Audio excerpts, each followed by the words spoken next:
fitness tests, which I would agree with.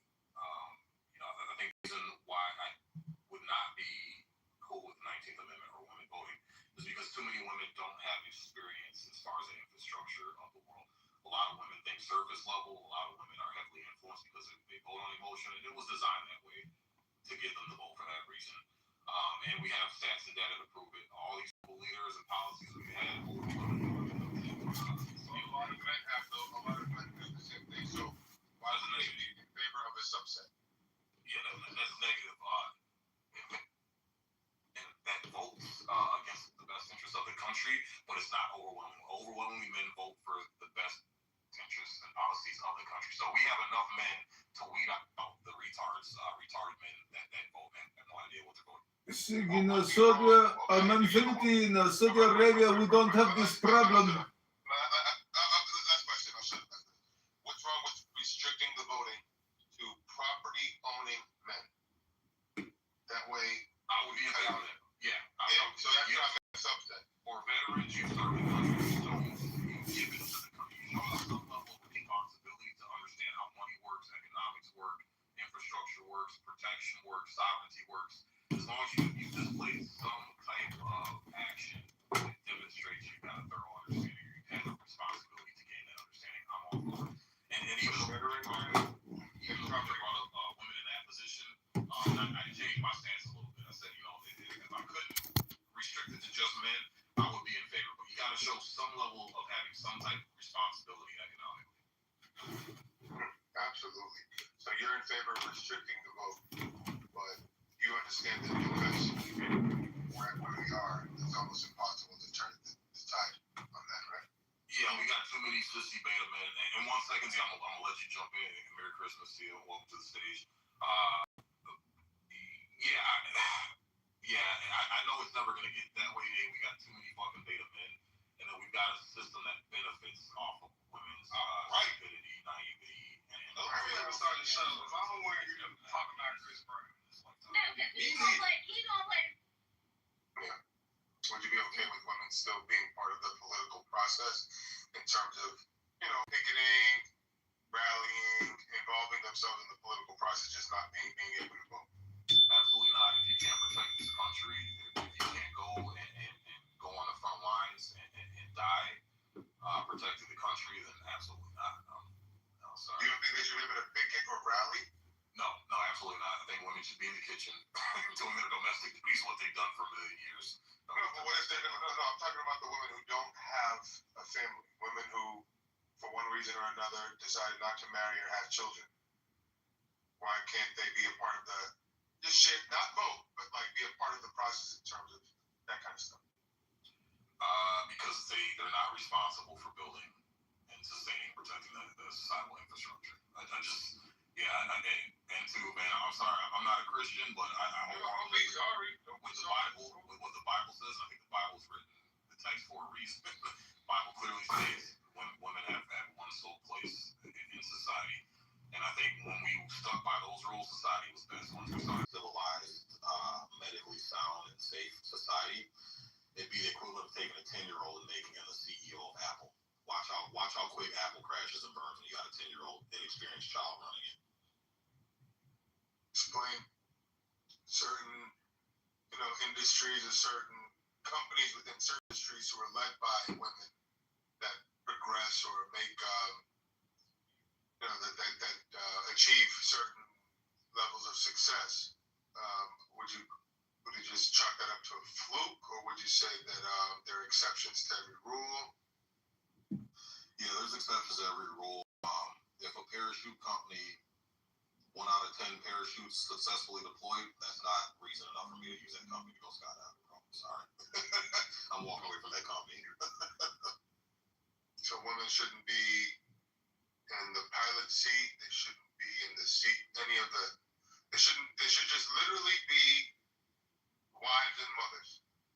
Yeah, that's my soul belief. Yeah. But in reality, that's not the case. So the best thing we have is meritocracy.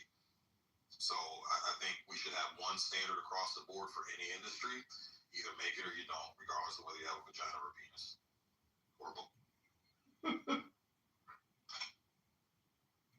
there are women out there. You know, there are some stellar women out there. There are women who mentally and intellectually run laps around my retarded jarhead ass. Right? I will admit that. I ran into these women. I have no problem with those types of women, but it's because they've earned it through their works and character, not just because they have tits in a vagina. So, I want you to look at my PTR in a second here. I'm about to, you can see it. I went to a fire department graduation from PTR, and you see, look at that graduating class. You see a very talented woman. You see that little tiny woman. She supposedly passed all that she needed to pass to become a firefighter. You see how she feels in comparison to the men on either side of her. Yes, like all bullshit. She passed everything, bro. I dated this chick 2 years ago about that size. She passed the firefighters school or course or whatever they do.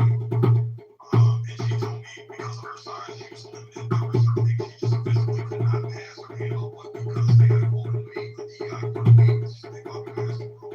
And a woman that size, there's no fucking way she.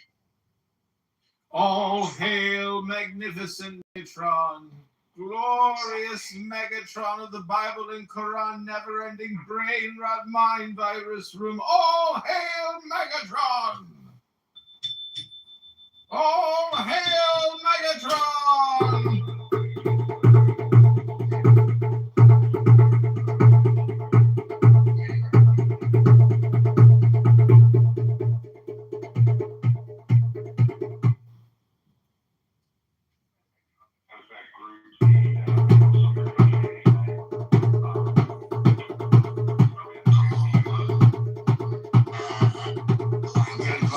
This is a guy named Megatron, aka Mars.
So Megatron, you know, you left your room open like 2 nights ago, and I think it was on the weekend, and I was able to read about Megatron. It was kind of a nice synchronicity. I don't know, Daniel, did you listen to the meditation that I did?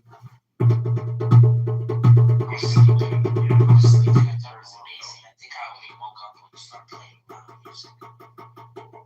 And if you would have kept the meditation shit going on, I would have probably slept the whole thing. But you fucked it up by just playing loud music.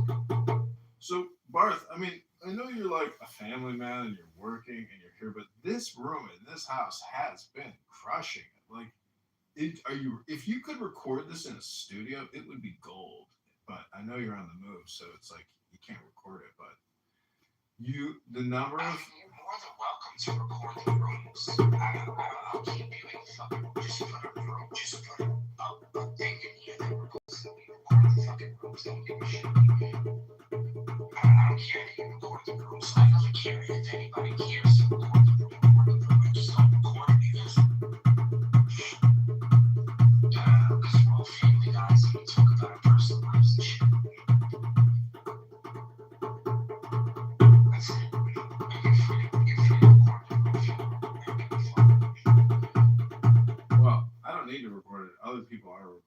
So I'm Yeah, just, it's fine. you know, I just record generally when I come in the room, but in terms of like, I've left it on maybe sometimes, but I generally, I'm not a stickler about people recording me. You want to record me, I'm okay with it.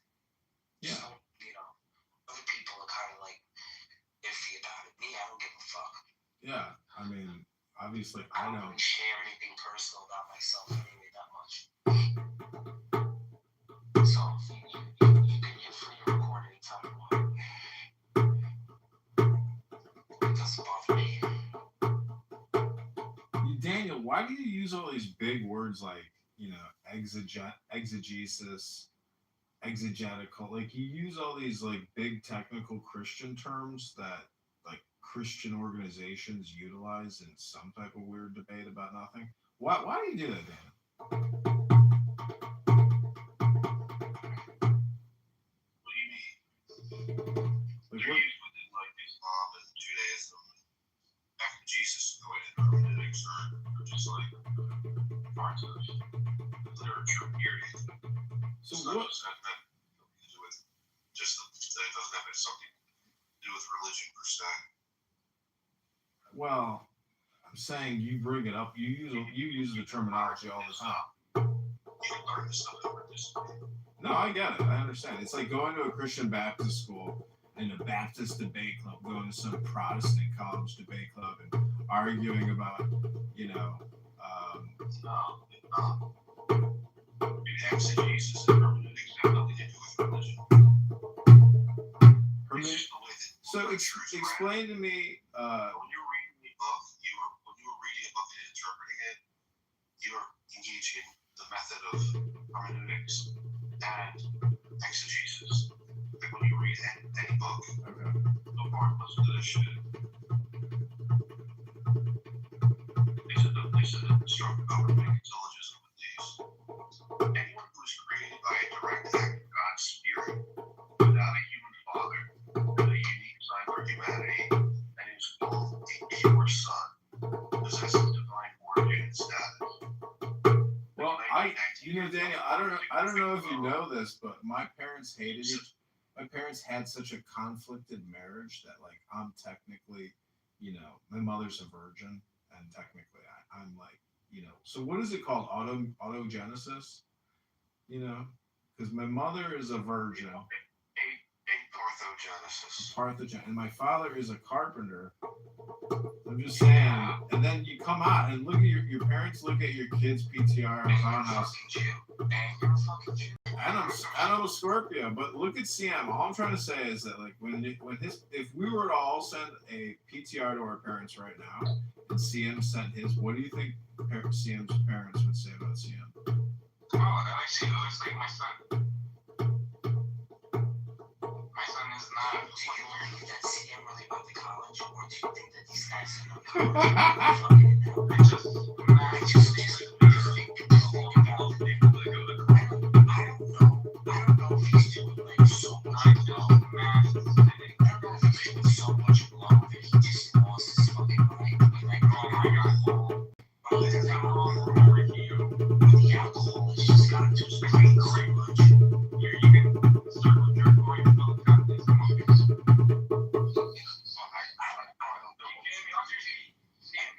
can't justify your worldview. I know. Oh my god, would you? Go! What the fuck are we doing now, man? I don't know. These people just want to come in here. Hey, CM fucks up every room.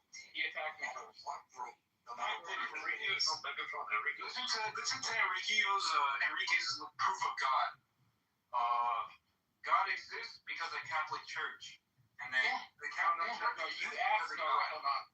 You asked me. So obvious. You asked me.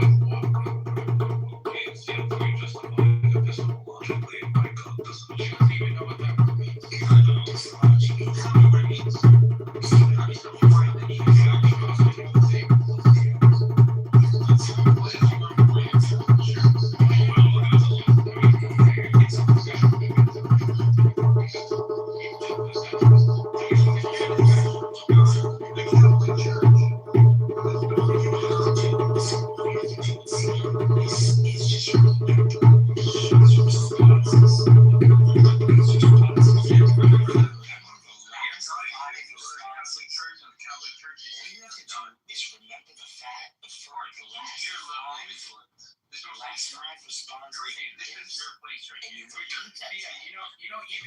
He doesn't say anything.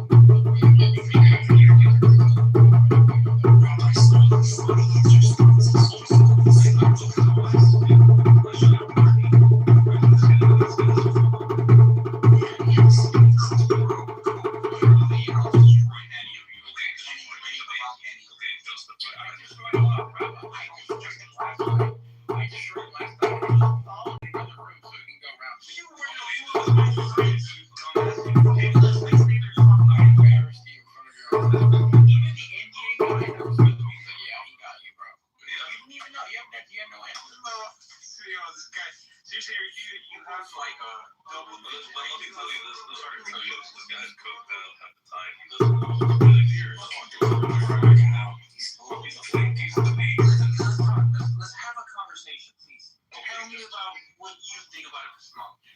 I think about epistemology. It doesn't matter what I think about epistemology. It matters what I can justify with it.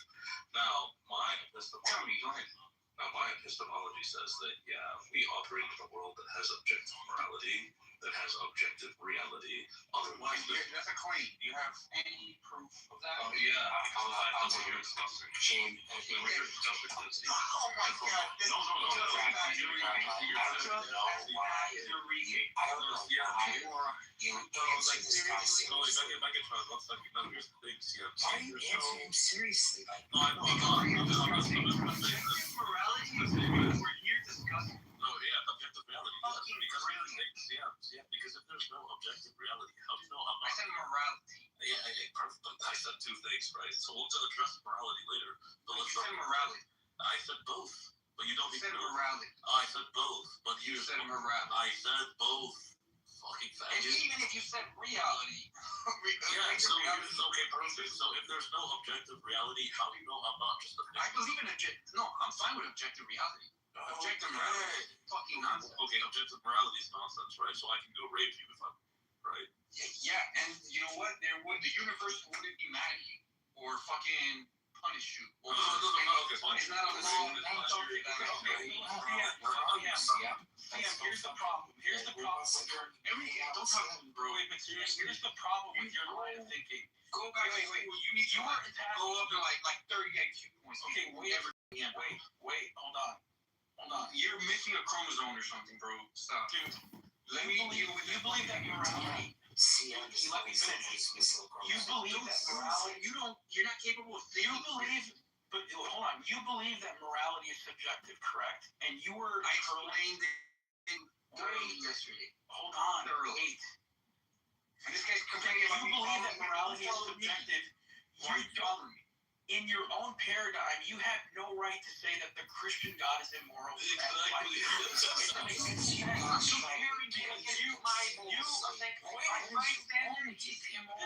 so stupid. Christian God is a fucking war-mongering. No, you're right. I agree with Megatron at this point. No point. Like, why are you trying to engage with him in a serious way? You're right. It's a waste of time. It's a waste of fucking time. It is. You guys seriously are not capable of discussing. Go hard, faggot. Go fucking conclusion one. Therefore, I'm walking around. Conclusion one. Therefore, I want to not. Conclusion two. That son is Isa. Honestly, you guys are worse than the monk. You guys are worse than the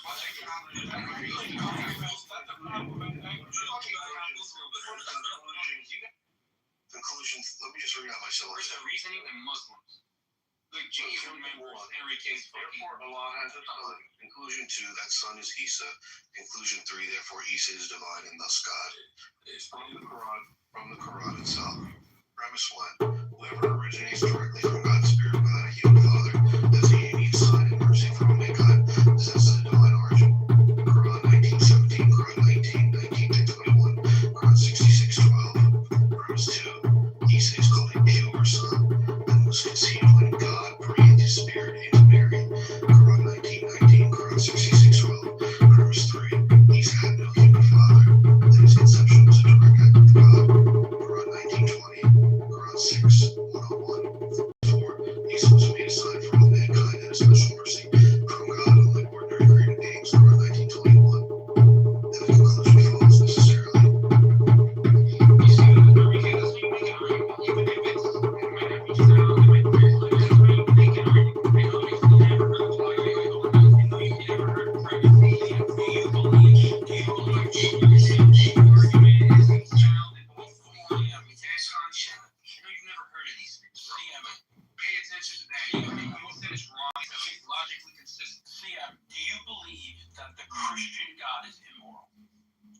my morals, yes. My sure personal it's morals. want you to It's keep about this a lot of in what your, the Catholic Christian God or Jewish I want God. you to keep this in your back Handle pocket. it. Weird, it's weird because you were saying this Do you have any yesterday. idea how much You're only Oh my using God. English language. bro, do you understand what you opened up? You just opened Pandora's box, bro. Yeah, this is Pandora's box. 100%. Oh, you can't do that. You're just terrified of me. I'm gonna be here for pretty soon. It is what it is. You're only using precise language now because you know you self-contradicted yourself yesterday. Wait a second. What's this guy's name again? Enrolo? Enrique. If you keep engaging Zero.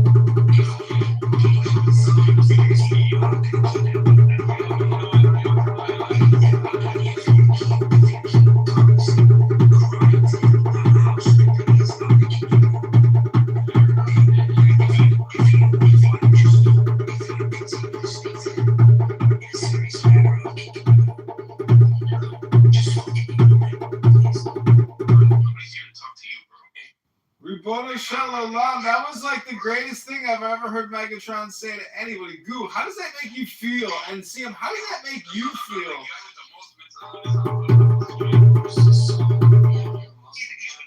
Projection alert!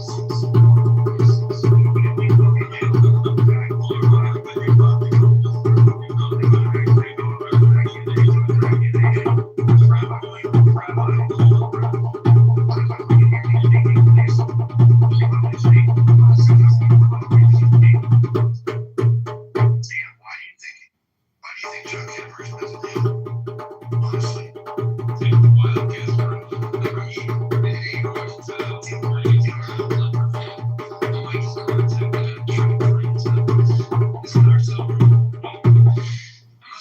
Did you just slip into rap hip hop as you were trying to continue to roast me? Bro, that fucking album came out in 98. You fucking crackhead. It came out in like 94. What are you talking about, bro?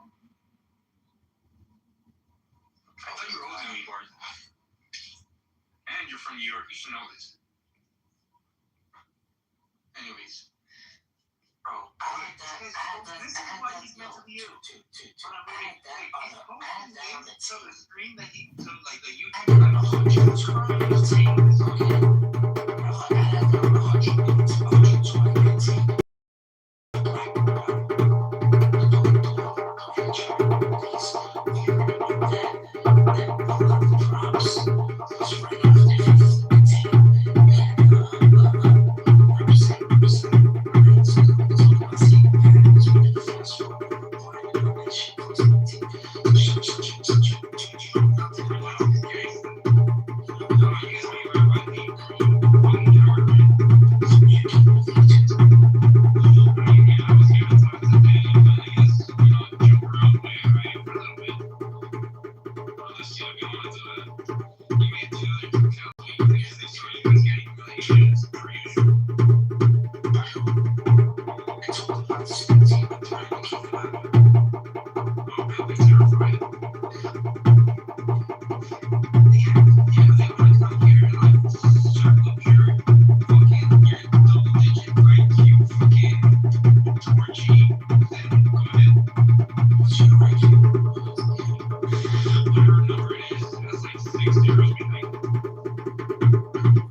I'm pretty picky about women. I'm gonna,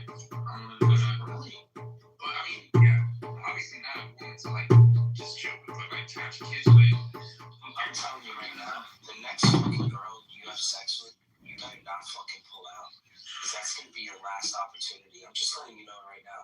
And when you get to fucking sleep with a girl, you better fucking blow the biggest fucking load you ever did in your life. And you better pray to God she was a fucking take a Plan B pill. Dude, I gotta worry about the opposite. I gotta worry about melting in that bitch's face and her running in that pussy. Okay. So you're telling me you're not gonna try to have a kid. kids, me and the girl on the same page with how we're gonna raise them. Yeah. Because my kid is gonna go to If I were MIT. you, I would just. Yeah, My if I was child at MIT, he's that's not like, into that MIT. you better be lucky your kid's I'm not not the gonna fucking be like a rich chess his whole life. Listen, just have a fucking kid. That's all I'm trying to tell you. Yeah, I want to. I might have to. Just don't pull out. Just don't pull out. Even if it's a fucking Colombian. Even if it's a Colombian. Exactly. I'm not trying to have. I'm not trying to knock up a Colombian whore who's gonna like divorce me in Sam, 2 what years. do you have to offer a woman, though? Think about this thing. What do you offer a woman? Wow. Dude, it's that I'm an idiot. I should be a sperm donor. I'm tall. The way you talk 4 about college degrees. Like, this is the type of shit that they put like in this. What, in Clown House University? You got 4 degrees from Clown House University? Is that what CM stands for? From Clubhouse University. I bought my degrees on the dark web, but I still have. Yeah. Supposedly he was like this prodigy math kid, and then he just fizzed out. You know what happened? So what happens? Like, you get to such high level of mathematics, and then you start spurring out, and you become like schizo after you get to like the highest level of mathematics. You know what? I'll show you guys my dissertation. You guys want to see it? Yeah, publish it. Put it on Scrib. Let's see it. Not John. He's mentally ill. But I show Oh, thank you very little. Is that projection? I should, again, you know, it's 110 pages and original mathematics. You're gonna be like, Well, CM, you know, like 100 pages out of CM, you may have 4 degrees, but I've got at least 4 days of you talking on this app concurrently. That's like 96 hours of talking about nothing. If that degree means anything, my recordings mean you're still retarded. So how do you defend yourself? I mean, no, all it means is I'm here to fucking entertain myself by talking shit to like flat earthers. That's all it means. Oh, so you think your degrees qualify you to argue with fucking African American people that want to sit there and troll you about the earth being flat? The earth being flat? That's how you use your degrees. Oh, I see. It's cheap entertainment. So what you mean to tell me is you go to the black casino. Don't you believe like every conspiracy known to man? You You go don't to the believe the flat earth conspiracy? You go to the black casino because it's cheap entertainment for you. Does that make you a low class racist? I mean, 4 degrees, and that's how you choose to use your fucking time? I've literally never gambled.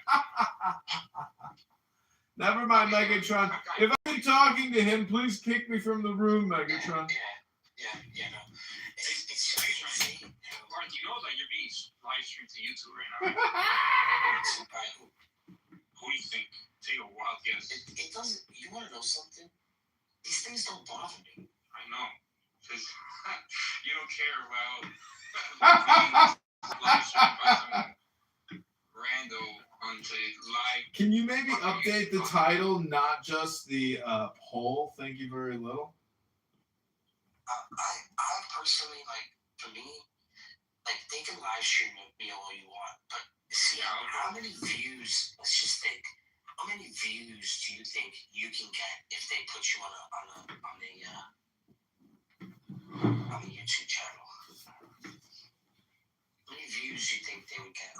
I'm being put on YouTube right now. No, I'm just saying, how many views do you think you would get if you were to start the show? At least a few hundred, maybe 2,000. I got videos for some 2,000. You have a video starting, right? How many videos do you have of you alone with a few thousand? All of them are me alone talking about that. How long have you been recording? I mean, I have some going back to like 2015 probably. 2015. Understand that shit. He's not lying about it. I thought he was. I thought it. He's on videos in 2015. You couldn't be like. My time is bad lectures. But what is this? 2015 videos.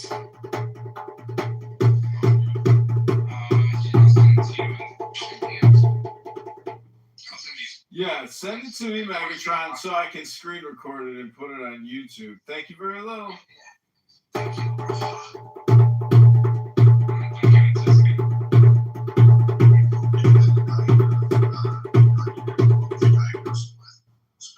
Nothing. I don't think there's anything to diagnose. It's the same diagnosis for everyone. It's a waste of fucking time to be on this stupid app. That's my diagnosis.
James, if you are not from the United States, you are not a fucking. You from Puerto Rico. You're a fucking wetback. You are not from the United States either. African, a booty scratcher.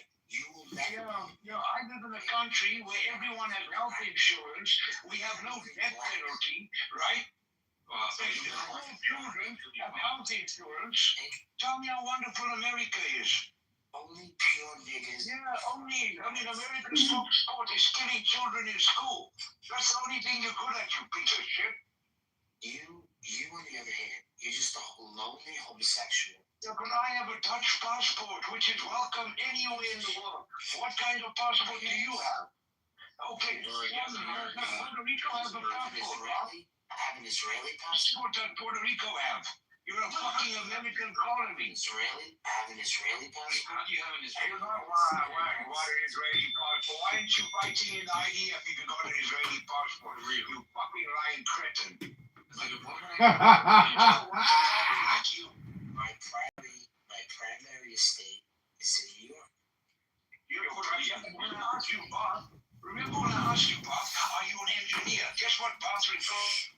Belong to an engineering union. You fucking idiot. CM has got a PhD. You've never been to college. Why are you calling him out? Nepotism.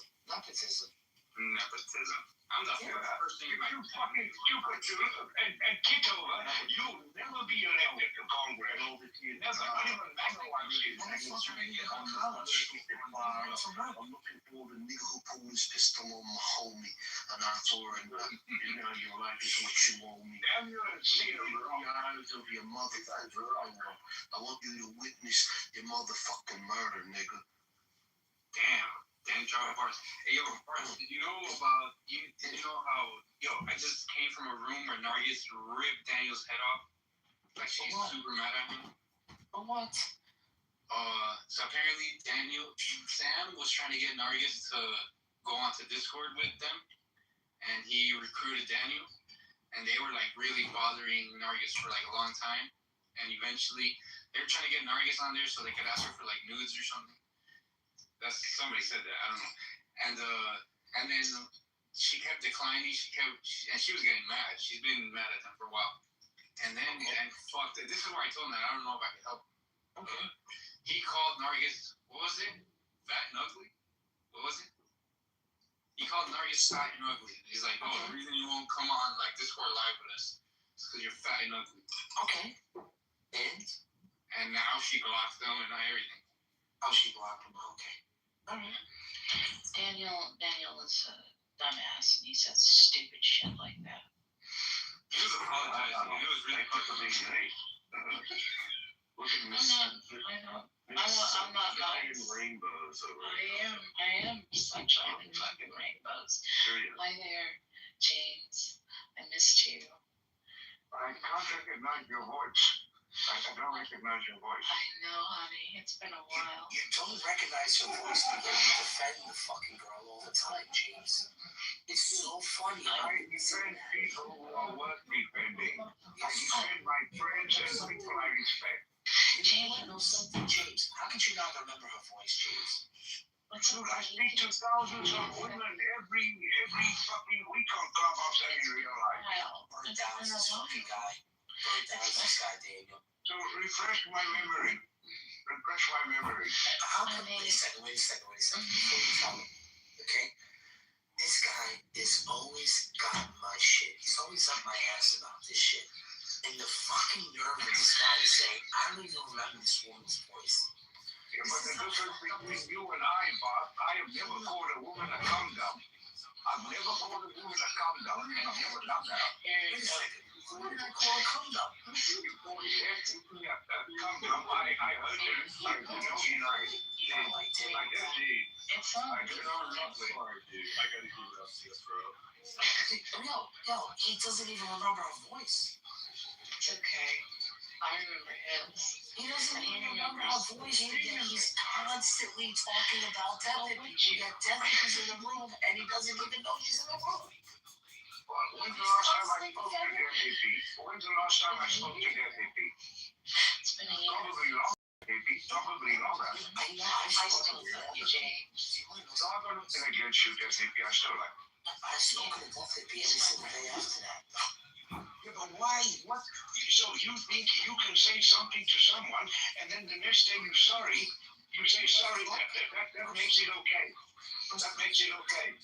Who the fuck are you? You're a fucking damn irresponsible self. Are you? This is what I want to know is, who the fuck are you to play police? Okay, I'll tell you who I am. I'm the guy who's much smarter than you, who's much stronger than you, and I'm the guy that can give your wife a better orgasm than you ever can. That's who I am.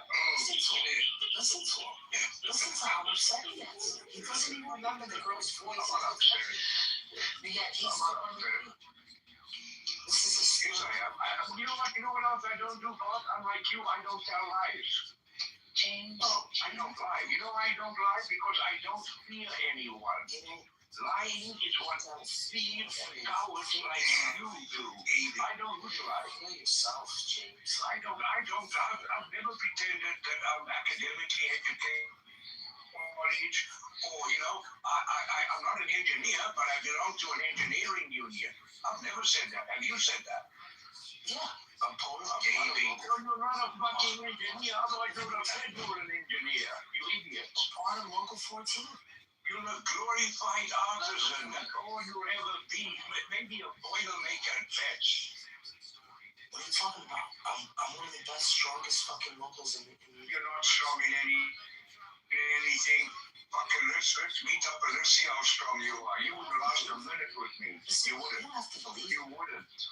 You don't have to believe me. Not intellectually, not physically, not otherwise. Listen, you can go on the website. You are even more effeminate than John Kitover, and that says something.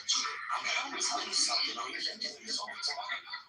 You don't want to have a conversation. You just want to yell. Why should I? Everybody's laughing at you. No one's laughing. Only CM. He's the only one. Daniel is laughing at you. So James, I'll tell you what local I'm part of. I'm telling you what the local I'm part of. I'm part of Local 14 Operating Engineers. Oh my Are you an engineer? Yes or no? Yeah. So why did you say when you were asking if you're an engineer that you belong to an engineering union? Why did you say that? That's the local. Go to New York City. Go on. That's what he means. Not that he's like An operating engineer. I'm not a civil engineer. I don't believe that. No, yeah, you can't. All right, the fucking website. Oh my Plus like 3/8 is it'll take him the rest of his life to get that without a doubt. Listen. He's got no reasoning. He's got no logical train thought. How can he be an engineer? Precisely. James, my title is operating engineer. I didn't ask what your title is. I asked you, do you have a degree in engineering? Yes or no? I do not need a degree in engineering. So you don't have it. So you're not. It's like me saying, but I'm not qualified. I'm a doctor, but I've never been to medic. Or even better, I'm a medic, but I'm a surgeon. When I was See how stupid you are? When I was 21 years old, Stolen valor. Yes, definitely. Well said, CM. Stolen valor. you see how he can't have a conversation. He has to. Because you lie, Daniel. If you never get You know I can't have a conversation with you, Daniel. I'm gonna kick you out. Because I don't say because your track record is bad. If I don't give a fuck, kick me out the room, bitch. Kick me out the room, you little I'm gonna bitch. kick you out of the room if you don't let me speak. I don't give a fuck. Kick me out the room. What, you think I'm learning something? I came in the room because of PM and Daniel, not because of your dumbass. Everybody says that when they come to my room. Okay, I came here for Daniel and for CM. I don't, dude, Andrew was talking about you. Andrew was talking about you. You and Andrew talking or debating on Clubhouse, nobody at any time, anywhere in the world, will look at them from Andrew, you stupid. Andrew's a dumbass, and then he called you stupid. What is he talking about? What is he talking about? I have no idea what he's talking about. I'm trying to tell I was in the room. I was in the room when Andrew said that. And the whole room laughed at you. I'm so. See, were you in the room? They always said, I think you were in the room. Can we stick to one topic at a time? Can we stick to one topic at a time, guys? Can we stick to one? You guys, Alcohol. Bob is getting buttered.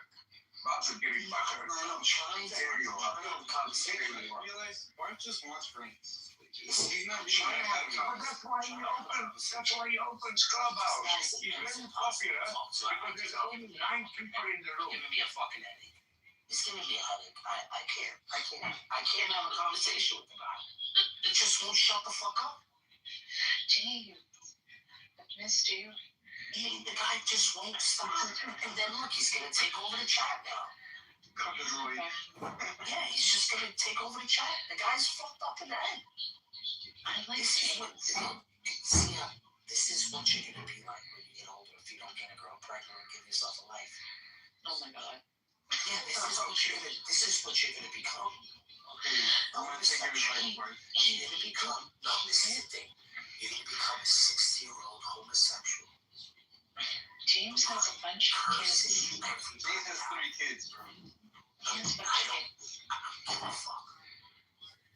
And ask him. That he As loves. far as I'm concerned, he doesn't have any kids, and he's a fucking sweet homosexual. You can't function. Guy. He doesn't stop talking. He won't stop talking. I'm You sure. know why you masturbate every day? You know why Bob masturbates? It's impossible to have a conversation with this guy. It's like old times. If I keep inviting him up, I'm gonna kick him out of here. Because I it's just impossible. I didn't All he wants to invite do is him up. insult people. I All didn't he invite wants to him. do is insult Oh my people. god. That's all he wants to do. And then and you want to know something, Devico? His main thing with me is all I do is insult women. But yet he's been on the stage insulting me the whole time. Like, what the fuck is wrong with this guy? Like, seriously, like, take a chill pill, dude. Like, what the fuck is wrong with you? I don't care how many kids you have. And I never asked you how many kids you had. What do I care about your fucking kids? Your kids can die or pay for the shit for all I care. Oh my I don't give god. a fuck. The fuck do I care about your fucking kids? What did I wake up to? He's telling me about his kids. And asking about your fucking kids. Look at the fucking chat. Look at the fucking chat. I still love James. And It's like a fucking Christmas tree. if I was in his local area, we would have tea. That he would rape you. No, he wouldn't. He would rape you. Yes, he would. He would rape you. No, he'd treat me like one of his. Rapist. He's a rapist. Look how aggressive he is online. You not think he's gonna go tell you, you better fuck me. You better fuck me, you fucking whore. Look at the way he talks online. He's gonna talk to you like that in person. You don't He think doesn't. He doesn't how talk do to you me. think, how is he different? That's just in the beginning. No, I'm just saying that's just in the beginning. Eventually he's so used to talking mean to people. Eventually he's gonna talk that way to you. I mean, how long do you think the nice shit is gonna go for? He's been doing that since I met him. He's been nice to me. Ever since But I he's met been him. mean to everybody else. Consistently.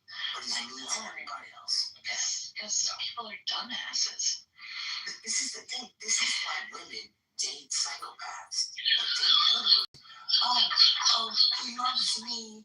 He won't kill me. But he kills everybody else. But he doesn't kill me. Police officer. Yeah, he doesn't kill me. He won't kill me. He's so full of shit. I can't believe you believe anything this guy says. I can't believe you're friends with Daniel. For fuck's sake. Can't believe you're friends with James. Well, Can't believe you're friends with James. The fucking rapist. Oh. he's not. He is not. That's a false accusation. And you know. And Why not troll me? I don't get it. Like, why I'm troll not me? trolling. I'm not trolling you. What you do? So I'm asking you politely. Please do. No, I just. I don't want to get into it with you. No, I don't want to get it into you. You don't I you don't want brimstone from me. know. I don't want You know what's amazing about these people online? Okay, honey. You know what's amazing about these people I'm online? terrified. These people online, they block me, but then they come into the room that I'm in. You know how often that happens to me? They have me blocked. Cynic in my room has me blocked. Wants to speak to me, has me blocked. This guy comes into my room, has me blocked, wants to speak to me. He's dying to come up. Watch, look, I'm gonna invite him up. I bet you he comes on stage. I'm gonna send him an invite. Look. Oh, now he rejected it. Somebody else send him an invite. Somebody else send him an invite. I guarantee he comes up to speak to me. I guarantee the moment he comes up, he'll start cursing me out. But yet he has me blocked, and he's in my room. It's you cannot, like, the mental illness. It's just insane. This act is You can come up if you want. Invite him up now. Because I called out his shit. He's got too much pride. Come up and show his ass. Because he's gonna show his ass. He's gonna come up on stage, and what is he gonna do? He's gonna talk to me. And yet he's the one that hates me. But you'll blow up the chat. You can blow up the chat. Blow up the chat. Look, you got the chat lit up like a fucking Christmas tree. Go ahead, cowboy. Like a Roman James, candle. I must say this fucking about Roman candle. James doesn't seem to be a liar to me, as far as I've seen it. As far as I know, he's a rapist. Gosh, the slander. No, it's not. You don't know that. That if you stop it, please. I don't like him. Wait. You're being No, weird. so he's got you all, like, thinking that he's this nice guy. And Oh no, he says, don't go by what I've done in my past. He at least is a truthful person.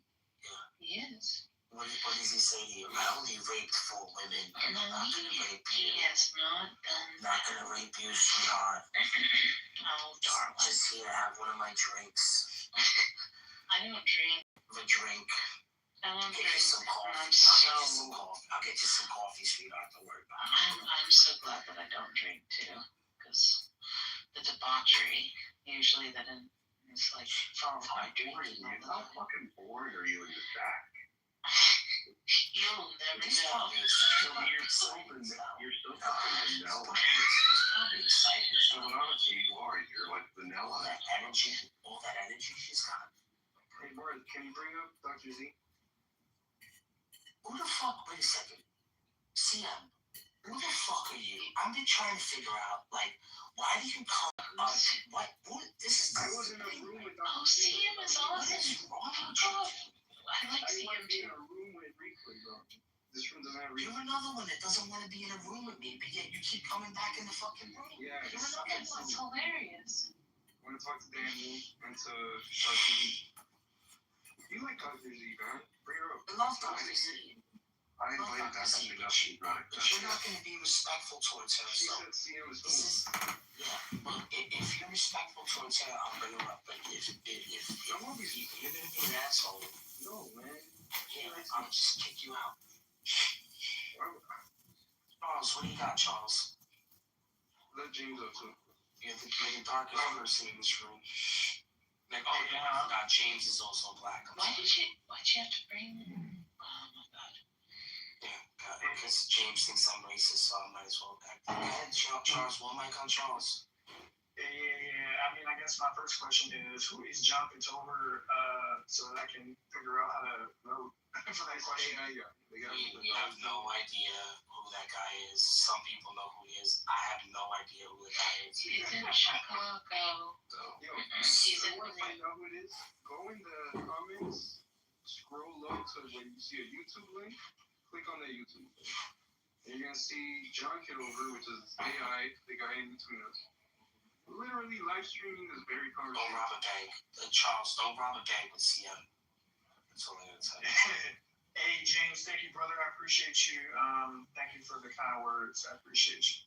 Let me, I'm not going to go check out, see who this John Kitover guy. But, what's the topic? We talking about Bible and Quran tonight? Are we still on that or what? What's the name of the channel? What are we on, Charles? What are we The topic says Bible and Quran. Yeah, are you a Christian? Yeah, I'm a Christian. You can call me that. I have a lot of views that disagree with some mainstream Christianity, but I'm definitely not Muslim. Make that clear. Well, what's the problem with Islam? I mean, they love black people. I mean, Racist. yeah, I don't know about that. I mean, That wasn't racist. So you have to take you're black. No, I said they love black people. The Muslims, I mean, you see all the people in Africa that are Muslims, they love Islam, bro. There's a lot of people in Africa that are Christians who Are they? yeah, well, I just think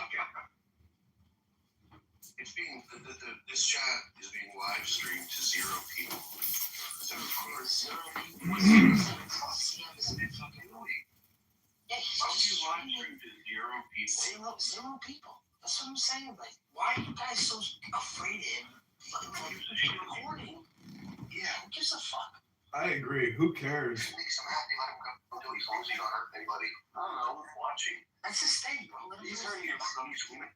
Hurting himself. This is the greatest art project any artist has ever accomplished in any artist's life. Over 50,000 videos. I'm the new Cecil B. DeMille. now I understand the question. Okay. Nobody wants to get live streaming. He thinks he's working over here. You can't call this work. So Charles, you know about this.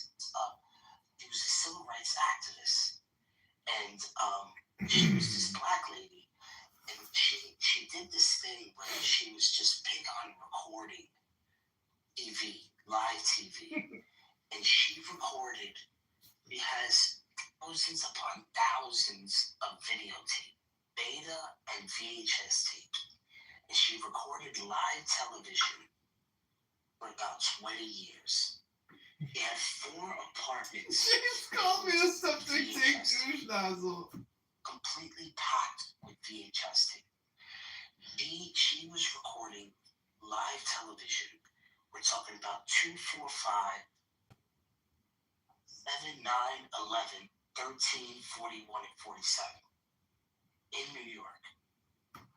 And she basically had over, I can't tell you how many videotapes, but it was like 3 apartments, whatever. She videotaped from, I think, the 80s all the way until she died in 2016. Do you know who this lady is? I have no idea who this is. Yeah, there's a documentary about her. And Internet Archive has all of her videos. And actually, her videos, you should be able to prove that You cut out. You cut out. I was saying that her videos should be able to prove that all communication is hypnosis and that propaganda is real and that we have been doing it to ourselves. Propaganda is real. I don't know that we need 3 houses full of videotapes to prove that propaganda is real. Was there any value in what she was doing? Not really. It's probably there's value in it because it's content, and she's technically a historian. I just want to say all communication is hypnosis. James Jerome, Kitover is in a committed relationship with his left hand and Lucius. Alright, so let me tell you, I'm gonna have to end this poll because I want to post a video. I want to post a video and show you who she is. Thank God for YouTube Shorts. If you know anything. The lady that recorded the news for 35 years. Yes. So 35 years this woman did this. Now, he was afraid, right? This was her thing. He thought when she thought that they would give propaganda, but because nobody was recording, he felt when people because nobody was actually censoring what was going out in the news, they can tell you something today, and then within a few months or a few weeks or whatever it was, maybe a year or two, and tell you something different. So she archived all the videotapes. Yeah, I see it now. But now through comments, links to the video. I was thinking about the perspective of that time period. So I changed the narrative. So I think that is pretty cool. You see people changing narratives all the time on different shows. They're interesting. But then there's no stream of consciousness of what this person's been saying. Seems like that's what they were indicating that she was doing. Like showing them filter and certain narratives so you can see it and switch up. Yeah, that's pretty cool. Yeah, but her son's so proud because he gave it all to the fucking government. He gave it all to the fucking this archive police. They probably redacted some of that shit too. It's like Where do you keep? This is the thing though. Where do you keep how many videotapes does she have? Where the fuck do you keep all that shit? I think it was over 250,000 hours or something like that. Ridiculous. Yeah, I was gonna say AI. If you're doing that, I mean, if you invite me, if I come to your house, I might eat the food you give me, but I'm gonna think about it, because that's hoarder behavior, bro. That's hoarder behavior. I don't know how you think that is. Yeah, but how am I the one hoarding it? Actually, the people on here participating and wasting all their time. John, you've lost the plot, right? I don't know if your family has told you or you're communicating with people, but you've lost the plot, bro. That's projection, Daniel. You came in my room and admitted to committing all types of crimes. Yes. 71,000 VHS and beta tapes. Yo, how much money do you think she had to spend on all those blank tapes? It's crazy. A lot. They were cheap after a while. They were cheap. Well, I've got over 70,000 videos, 60 phones, 40 YouTube accounts, 50 Instagrams, 60 X accounts. I mean, I'm doing the same thing, but my point is, what she was filming was probably far more of greater value than what people are saying. What do you hope you accomplish with this insanity? He's doing the work. It's a fucking art project. What the fuck do you think it is?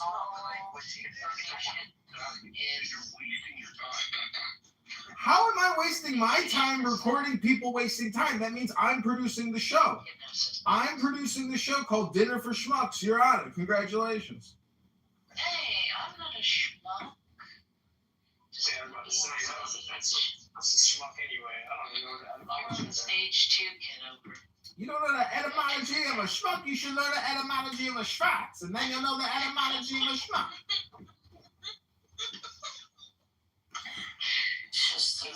Can you bring James back up, please? Can you bring James up? I'd like to debate James. When I think of AI, I think of this woman right here, because him and this woman are in the same. They're on the same level here. Same level of sickness. Same level of sickness. Yeah. You're insulting them. Same level of sickness, Barth. You're a former prisoner who lived in a fucking black box. John, honestly, bro, he's not. Okay, there's so. You guys just don't like the fact that I'm playing this game called Life a little differently than you. I'm recording you, and you don't like it. No, but John, it's weird. That's not good for you. It's not weird. It's your opinion. You're weird and projecting. John. You're weird and projecting, Daniel. Look at your PTR. Look at your PTR. Look at Megatron. Look at CM. You're all weird. You're weird. I'm completely normal. What do you got, Luke? What do you got, Luke? What's up? What are you up to? What's good, Megatron? What's good, Daniel, Charles, everyone? What are we going to do? Hello. Well, bro. Luke, did you always live in Great Britain? I was born and raised there, but the last 5 years I've just kind of been just traveling around Europe. I've lived in different countries over the last 5 years, but I was born and raised there. Like I moved back to UK this year for Greece. I was living there for 2 years. The economy's not that good in Greece, right? Yeah, it's terrible, but I didn't move there for work. I had my own business I was doing at the time, so I was making USD and GBP. Sales, kind of everything at that time. But I had some problems, so I had to move back. Yeah, no, that's good. What line of work are you in, dude? You don't have to tell them that. You don't have to tell them that, Luke. Don't tell them that. It doesn't matter. He's just trying to qualify you and see if he can sell you a car insurance policy. Sorry, I didn't hear that. That's fine. So you moved back to the UK. So what's the climate of the UK right now? Is there a lot of Muslims there right now? Are you scared of your life of Muslim? No way, I'm not scared of nobody, but everyone here, there's a lot of different religions here. And families and things. I live in London, so that's the most multicultural city in Europe. I don't know about the whole world, but it's great. Because they have these videos where they're walking through the market and it's just fucking flooded with jobs and shit. They're all over the fucking place. I mean, it depends on what community, what videos you're looking at. Maybe that could have been Midlands, could have been Bradford, but even if you were to go there as a non-Muslim, you'd be perfectly fine. It's not like what the captions and the pictures and the videos you watch online. It's not nothing like that. The Spanish girls in New York, they're not playing that shit. You can't be having your face covered and walking through the hood like that. You're gonna get bullied. They're gonna rip that shit off your fucking head. No, I'm being that serious. Yeah, but people, you see, when you're in the hood, people don't really like that because it makes them feel like they can't really see who you are. You know what I'm saying? Like, and they don't like that. They want to see your face. They want to know who you are. You can't just be walking in and showing your face like that. You know what I'm saying? That's true, bro. Yeah, That's true, bro. I'm from Baltimore, bro. You can't walk around my hood with your face covered. You get fucked up on sight. Yeah, but I'm sure people are fucking up religious women out there. No, they'll just like make them feel uncomfortable about coming out with it. Look, are you a Muslim? No, I'm not Muslim. I'm not.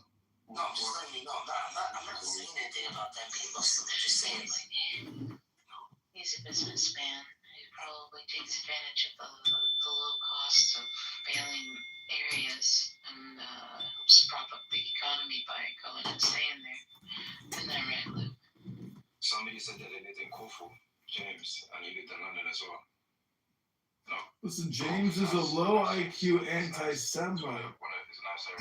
James is an angry, lifelong cigarette smoking screamer.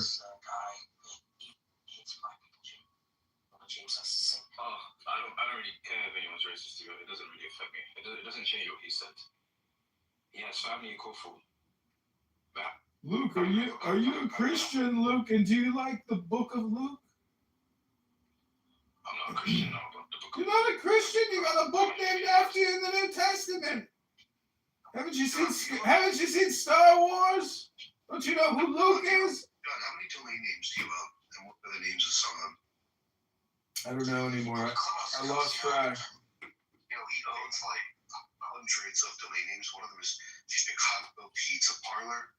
Some shit. You should get a pizza parlor. Dude, you buying domain names now? That was, dude, people were on that like how many decades ago? Like decades ago. They were still thinking that's going to be lucrative. Dude, Well, we all can't sell illegal car insurance policies. We can't all sell illegal car insurance policies to illegal aliens, now can we, Daniel? Make money scamming these illegal aliens with low-cost car insurance, huh? What's 1,000 times 400? Got 4 degrees, man bun? He's had 24,000. Where do you live, Megatron? I live in New York City. Oh, really? You guys should really check out my TikTok at John Kitover, because that's where I'm putting all you guys. I haven't been there before. How much is it to drive into London? It's pretty comparable, yeah. How much does it cost to drive into London? Driving nowadays in London is expensive. Like I said, I just moved back, so I don't really have any music type of car right now. It costs $14 if you want to go into Manhattan. It's more expensive to get into London. We have something over here called congestion charge. Yeah, that's what we have. On top of that, you have to pay the bridge, and the bridge is $7, and then just to get into the city is another $14.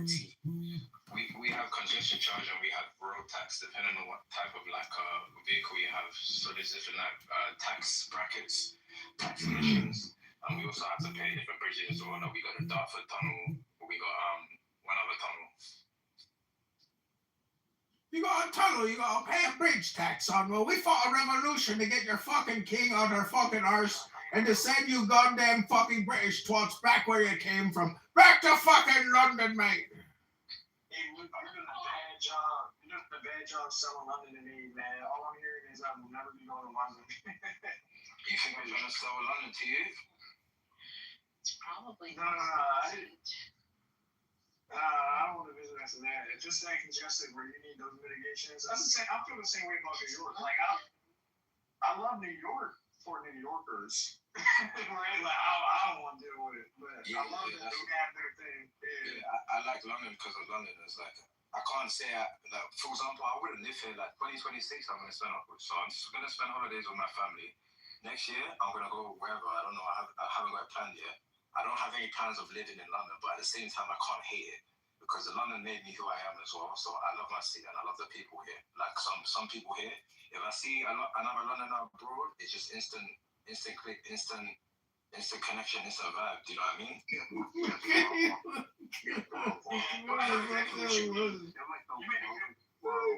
You have like one of the most like low class accents, English accents that I've ever heard. Oh, shut the fuck What up. you mean? London might have low class accent. No, the one you have, like brother, you sound like a hillbilly. I never said brother once, but I don't sound like. No, I'm imitating the way that you speak. You can't imitate the way I speak and make me sound low class because I don't sound low class. If I did sound low class, I wouldn't be speak to the people I speak to, like how I handle my business. You sound like a fucking hillbilly. Daniel, You can't say that. Daniel, you can't. He just said it, Charles. What do you think? I mean, Luke doesn't give a fuck. That's because he's a G. He's a G with it. He's a G with it, but no. So it's funny because I got a buddy of mine who is a hillbilly, and hillbillies do not like to be confused with rednecks. And actually, the accent that comes from the UK is actually the redneck accent. Wait, why did you move me down? Why did you move me down? Because I can. You're talking about, to be honest. Yeah, so there was a guy, academic soul. I don't know if any of y'all are familiar. I don't know if any of y'all are familiar. familiar with Thomas Sowell, but I can't breathe. Thomas Sowell did some really good research on rednecks. So what he did is he. These questions are all That I'm only here on the internet right now. You haven't, you don't even know who I am outside of this night. Uncle Ruckus. Nobody knows on this episode anything about me or my history or what I've done in my life. So it doesn't. It's not true, Bima. I know a lot about you, Bima. Your failures, your mistakes, Bima. We know all about it. Put me in the queue, moderator. That's why I brought up that complaint, because that was a public thing we had on stage, and that was a perfect example. Being is that Uncle Ruckus's point stands strong, is that we have a lot of people talking, but nobody's willing to put their chips on the fucking table. Nobody's willing to go all in anymore. That's the fucking problem. Is if you truly believe in something, Malcolm X, Martin Luther King, fucking those guys understood death was facing them, right? Understood that, hey, they still got up every day and did their thing. Charlie Kirk did the same fucking shit. Anybody else who, I mean, shit, look at David, not David Dorn, but Christopher Dorn, whatever. Motherfucker that got fed up with the for their finding in their home. The same around. Hello. Hey, Seymour, what are you doing for Hanukkah?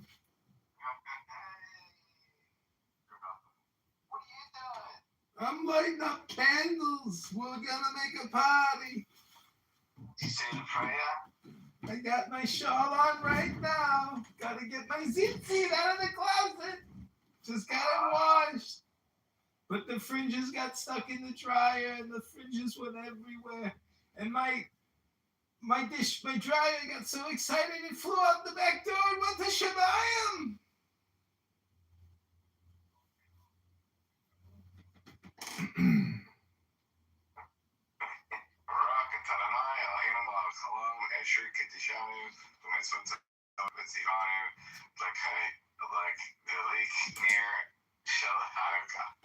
I just want to quote Charlie Kirk and say, "Good Shabbos."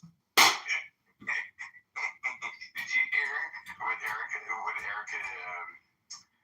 what the fuck, Erica Kirk, she said, she's like, oh, my kids, when they would come home and say, Shabbat Shalom, Dad. Did you hear that? Yeah. That was fucking funny. What do you think about Candace Owens and all that shit going on? I don't know. I just feel like they're just everybody's just a bunch of spammers. And like, if you actually sit there and spend more than fucking 30 seconds listening to any of them, you're like, fucking I think crazy. It's a giant grift for all of them. Yeah, there was like an article that like behind the scenes, at TPOSA, everybody's just like best friends laughing because everybody's getting paid because that fucking place is like hundreds of millions of dollars. Unreal. What's new with you? Are you teaching? No, not yet. How are you staying alive? I still freelance. IT stuff. I do IT stuff. So. IT stuff. Like, hi, Mr. C. You're like the Jeffrey Epstein of IT, basically. Yes, exactly. Except for I'm poor and I don't have an island, so. Well, I was reading a really in-depth article about Epstein's rise from teacher to Wall Street financier. Oh my God, bro. Fucking guy was a monster. Everywhere he went, he was breaking the law and never got in any trouble. Didn't fucking matter what he did. How open and free that he spoke to people, and he would openly what did he tell? He was texting the politician, and just how he talked in conversation. It's like as if he owned the world. He owned the world and just walked about it like no big deal. Yeah, pretty crazy. I don't know how he fucking. Hey, Nectar Flowers, creepy PTR, by the way. I mean, like, super gross, but that's you. You do you. Hello? Hi, Nectar.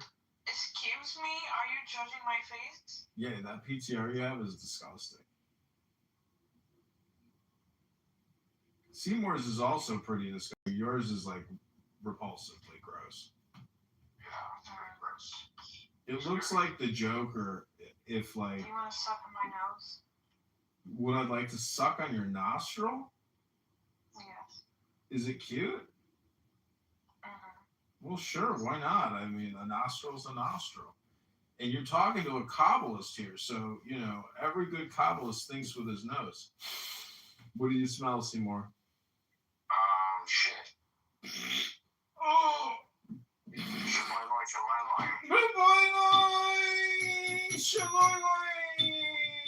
So the question here in the bathhouse bucket is: do you suck or are you good? Which one is it, Nectar? Oh, thank God Samson's here. Nectar, do you suck dick, or are you happen to be a homosexual? No, the first one.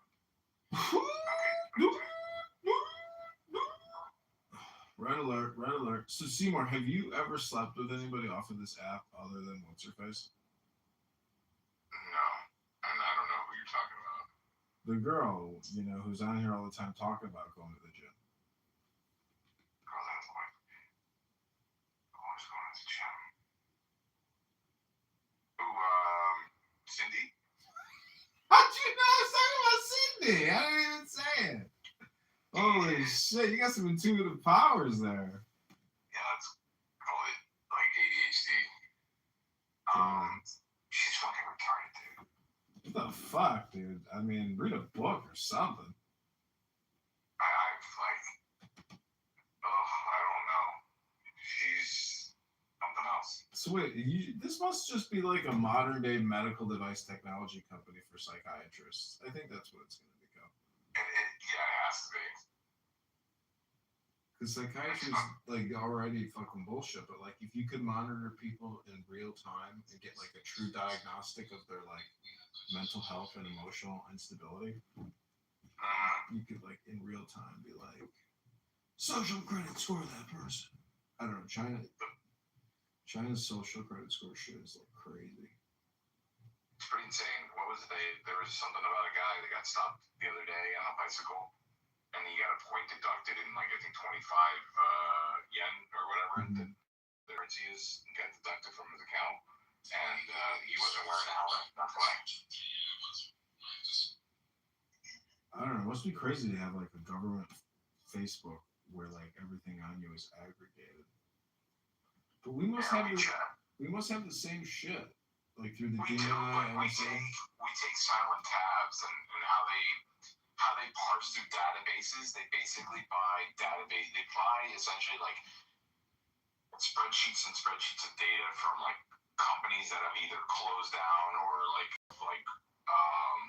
fallen out of operation, or that they've been stolen, and they get mixed up in all types of like with all types of data brokers, and that gets sold off later on, and then somehow randomly one company will buy, millions of different columns or cells, I guess, on a spreadsheet, and all that data is accumulated essentially, like painting a big picture of who you are. So like from all the way back from 1996 to the present, and they find all these common things between like, oh well, this person had an AOL account, and this person over here still uses the same email address. We can deduce that these two columns are the same person. So now we're going to merge that, and now we recognize this person that used AOL. It used this name, and this person with this name had this other different account. So now we're going to merge this column now. That's all they're doing. It's just a slow and steady merger of data, and it's up to the highest bidder. That's all it is, man. All it is. Yeah, I mean, there's like, you're live on my TikTok right now, by the way, John Kitover, and it's amazing if you go on TikTok or, oh my God, bro, there's just so many fucking carnival circus freaks on TikTok with human deformities that are like get tons of views. Human suffering and the carnival, the circus, or the freak show has always been popular on the internet. Like I see these little videos of this like little deformed girl who like her body can never grow, and she like does those dance videos and goes, you know what I'm talking about? Like the little midget girl who sings on the mic and she does these dance routines. I think I might know. There's too many fucking freaks. I don't know. Anyways, the only reason I bring it up is because so for some reason on TikTok, I always see freak shows as opposed to like other platforms. TikTok seems to be like disability, algorithm. So, anyways, I'm hoping it boosts me because like I have Down syndrome now, and I identify with autism. So. Oh, definitely, you're on the spectrum. Yep.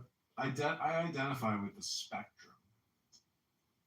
There is definitely some neurodivergency. Would I dare say that you have autism? I don't know, but you're definitely neurospicy. Neurospice. 1000%. If I could show you the insults that I get on my live streams, like some of them are so. I got called Rob Reiner yesterday. This is not Edmund. This is John Kitover. Oh, hey, Buttercup. I thought you were John Kitover. Yeah, that's who I am. I'm running for Congress in the 16th district. How are you? You're in a lot of my videos, Buttercup. I am. Wow. Yeah. I'm not Buttercup. I'm Butter Nutter.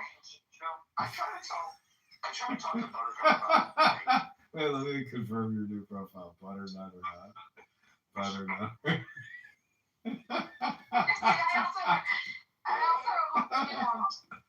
Oh man, I can only imagine hearing all the other conversations with Butternutter instead of Buttercup, because Buttercup is a better neurolinguistic program for people because it's like such a sweet name, but like Butternutter is a little, more spicy. Anyways, congratulations on your new Butternutter. Thank you. What happens is I friend all these people that I knew before, and they all think I'm like a troll because there were so many fake buttercups. Yeah. And they all call me Butternutter or Butternuts or Buttercunts. Like they have so many like nicknames for me that they just assume it's one of the imitators. No one believes it's me, and that way I get to keep a small circle.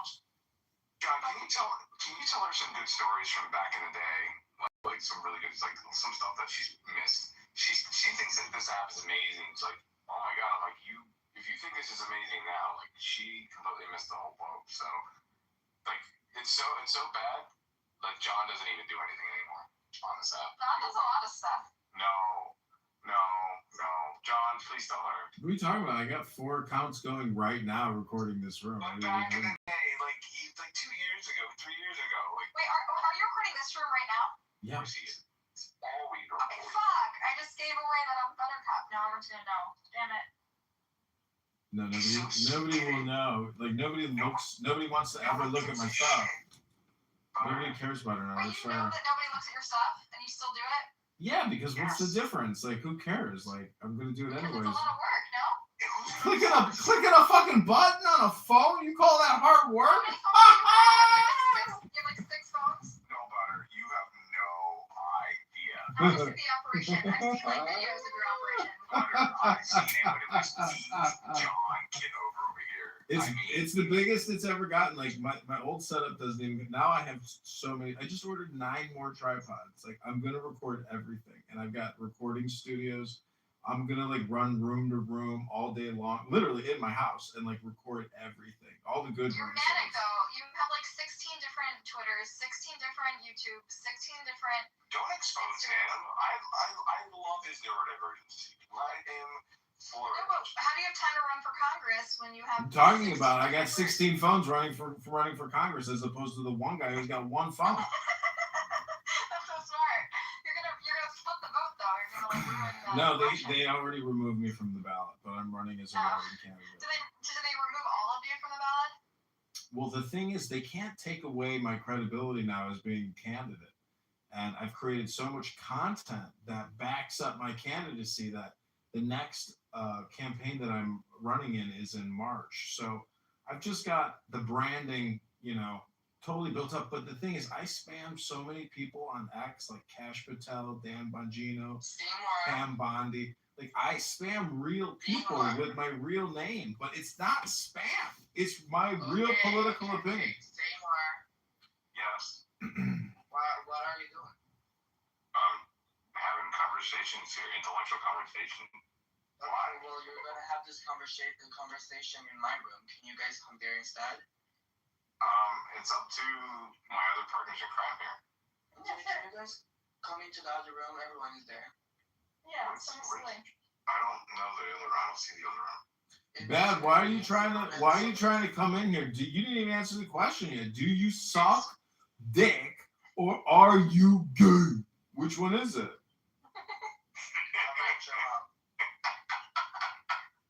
Did you tell me to wash my mouth? I said I raped your mom. You'll rape my mom?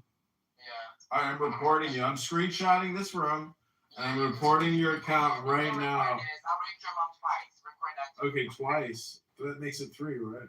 Here we go. You're good. Okay, Seymour, Let me show you how it works. Report an incident. They said something wrong. Harassment. Abusive language. Running water in bathrooms. Current rules as of 2025.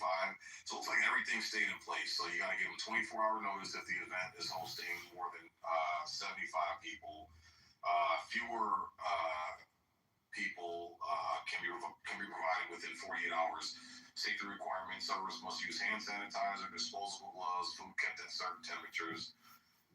So it just seemed like really the only ordinance issue they had was the running water in the toilets. And I told you they had to go to the government in order for them. Yeah, they sued. No, it wasn't. It I wasn't did say that. You didn't organize the event. You don't know what paperwork they filed to happen. Hold on. It was between 2018 and 2025. Obviously 2025, but it was between that. It was around that time. It was for a short time, and it was because we lived there. We were there walking around. Right? There were officers that were shutting down people for feeding. It was explicitly for feeding the homeless people. That's what it was. And for 35, that's a long time. Right. Well, obviously not 2025, not 2023, not 2022. It was between 2020, 2018, and 2020. It was. Yeah, but nothing. The only thing that changed me, like even I'm looking at the 2025 rules, everything's the same except for the toilets and the running water. So nothing changed besides those two. Those are the only things that were changed. Oh my God! Listen. That's just what I'm reading. Yeah. Well, Google doesn't answer all of your questions. You know what I'm saying? But believe what you want. You haven't answered any question. Google's wrong. You're wrong. So I mean, who do we believe? You? Trust me, bro. That's your facts. Yeah, I can get the guy who organized it, Patrick Smith. Yeah, Patrick Smith is the guy who organized it. He's a very close friend of mine who I can have come on this app, who I did bring to this app before. Okay, he's the guy who organized it, and we can talk to him. I know how protests in this nation work, okay? Once it gets over a certain amount of people that show up, right, you have to notify the fucking city. It wasn't, we didn't, and I know for a fact none of us did. I know none of us did. No, I know none of us did because that's not what we do. We intentionally do forms of activism. We intentionally, Uncle Ruckus, that's against our philosophy. Do you hear what I'm saying though? You guys didn't show up. Uncle Ruckus, do you understand what I'm saying? Already had the event planned. They already planned to get out there. Not other people. It wasn't other people. This was formed by Patrick Smith. Okay. I know how it works. Hold on. There's a group of us. Okay. It was a meeting of we meet right every 2 weeks. We have meetings. Right. We host events. Right. We have annual get-togethers on top of big annual get-togethers. Okay. People all over the nation come. Right. In Dallas, Fort Worth, the group of the volunteers. That's how it formed. A bunch of us, a group of us. It wasn't just one person. Patrick Smith led it, and then the group of us decided this is what we were gonna do. We formed Feed the Need, and that was one of the things that we did. Okay, that's my point. I mean, Well, there's the funny part. I agreed with Reddit. So it's that. This is funny as hell. So it says Dallas, Texas. I put the link in the chat. Dallas, Texas made it illegal to feed and help the homeless. So every year for the past 7 years, a group of Texas provide aid and food to the homeless while armed to the teeth. And even in the Reddit thing, people are calling this idiotic. They're like, what are you going to do? You expect the police to show up and start a shootout? And, you need guns. They said it's not illegal. People in this Reddit chat are saying it's not illegal to serve food to the homeless. You just need to let the fucking city know. And they're like, showing up with guns and shit, it's fucking retarded. Like, what was the point? So even on Reddit, people that don't live there, right? Again. Yeah. It just kind of feels silly that you guys would show up just because there's a Oh, couple maybe races that two, they maybe two and have two aren't adding sanitized, up. certain Maybe foods the and stuff. internet doesn't give you all the answers. Yeah, Maybe, yeah, maybe, 24 hours. maybe there's a real life, in life example of real shit that's not on Google. You guys are ridiculous. Yeah, it just doesn't seem like something you get armed for. It doesn't. Yeah, I mean, come on. Notice that's not much to ask. That hey, we want to feed the homeless, so we're giving you 48 hours notice. We're gonna have hand sanitizer, and the food's gonna be served at a proper temperature. As long as those things are met, you don't have any problems, people. So what's the point of the guns and shit? Oh, because they want to be activists. They went from the armchair in the living room in the basement. Because there's such ugly, because there's such ugly people on SSRIs, you know, you get the glasses and everything. They're terrible people. And that's why they just couldn't want to afford to go to the range that day. They Exactly. had a gun that they never used, so they had to show up. They had to show it somewhere. Horrible people. Says the bootlicker. No, I'm just saying, though, man. I mean, from what I mean, unless you got something else, people, but it does seem silly, man. That's a silly argument you brought up. Of course it does. Of course it does.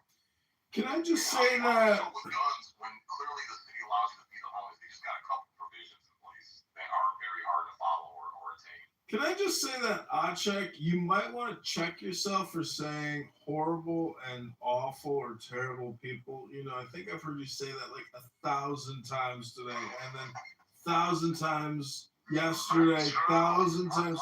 What am I supposed to say? Yeah, it's the best thing ever in the whole entire world. Like, I don't try to go get a you know what a thesaurus is, or like grok. You can like do some large language model. Try to learn some new English words or something. I know English isn't your first. It's terrible. Merry Christmas, bro. But what am I supposed to say? Yeah, this is the best woman in the whole entire world. Yeah, we're having a good time. If something is terrible, it's terrible. Like, what do you want me to say? I don't know, get some new words. You know, limit yourself to how many times you use terrible. Otherwise, you might end up becoming terrible. English is my third language, bro. Well, that's just horrible. You should try to learn more English. That's horrible that you don't know more. It's terrible. It's just horrible. It's just terrible, horrible that you don't know more English. It's horrible. Yeah, I want to say something else. Yeah, tell me, John, what do you want me to say? Essentially, I don't know. Just like you say horrible, terrible all the time, every day on this app. I just get so tired. It's awful. It's horrible. It's terrible. It's applicable. Well, it's horrible. It's just so horrible that you have to use the word horrible all the time. It's horrible. Like, what do you want me to say? I don't know. It's kind of like me saying horrible over and over again. It's just horrible that you use the word horrible all the time. It's just terrible. Don't come in here and be like, yeah. Well, it's just horrible. You use the word horrible all the time, and it's terrible that you use the word terrible. I've heard you say it horrible. It's horrible. You said horrible 1,000 times today. It's horrible. What do you want me to say? I don't know. For the past 3 years on this app, Object, it's horrible how many times you've said horrible, and it's terrible how many times you've said terrible. It's horrible. I'm dealing with scumbags. I'm dealing with people that are just. I know it's horrible.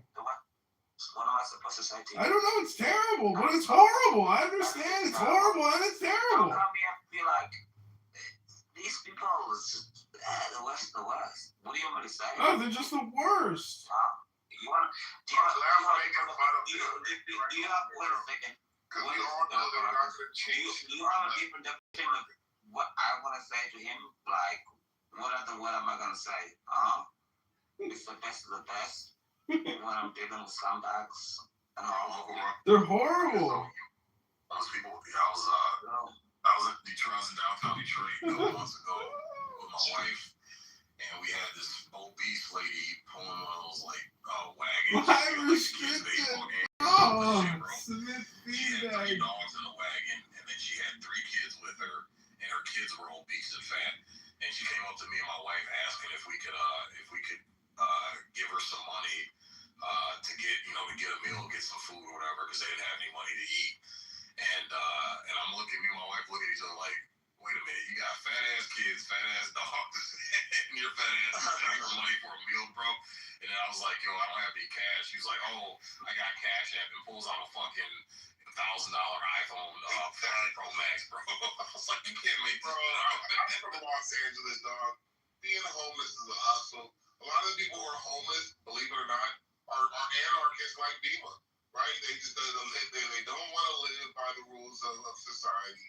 You don't know what an anarchist is. Only what you've been taught, trained, and indoctrinated They to don't believe want to do anything that from your public education system. They've given up on the system. They're conspiracy theorists.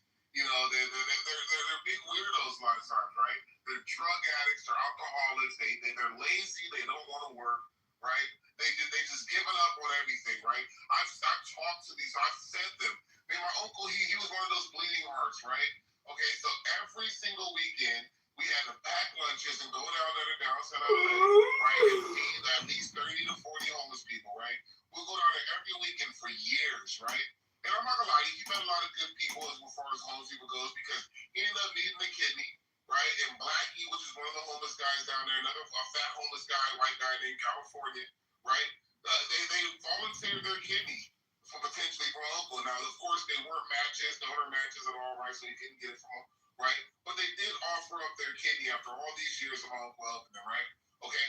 And I realized one fucking thing. Your uncle just a kidney harvester, man. He wanted a big kidney harvesting scam. Full-bodied adults, and they were sitting there fat and homeless in their tents with a whole bunch of shit, right? They were enabled to be fat and homeless by the government. Bruh, I was in LA on a state trip. It was like 300. Uncle Ruckus, are you fucking fat? Who the fuck are you to call these people fat? You fat. I swear, I'll no longer go back.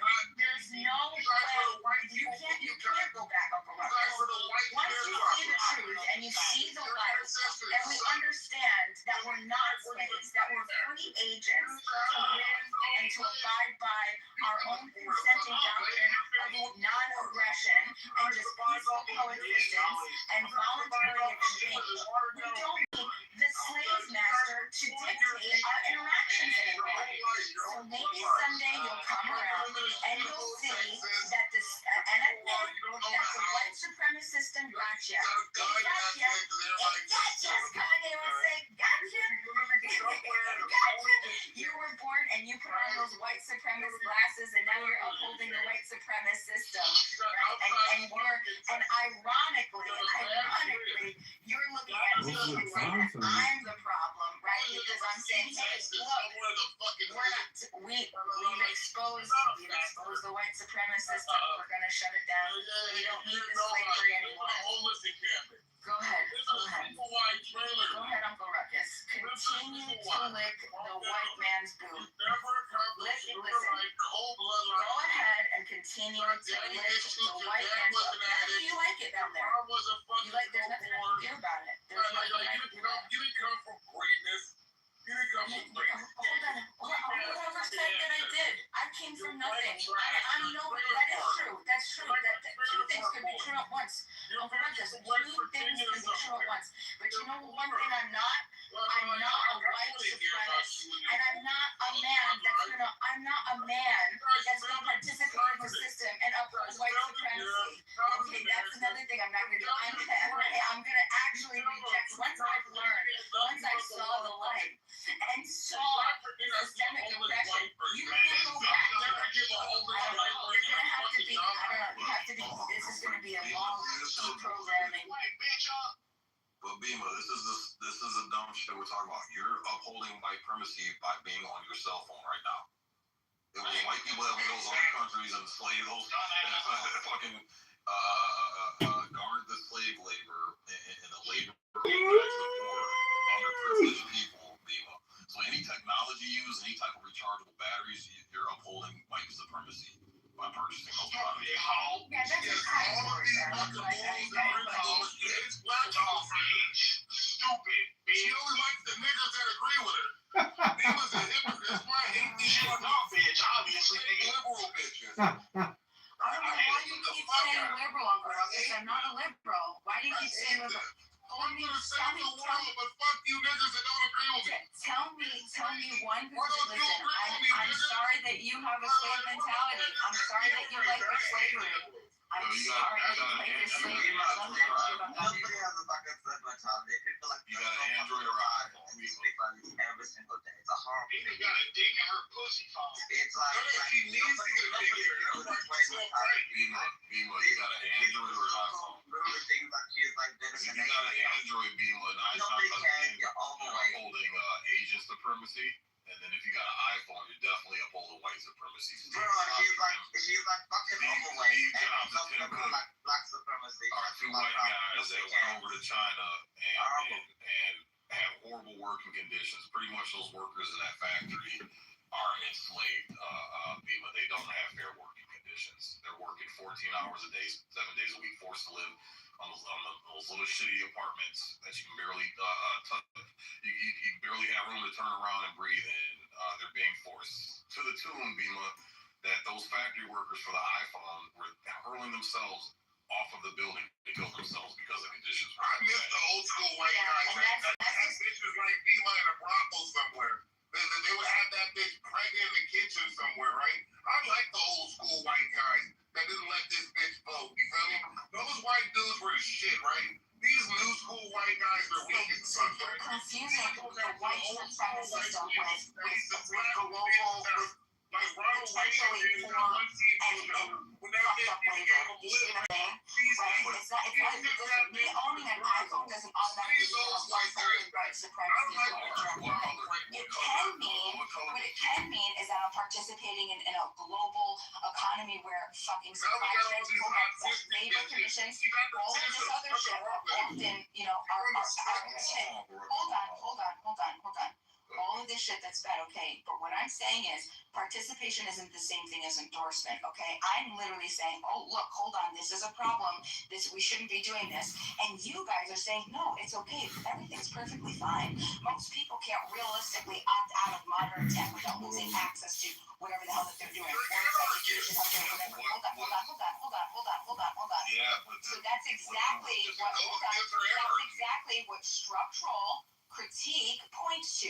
The system is designed so that opting out is costly, okay? So if you want a serious argument, don't say to, oh, look, gotcha, moral theater, oh, look, you're using an iPhone, right? Why don't you ask the real questions? Who owns the platforms that are going to capture these profits? Who are the biggest players? Who are the lowest and into the supply chains, okay? Because they're completely different. Steve Jobs and Tim Cook are white people, so whenever, and the only way they can do it is by people like you who keep paying for this shit and giving them more money to be able to do it. If you stop buying the iPhone, then you wouldn't allow Tim Cook and Steve Jobs, who are both white, to take goods on Temu, right? That's what I'm saying. Yeah, you can't. Look, you gotta pick one. Either your cause is so worthy that you truly believe in it, you'll sacrifice, but it sounds like you're not even willing to sacrifice. See, that's a category, or that's a logical fallacy, and that's exactly what I said. Participation. Hold on. No. You're frustrated. That's why you're not letting me talk, because participation, like I said, it's not. No, it's not. It isn't the same thing. It's not. I'm inside the system, and you're inside the system, right? We both are inside the system. The question is whether are you going to stand up and say, hey, look, this is bad, let's change it, or are you going to say, nothing matters, everything's fine. This is the system that we got. If you don't like it, leave. What do you have to change, Obama, besides fucking nothing? Yeah, I showed you that, and you know what? That wasn't good enough. You said, oh, look, you showed up with a bunch of things. The point was, again, feed the need, right? Nothing will ever be good for somebody like you because you're just dishonest. The principal reason why we do things like feed the need is because we don't believe that we don't need to pay other people and go through silly hoops and follow code by some arbitrary authority to participate in free exchange of free people, okay? Doesn't believe in fighting. Yeah, all that word talking about that. It only works out if you don't understand what I'm talking about. That's what volunteerism is. You're not fancy words. Hold on. Listen, if you don't like how I said it, then maybe, why is it fancy? How can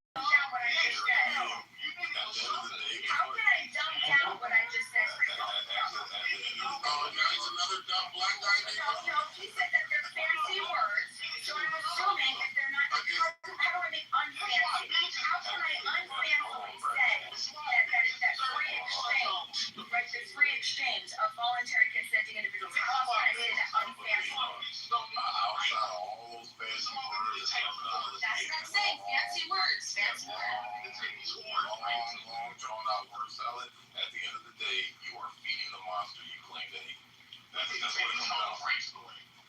You're feeding the monster you claim to hate. You can't claim you hate the monster and continue to hate bitches. You just can't do it. It's hypocrisy, yo. This is right. It's hypocrisy. Bitches don't ever shut the fuck up. They can get slapped. These dumb bitches nowadays. Bring back the old school white guys. Right? I'm tired of you modern white bitches straight out. I'm tired of you guys. You guys don't want to have a backbone. Are you alright? Are you on like, are you doing drugs? Are you out of what's going on? You like being an ankle biter? You're annoying. Like every heartbreak goes, you ain't bring back. Oh my god, Brad, what's your issue? Where's this guy? I'm not even calling you on the stage, right? This is how I'm going to say it, right? Okay? If you stand on the side, if you stand and watch oppression happen and do nothing, you have chosen the side of the oppression, right? Participate. Which is what you're doing. You're saying that the system is fine. Nothing doing here. Let's maintain the white supremacist system in the United States because you don't like it. Right. That's what you're saying, Ruckus, not me. It might love to be a slave, right? No, I said that hold on. I said psychologically, that's I don't know why you think you're separate from white supremacy. You are the white supremacist. Stupid bitch. You dumb liberal bitch. You stupid cracker liberal, bro. What a dumb fucking white cracker. Let me ask you a question, B. What would you think? Annoying. Hold on, Brad. White liberals that act like they for like black empowerment. I'm not a liberal, Brad. I'm not a liberal. Why does everybody think I'm a liberal? Why does everybody think I'm a liberal? Can we figure that out? Why does everybody keep saying I'm a liberal? Why?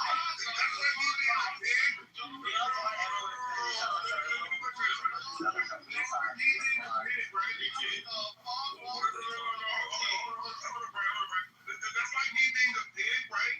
And I go ahead and put a wig on, right? And a set of glasses, right? Right? And then I decide that I don't want to more, right? And I'm telling you, and then I walk outside and people are like, oh, that's a pig. You know I'm a pig. Like, from that's you. That's you right now, Bima. Everything about you is liberal except for you don't want to, you don't like to label. You don't like labels. That's the liberal thing, not to like labels, Bima. You don't like being labeled. That's what liberals, that's liberals. No. Okay, well then prove to me what positions that I have that are liberal. Go ahead. You believe white supremacy is a thing, so that's number one. That's number one. Oh, okay. All right. Sure. You're anti-government, right? Okay, that's okay. Libertarians are anti-government. Anarchists are anti-government. You really want to bring down the whole nation. That's exactly what liberals want to do. You guys are Marxists. Yeah. Voluntarists and minarchists and libertarians also. True, but that doesn't make them liberals. They're different ideologies. One wants more government, right? Liberals, textbook. Right, exactly. They want that's what a liberal is. Textbook. And if you learn this in college, liberals are someone who wants more government. Show me where I want more government in anything that I'm talking about. You guys are anti-ICE. Well, that would be aligned with not a liberal principle, right? I'm saying that I don't want more government, right? Liberals want more government for solutions. So explain to me what position I have that says I want any government. If you could give me one position, give me one position. No. I'm saying, no. You only want the government. You want government where I want government at any You want the government to feed the homeless and take care of them. No, that's not true. I do not. I absolutely do not. That's an assumption. Go on. That's okay. So I corrected your bad assumption. Uncle Ruckus. I do not want the government. Uncle Ruckus. I do not want the government to feed the homeless. Uncle Ruckus. I do not want the government to feed the homeless. I do not want the government to give everybody universal health care. I do not want the government to do anything to have social, any type of social system. I do not want the government to do any of that. What's your next point? Yes, you do. It is what it is. My next one is like, Oh, okay. So now you're just gonna be intellectually dishonest. All right, that's it. What do you want? Okay, Diva. What do you want to happen to the homeless? What you my have? next one is like one of the. No, let's go and see what her big grand solution is for the homeless. What do you ultimately want the homeless? What do you want to happen to the homeless, Diva? Free market solutions. Free market solutions.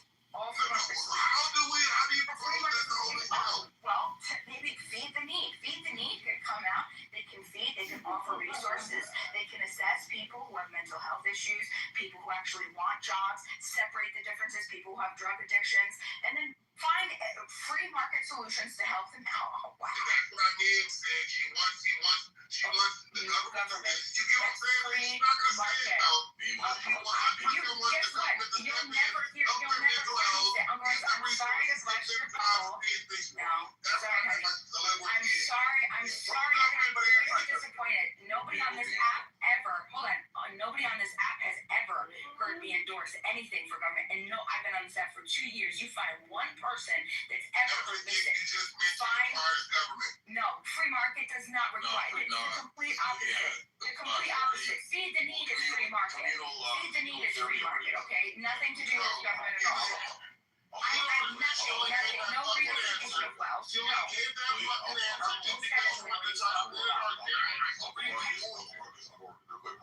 So no, she's actually right, Uncle Ruckus, because a lot of conservatives believe in community charity and the government not stepping in and not using taxpayer dollars, but putting that responsibility on local communities to take care of their local problems.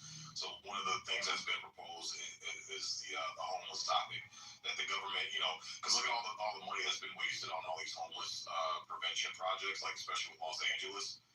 They just wasted so much money, and the homeless problem's actually gotten worse with the more money they dumped into trying to solve that problem.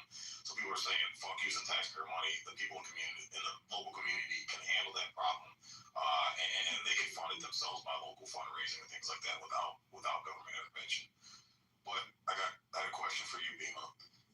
What would you think if I went on a campaign saying I can't stand Walmart, how they open up these big box stores, shut down these mom and pop businesses, and then they close up the stores and move out as soon as the workers try to establish a union to get better wages and better working conditions. And then they leave these small towns desolate because that was the main employer in that small town. So all the mom and pop shops closed up. Walmart employed a bunch of people, packed up shop, left, and now that town is destitute because of Walmart leaving, setting up and leaving. So I can't stand Walmart because it ruins communities. But every time I turn around, you see me at Walmart spending money and going shopping. What would you think about that? Well, two things, right? Like I said earlier, that sometimes our time, circumstance, and location make it impossible or make it very difficult. Maybe we're coerced, things are unavoidable or bad options for us, cost benefit wise, right? But it doesn't mean that it's not something that we would want to shut down, because it's not as simple as not going to one Walmart and having it shut down. The issue with Walmart being able to be the conglomerate and the monopoly that it became was through the patent system and through what Walmart was able to do with government protections that allowed, nobody wants to hear this, but that's how Walmart became what it became. So if you have an issue with Walmart, you really don't have an issue with Walmart. You again have the issue with government once again. So my point is that it's the principle, what you're saying, I understand what you're saying, but it's false, right? Because like I said, participation, sometimes, like I said, it's unavoidable, right? So it's a false dilemma. That's the best way I could say it, right? So like taxation and things, okay? I'm in a survival, I'm in, what is it called? What is it called when you're, I forgot the name that starts with an S. If I have you at the end of my gun, what are you? You are what? You are my what? You're in a survivalist position, but you're what? At the end of your gun. Yeah, like if I'm coercing you with my gun, right? What are you? I don't know the word. I can't think of the word. Fuck. But anyway, the point is that you're in a survivalist position. When the cops come and they do the things that they do to me, I don't say, okay, babe, let's just fucking strike out and get ourselves killed, right? It's because we have to survive, right? We're in a, what's the word? I can't even think of the word. I can't believe I can't think of the word. Hostage. You're in a hostage. You're in a hostage situation. So you comply, right? And there's going to be a time where, okay, yeah, for life, cost benefit. I mean, like, do we want to die right now for this? And it's not going to mean anything because guess what? It's going to go on to the media just like we've seen what happened to everybody else. And oh, look at Leonard Cure. People watch Leonard Cure and they still will think that somehow Leonard Cure was the problem in that scenario. Oh, because he didn't comply. Okay, a guy got convicted, wrongly convicted, spent 15 years in prison, got pulled over for doing 100 on the highway, something that millions of people do every single day. Okay, and then an officer was going to arrest him. Okay, he even said, I haven't harmed anybody or anybody, just give me a ticket. Okay, and the officer still escalated that and murdered that man. But is that murder? No, because people don't want to. That's my point. And you know what? Everybody else looks because you can't have the explanation, right? Leonard isn't there to defend himself now and to show everybody and to make awareness, right? Oh, look, Leonard is. So my point is that when we're in hostage situations, we have to start with the Socratic dialogue. It all comes back to the Socratic dialogue. But I do understand what you're saying. And a lot of time, because that was a lot of my vegan argument with a lot of people when I had to go vegan years ago, right? The idea is was I more against animal agriculture and the way that we treat animal agriculture, or was I more policing people on how they ate, which could help them, physiologically with their cells, what foods interact with their body to make them function as a maximum human being, okay? And the idea is that, we were poor. You can't feed into the system. You can't continue to pay for more animals to be killed and then also stand up against animal agriculture. I mean, like, there is a contradiction, and I would be a fucking inconsistent hypocrite, but at the same time, the idea is to bring awareness so we can have the dialogue to change it. Like I said before, I mean, in order to change it, though, like I said, the only way these entities exist is because we keep giving them money. So if like I said, the first place to start would be to stop feeding the monster, stop giving the monster money to keep it growing, and then you can have that conversation. And people say, okay, well, if people found a way to stop, I can find a way to stop. And then the biggest monster isn't the companies, though, in my opinion. The biggest, and that's where how do these companies survive? The only way they survive is because we keep giving them because of money. taxation, because of government, because of authority. That's my opinion. So I would say stop giving them money. Remove your productive ability from anything that's to do with government. Right? You're complicit in the system of governance. And I understand your argument. I do understand your argument. True, but it's impossible. It's largely impossible, or at least it would be at a big detriment to me to not have things that could make my life better, unfortunately, right? Or at least not harm people around me, and then also continue to speak out, right? What's the point of that? You can't. I mean, sometimes I do understand what you're saying, though. It is a really good point, though. It is a good point. But that's where I'm trying to, because that's the point Uncle Ruckus is making, and that's what he's saying in armchair activist is all you're doing is talking, but your actions aren't conducive to what your speech is, and that's the problem people are gonna have. Like, and maybe I sat here and listened long enough to everything, right? Okay, and again, she's dancing around it simply because I caught her on her bullshit, right? But if you believe in free market solutions, a true free market allows for monopolies. U.S. gold rules, right? So therefore, without government stepping in, sometimes we would have a lot more fucking monopolies, right? Because if I have the money and I can corner a fucking market, I'm going to do so, right? I'm going to, and if I want to keep on expanding that, and I have the money to do so, nobody else has the money to do so, I'm going to keep doing that, right? That's true free market. True free market that's unregulated is something you hate more than what we have now, right? Yeah, well, do your research on Rockefeller. He's the reason why antitrust laws came into effect. Do your research on the Rockefeller business model, man. Yeah, no, Uncle Ruckus is right. Yeah, government is useful in some ways because if government didn't step in, I mean, not that they did much the way Rockefeller structured his business, But I mean, they did step in to break up. Rockefeller would have everything you see today would have had Rockefeller's name on it. The government had stepped in and broke that shit up. I mean, it's like this right here, right? Okay. When you look at an actual free market, like right now, right? Capitalism is private means of production. In simple terms, right? Socialism or communism is state means that are control of production, right? That's the only big difference there, right? Okay, we live in a capitalistic society, right, which is why things are privately owned, right? Okay, so now when you have things that are privately owned by private people or a collection of private people, right? Okay, then they're gonna do the fuck they're gonna petition these governments. They're gonna lobby these governments to be able to get what the fuck they want out of them, right? Because that's what the government is for, to when you're doing business, right? 100%. So there's no way we're gonna sit there and say that we're anti-capitalism while still benefiting off of capitalism. Makes no sense. And that's why I'm saying most of you said you had to go vegan. That's liberal.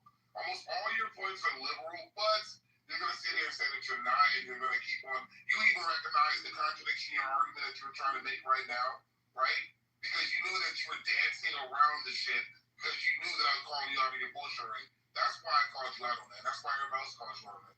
That's why I said you're liberal, because you actually are, right? You're not anti-government, you're pro-government, but you're just trying to paint yourself as anti-government. Because if you're a true anarchist, which I know plenty of those guys, they've gotten a plot in the fucking woods somewhere, they live off grid. They don't pay taxes, they don't do none of that shit. There's a whole community of people in California that have done the same shit, right? They went out in the desert and said, fuck you to everybody, right? That's what they did. So therefore, don't sit there and try to tell me that you're an anarchist and against all this, because they live without all You know me. they live without all these amenities that you like. Yeah, he's got a point on that one. Yeah, no, that's not true. That's not true. It is true. The anarchists literally have separated themselves from society, and they said, "Fuck." Hold on. I know the biggest anarchist in the entire world. Okay, tell me one, and I know. Name one. Name one. I don't know them by name, but I've seen the groups beam up. I guarantee you, if you've seen the groups, the biggest anarchists, you absolutely have seen me. You've absolutely actually seen me, whether it's on YouTube or whether it was in the series on TV. Do you live in an apartment or a house? Okay. A serious question. Do you live in an apartment or a house right now? I live in a house. Live in a house. Do you own the house or are you renting? Own the house outright. You own the house outright, right? Built it from the scratch, yeah. Pay taxes on that house every year, correct? Every year. Of course I have to. I'm forced. I'm coerced. Because if I don't, hold on.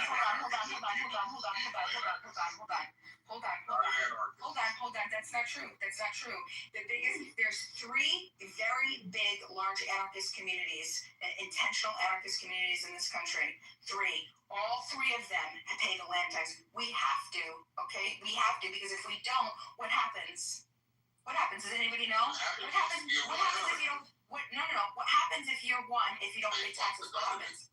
No. What happens? The government comes to take your house, but a person. Oh, what does the government do, Sig? They take your house, but here's the thing. Right. You've had plenty of motherfuckers. Look at Kitover, for instance, okay? That's a true anarchist. Alright? That motherfucker went through with that bulldozer and leveled that fucking town and died doing it. So if you were truly stood by what you believe, you'd say, fuck you, I'm not paying taxes. Try to come and take my house, I'm gonna light all you motherfuckers up. I'm gonna die trying. That's a true anarchist, Bima. Yeah, unfortunately, if I was by myself, I wouldn't have any problem doing that. And that's exactly what I eventually will probably get to. Okay, I don't know who you. I've already been and started this entire thing. I lived in an essential community, and I created one in Lawrenceburg, Tennessee, in 2016 with a bunch of other anarchists, and with a bunch of. Oh, because my mom and dad are dying and my grandmother needs help. That's why. I'm fucking taking care of a family that's literally dead and dying. That's why. That's fucking why, Sig. That's why. Okay, because I have to take care of my mom and my dad and my grandmother. What the fuck? So, Bima, why didn't you move them out there with you into that commune? Because they don't want to go. They grew up here their entire life. This is where they want to be. Do you have a job? Yes, I have a job. Okay, so you work. Do you work for a big corporation? Absolutely not. well, regardless of lead work for it, like I'm pretty sure that they are somehow paying taxes to the government as well, right? This goes back to Sig knows. Tell him how I pay taxes, Sig. And you know what? I wouldn't even get into this details with you guys. You know what? You guys are dangerous. You guys are dangerous because you know what? You guys are dangerous because you're such bootlickers. If I actually told you the truth and I actually let you know what happens, people are so sick that they'd go as far as finding business and then make sure that they can fucking turn Oh yeah. And I'm just gonna believe you. I'm gonna believe a bootlicker. Okay, well, I'm not gonna prove. I don't have to prove myself. I don't have to prove myself. The people who know me know me. I'm sorry, I don't care. I don't care what you think. You're a bootlicker. You're telling me that I want government intervention. I don't want government intervention in anything. Okay. You don't even believe that the free market can exist without government. That's a sick mentality. That's a sick mentality. You're going to work every day trading time for money, right?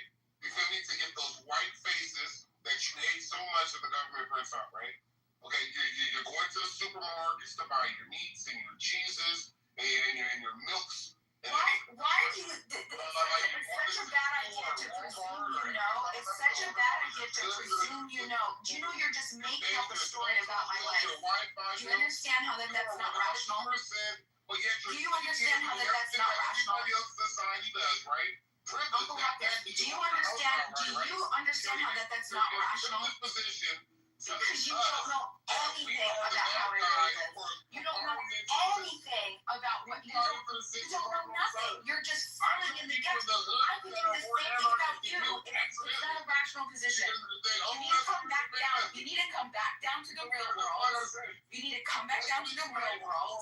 Your presumptions and assumptions are nothing, Uncle Ruckus. They're irrational. They're illogical. It's literally insanity. It's insanity to pretend like you know. Did you make the stance? You just said free market can't exist without the government. Can C-A-N? The free market can exist without government, of course. What do you mean? If I would be the new government, if I was a free market, I would own everything and enslave people like you. The only way that would happen is if you decided to use a monopoly of force. Okay, if you had force, and you would have to right. So then you would have to use force. Then you'd have to enslave everybody. Okay, and in that case, okay. But first, everybody else is going to have to put their dollars, like you said, the voting dollars. They're going to have to continue to participate to help you get. Hold on. I'm not saying ballot voting. I'm saying voting with your dollars. That's in the free market. You vote with your dollars. So you're saying that everybody is going to know that you're going to come in and enslave us, and we're going to continue to buy from you. So you can. That it doesn't make sense.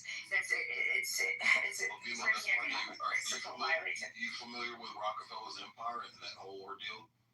That's why I brought that up as an example, because that was an example of free market, and Rockefeller literally owned every single dollar, was in control of every single dollar, like the way he built his empire. So there was no voting with your dollar. Like it was either Rockefeller's way or nobody's way. That's why the government had to step. He literally drove He literally started off refining oil, and then he bought the barrel making companies, and he bought the transportation companies, and he bought the fucking refineries. Like he vertically scaled his company up to where he owned every fucking thing and pushed everybody out. You know, he literally owned everything.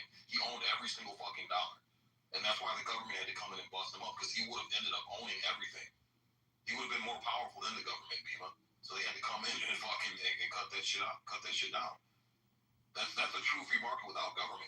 Literally everything would say Rockefeller on it right now if it wasn't for the government stepping in and breaking that up, because of how he scaled his business. That's not true. Because that's not true. It's not true. It's not true because everybody knows that in economics that you have a bell curve, and there will be a peak. Just there has been in the history of every type of company, right? You cannot, because there might have been a monopoly for a short time, but it would have fallen. There is no case because that's an economic principle. That is the bell curve principle of the bell curve. Either the government or people take up arms and physically take over. You're not listening to me. That's what I'm asking. How else? Because there's only two methods that we've seen in history. Either the government steps in and regulates, right? Or people get sick. Because once we've seen people get power like that, monopolize everything, and then they end up actually becoming the government entity because they become so powerful, they control literally everything. The people who are subjugated rise up. So now you either got the government stepping in and breaking it up, or there's going to be bloodshed to revolt. Those are the only two options you got. What other options do you have besides that? People are not going to participate in their own slavery willingly. It just won't happen. Would you do that? We've seen it happen time and time again with socialist countries, Bima. And the only option was the people revolted to break that shit up. But they were treated like shit, subjugated, and treated like slaves because one entity take control of everything. We've seen it. This is history, like literally repeating itself with almost every single fucking civilization that's existed. And the people on the bottom end up fucking revolting, and then that's how that monopoly gets brought back down. So there's only two ways: you have the government break it up, or there's going to be bloodshed. Those are the only two ways we've seen. That's because you're still assuming that there's government participation. You immediately gave me an example of socialist societies where there's government intervention. I'm talking about free market, actual free market, where people are going to vote, where the economic principles say that it is impossible. There's been no time in history where any company has been able to be on top for forever. It's just because it just doesn't happen. Whoever builds the company, right? They're going to end up dying, and you learn all about this in economics. Then the vision changes, right? And then there's different entries. There's better entry into the market, into that competition, into that field of whatever it's going to be. Then so there's going to be new competitive levels, right? There's going to be all of the things. There's not going to be any of that. It's going to be monopolized. Like that's when I actually bought Rockefeller. That's one of the most contemporary examples we had. He bought the competition out. There was no competition. That's why the government had to step in. He literally yes. bought the competition. What I'm saying, hold on, It's going to boil down to kings and warlords in a free fucking market. That's exactly how it's going to be. Like, because you got to realize, right? Respectfully, it's eat or be eaten in that type of society, right? It's predator and prey. And people like me, respectfully, I'm going to be the predator over the prey, right? I'd rather be the shooter than the one shot, right? So therefore, I'm pretty sure there's somebody that's more brutal than me, right? That's more capable than me, that's going to 100% monopolize the shit out of everything, control the means of production. And once you control the means of production and you have to go through me to get what you need, right? It's either you bend the fucking knee, right? Or we don't do this, or I'm really brutal, I just get rid of you. But you have to understand that Rockefeller he doesn't just, resources just don't come out of his ass and he just doesn't manifest them. Yeah, I will take that. Right, that's different. That's different than free market because now we're getting back into not free market, now we're getting back into tyranny, right? Free market That's exactly what free market leads to. Yeah, free market leads to tyranny. That's exactly what the Rockefeller story. That's exactly what happened. It was free market, and because he was able to strategize. So Rockefeller was stealing? 1,000,000%. He did a lot of fucking shady shit to do that. You think people just willingly handed over their... Who was he stealing from? I haven't heard of this. I'll give you an example. So when he was, he started off fucking digging up for the oil and realized, hey, there's more money to be made. Okay? So he said, hey, this oil, after we dig it up, has to go in the fucking barrels, right? And get shipped. So he says, fuck it, I'm going to make enough money and I'm going to buy the barreling company. That way it's going to be cheaper for me. And then I can charge all the other places that are digging up crude oil. I can charge them higher for the barreling. And it's going to be cheaper for me. And it's going to be higher for them. And he ran them out of business. So then he took over those. And then he got the transportation industry. He said, why am I paying these trucks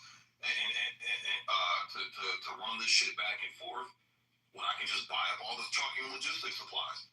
And then the other companies that were still in existence, he charged them crazy ass rates to drive them out of business, and he took over all that. That's literally how he scaled his company, by taking over and outpricing all the competition, and he became the number one dog as far as oil refineries. And then he bought up all the oil refineries after that. So, but those people sold him. They They had voluntarily. no choice, Bima. They were going to go out of business. They had no choice. Okay, and so then that's just a testament that it wasn't harming society that much, and they weren't to that point where they had to say, "Hold on, we need to get together."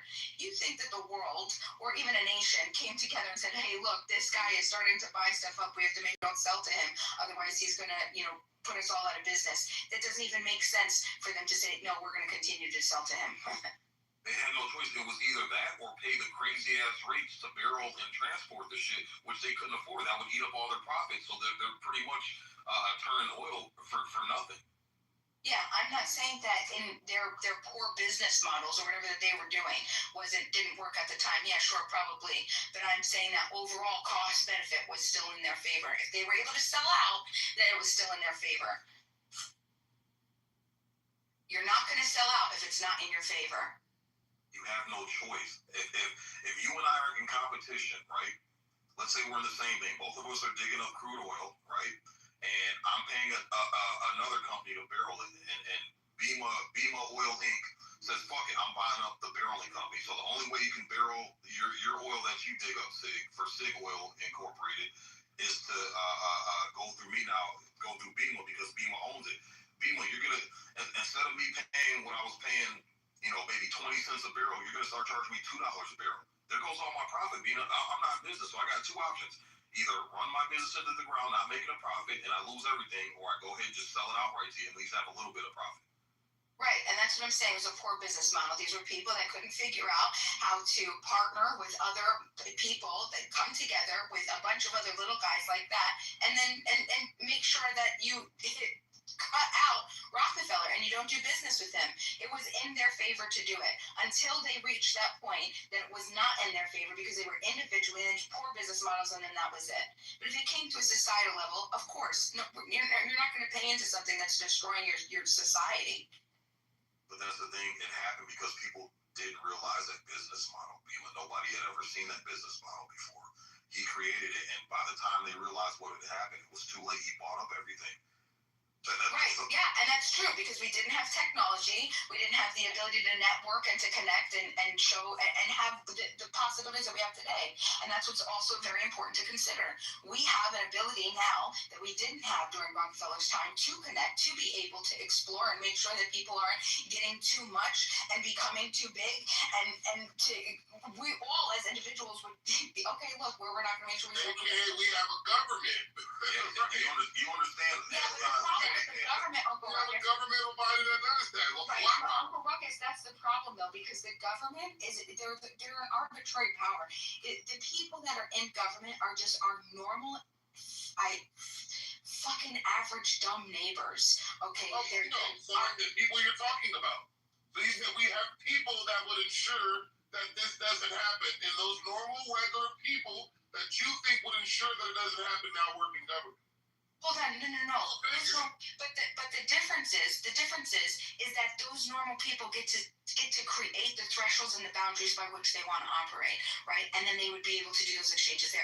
With the government makes those decisions, and that's my point. It's not representative. It's not representative. In a democracy or a republic that we live in, the government is the people. We vote for and elect these people.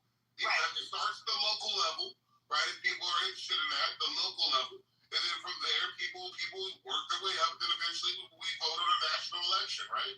Right, 100%. But there's a lot of moving parts that go into it, and all those people are regular fucking people that you may have went to school with, that you may have went to church with, that you may have played football and basketball and water polo with, right? 100%. Those are the people, right? So therefore, what you're advocating for and not even wanting to admit is exactly what you have now, even though you may not like the way it's going. No, not at all. And that's exactly what I was just trying to say. The difference is us as, and Alan, I see that you're trying to talk. I'll just get this out. The difference is that the representative government was one of the biggest scams ever in the history, to think that you're actually being represented by a person or a couple people at different levels.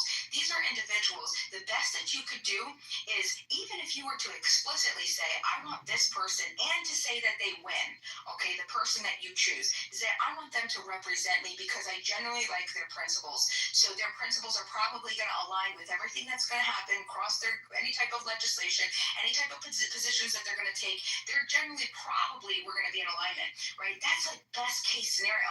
But the fact is that it comes down to a two-party system. Because the best that we've come up with is first past the post, which is whoever has the biggest gang gets to win. So the 51% of America is always going to be able to force their preferences on the other 49%.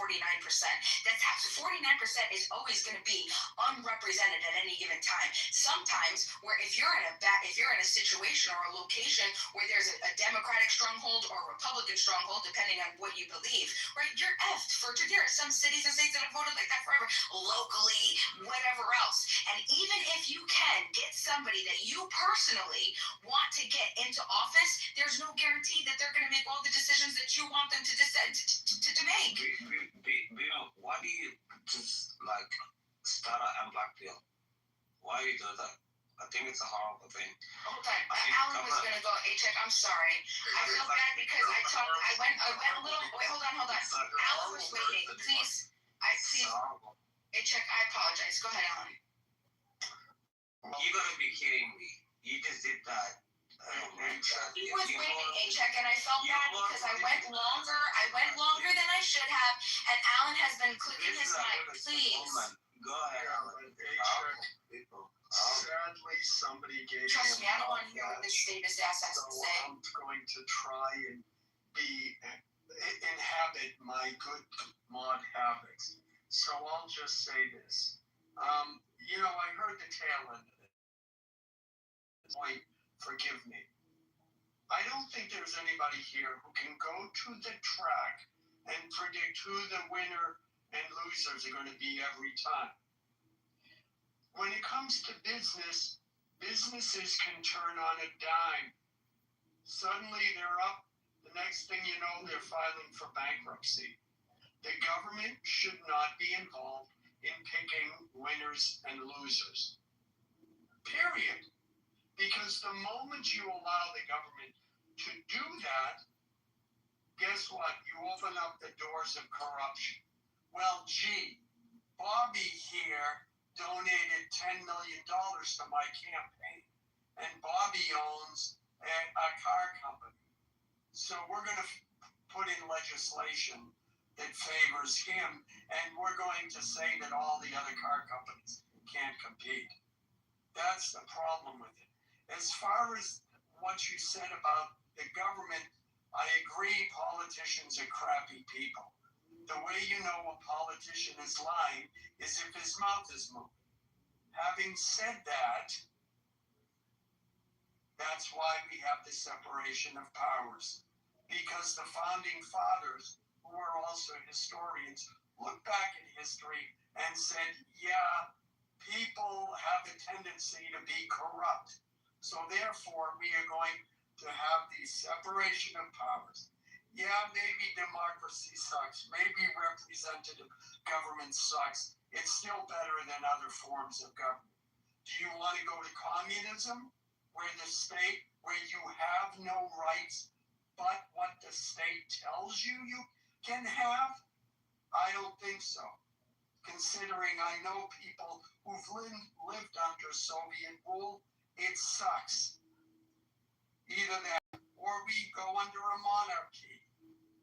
By the way, Sweden, that wonderful model or is it Sweden or Switzerland, is still a monarchy. It's I forget what that parliamentary monarchy, whatever it's called, it's still a monarchy. So this is as good as it gets.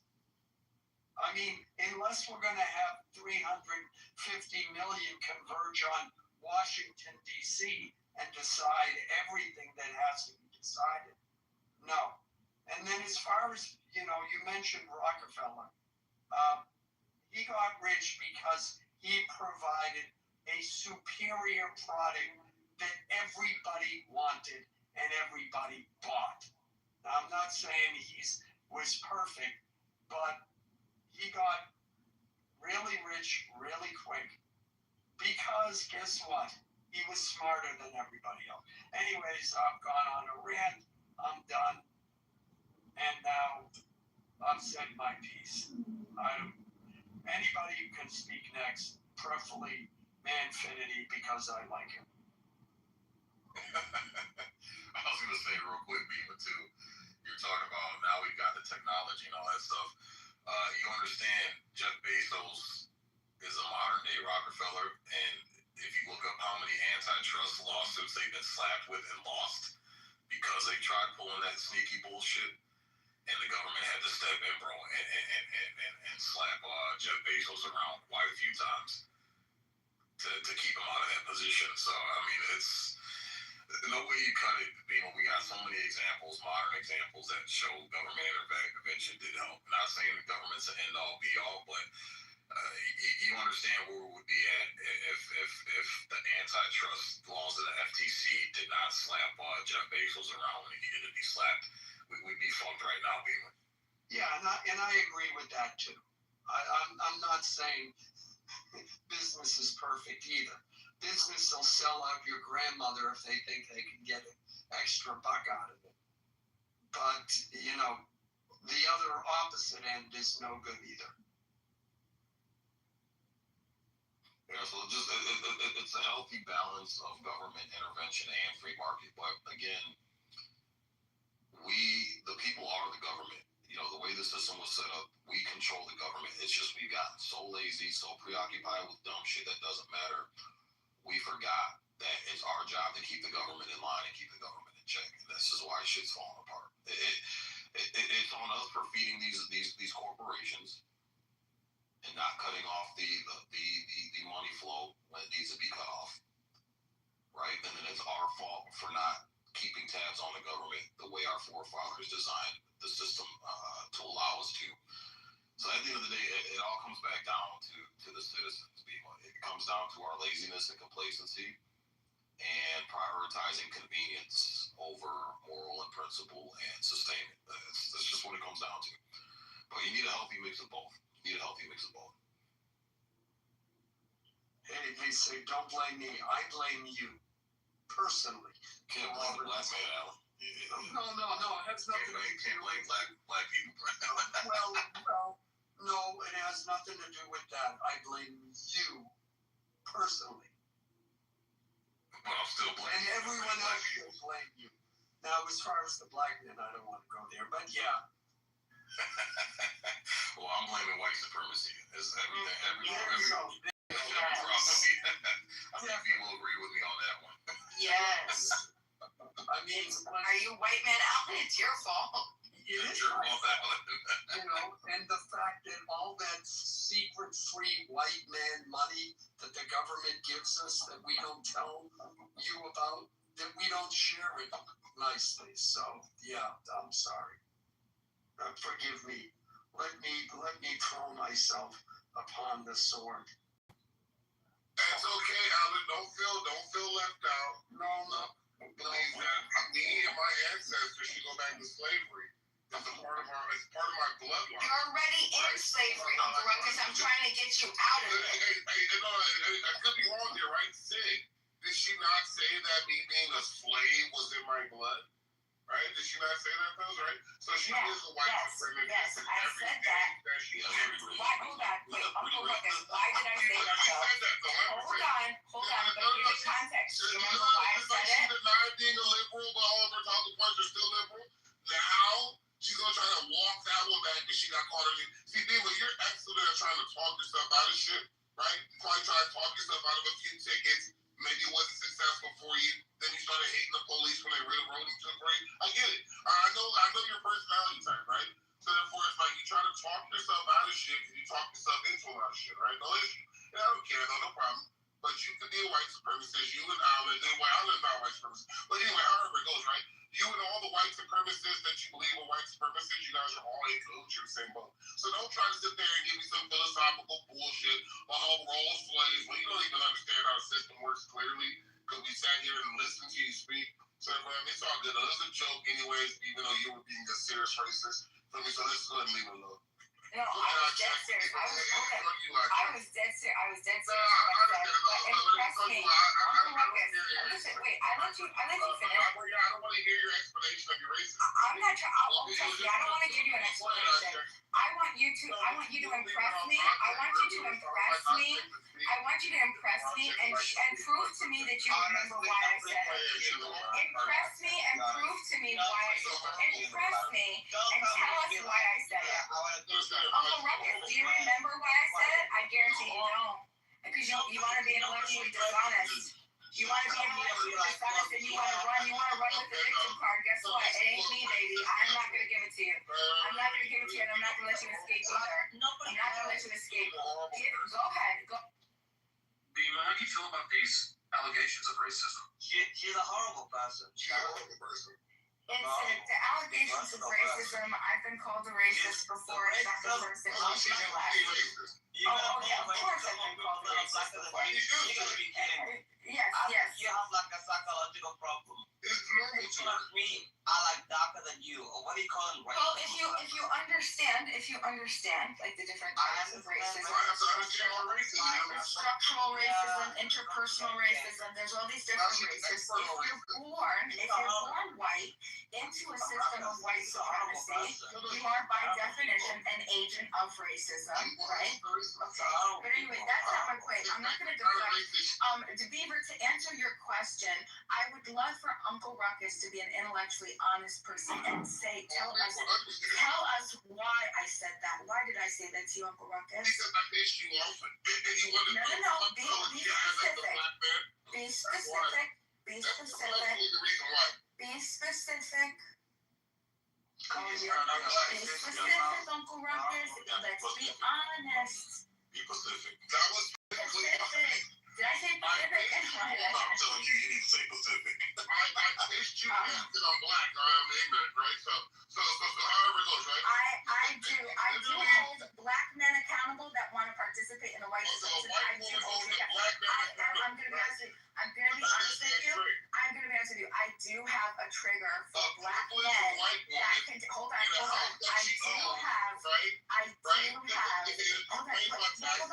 being honest. I particularly have a pet peeve with black men that have no problem saying, "Oh, everything's fine." Inside of the white supremacists, yes, I have an issue with it. Yes, I do. I absolutely do. Specifically black men that want to perpetuate the system of white supremacy. I do have an issue with you. You are one of my biggest pet peeves. I'll never understand it. Picking up the tool of the oppressor. Uncle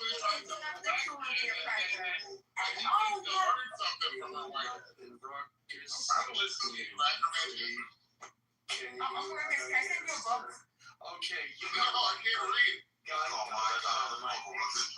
anyone have Uncle Ruckus? No, I'm dead serious. Can I send you a book? No, I can't read. No, I'm dead serious. It's a book by Larkin Rose. I can send it to if someone else has your address in here, I can send it to them and they can forward it to you. And look in my bio, Uncle Ruckus, I want you to look at something. In my bio, there's a link, and it's called the Jones Plantation Film.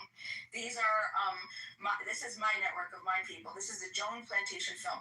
I would pay, I'll cash up you the money right now if you watch that film. It's like $10. If you watch that, and just tell me what you think about it. All I want, I'll do it right now. If you promise to watch it, I'll cash up you the 10 right now, and all you gotta do is watch it, and then we just talk about it. That's it. That's all that I'll ask. And I'll send you a book. It's by Larkin Rose, okay? Because I have a lot of them. I want boxes of them, and I give them out to people I care about. Okay? I will send you a brand new book, right? And send you this book. I'll put it in the mail tomorrow. All right. I don't care about none of y'all. I'm talking to Uncle Ruckus. Speaking. Now I'm speaking to everybody, including Uncle Ruckus.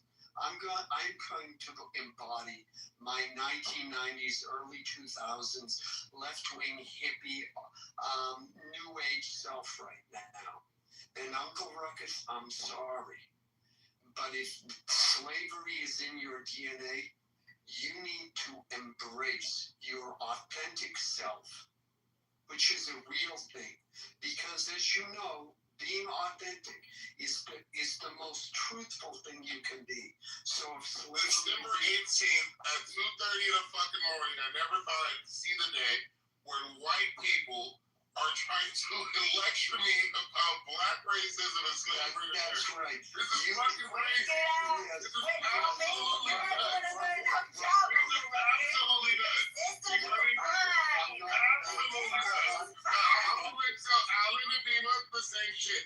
I don't need any lectures from you guys about anything to include my Because I'm not a sadist. I'm not a sadist. You guys be quiet about the subject. Uncle Ruckus, will you watch the film? Yo, Alan's trying to talk, but Alan finished it. Yeah, thank you. I can't yell over you guys. I'm not gonna sit here and let this go on and tell me about embracing slavery. No, dog. I understand that we should do it. You can't pull it all the way out, dog. You gotta give me something. Uncle Ruckus, chill, man. Let Alan go and then incels can wait. Yeah, but can Alan stop speaking to me about anything to tell? You can't control people speaking to you. Just mute up and don't say, I'm gonna go and kill people. Uncle. You can't tell me about fucking racism. Uncle. I don't give a fuck what you gotta say, Alan. Just please leave it alone. Give a cure to do that. I don't need to hear it. I'm fucking room and say, I don't give a fuck. I will not give him the opportunity to speak to me. So I'm going to be interrupted. Okay, there's your opportunity, Alan. You got it. And then so goes next. Thank you. Uncle, you didn't let me finish to put the cap of sarcasm and irony on what I was saying. Okay? The idea, okay, that the demon's trying to tell you to embrace your slavery DNA, in my opinion, is pretty ridiculous. And I was using that as an example to point out the idiocy of that idea. Now, maybe you agree with her, I don't know. But no, I'm not trying to lecture you. I'm trying to pretend to be someone on the left who has the audacity to lecture you about that. So, that's what I was saying. Now, maybe there's still something wrong in what I said. Please come up and let me know what you think. Okay, I'm going to try. All right, well, now, there you go, invite to speak, okay? I hope I didn't offend you. Alright, and so you got the mic, man. Merry Christmas. Yeah. What's up, Skull? Merry Christmas, yo. Merry Christmas, everybody in the group. Merry Christmas. Beautiful. Merry Christmas.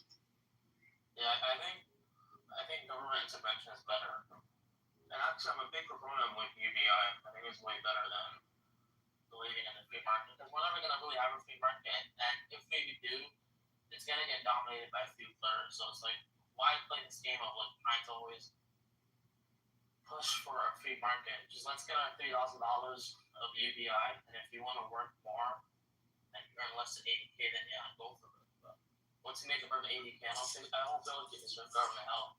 Only 20% of people in my opinion are productive in the economy. So let's just automate shit fast and let's cut our welfare checks, and let's actually enjoy life and work on our passion. Yeah, but what if I don't want to pay for other people's income, bro? I don't want my money taken away from me and paying for other people who can't cut it, can't figure out a way to make more money. And so, what do you guys say to that? The reality is the most productive people in the economy are like 20%. So most people think they actually are, giving up their money to the government. A lot of people actually get their money back. Like, the government doesn't use the money of like 50% of Americans. Like, the other 50%, yeah, there is some they use, but it's mainly just 20% that's like funding the tax bill. So it's like, let's fund and support our most productive. Let's give them government help as much as possible. Let's let them get their freaking corporate welfare, and let's collect that $3,000 welfare, and let's acknowledge it, because it's already happening. Why try to be delusional of the reality? Like, if you think your money shouldn't go there, so what? It already does go there. What's next? Yeah, but how much of it goes there? That's the point. That, I mean, I can be generous to a point, and I believe, there but for the grace of God go I. But at the same time, nobody likes being told what they are supposed to do. Period.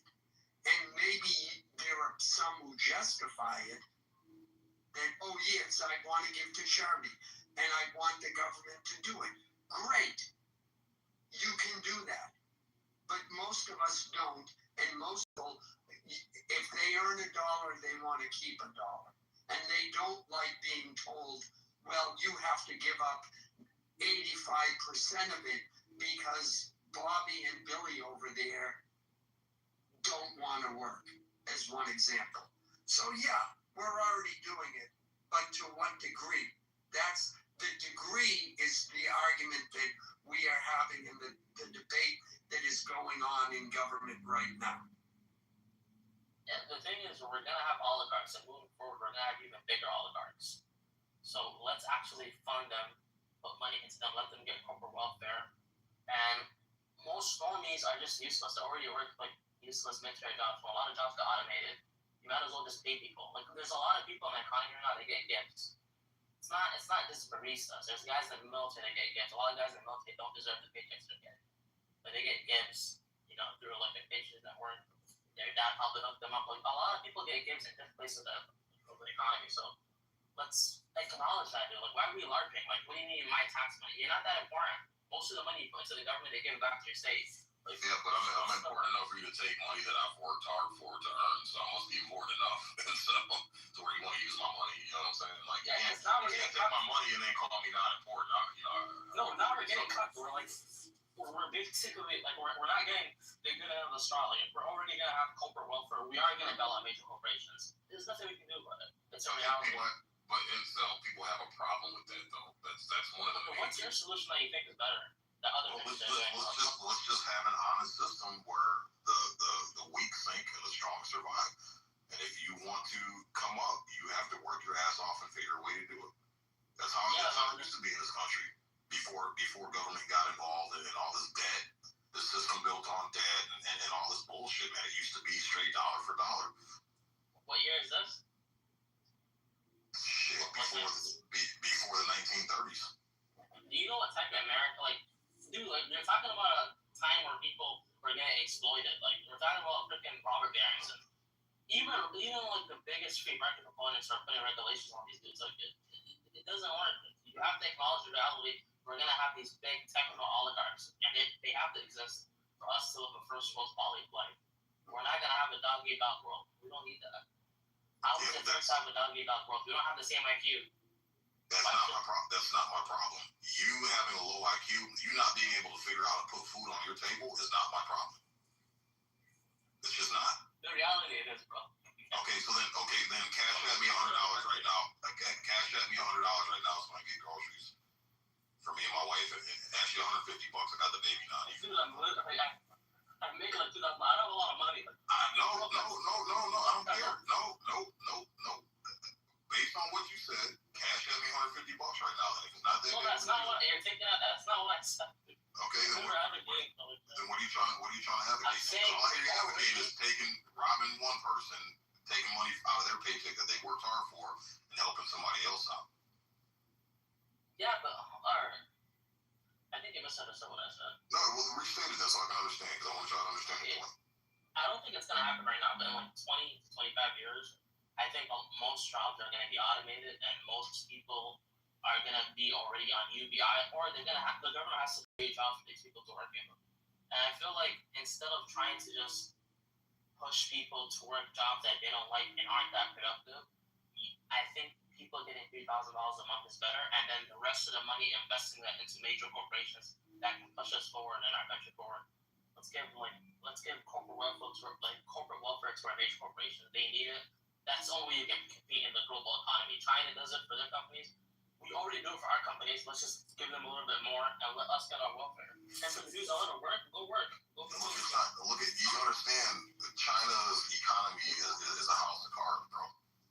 You understand their economy is failing right now. They got the big boost. They got the big boost from overseas trading and commerce, and now they're running themselves into a rut. China has a whole I've only heard they're selling them, like, they have issues in real estate, but they're selling, like, Yeah. on air, bro. Wait, something slipped by that we all didn't catch, except for me. Why does the government have to do that?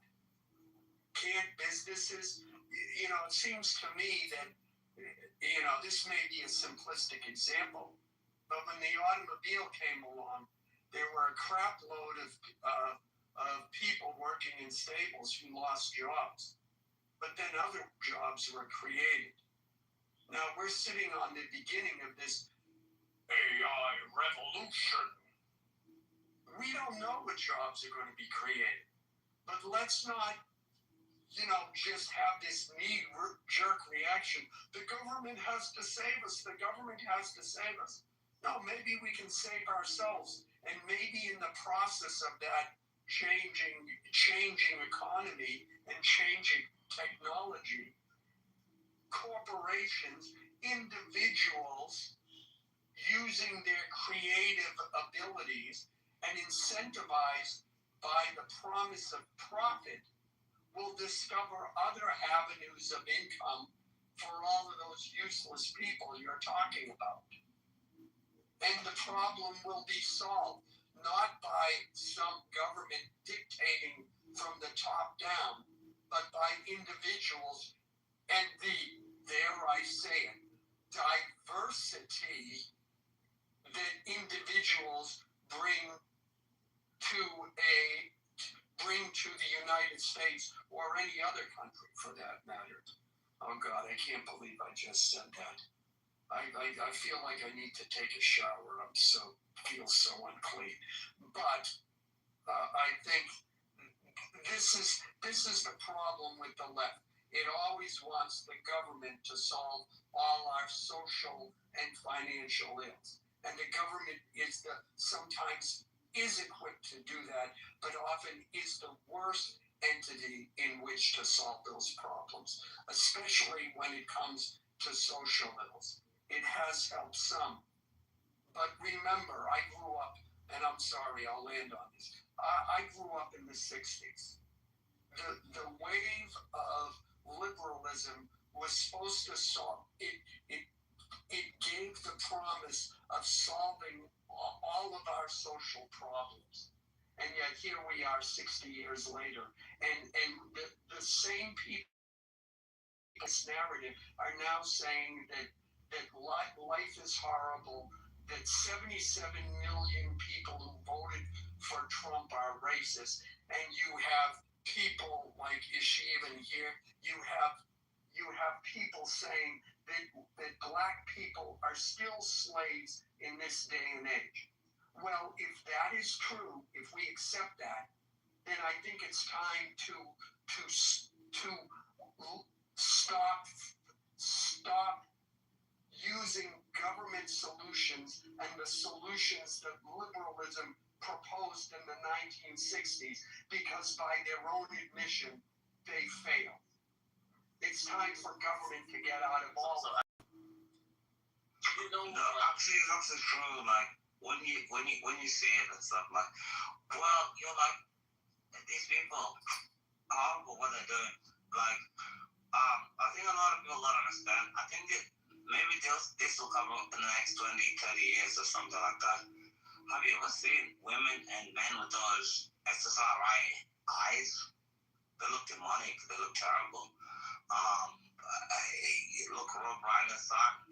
He looks like horrible. He looks like a demon, about to stab his own father. I think people like that need to wake up to whatever the hell is happening. These people look demonic, and they're sick people. And that's what happens. And every time I've met a woman before that was like on this medication and all these pills, they have those hands. I call them the crocodile hands, They put their hands together when they're like doing it in front of their fucking car, like the video that they do. It's horrible. Like these chicks are like overweight, clearly, fat, clearly. Nobody wants them. And then like put their hands together in front of their cars. It's like ridiculous. And it's like they do it like in front of TikTok and everything, and they were like, well, yeah, this guy didn't want anything to do with me. And I'm like, clearly, because she's overweight. And people don't understand, this is a mental illness epidemic that's going on everywhere in the whole entire world, not even the United States. It's here in Australia, it's in the United Kingdom where I went to, it's in Norway, it's everywhere. It's just a hellhole. What's going on? So they will sit in their car and they will record their videos having a mental breakdown. And I'm like, what the fuck is going on? Horrible people.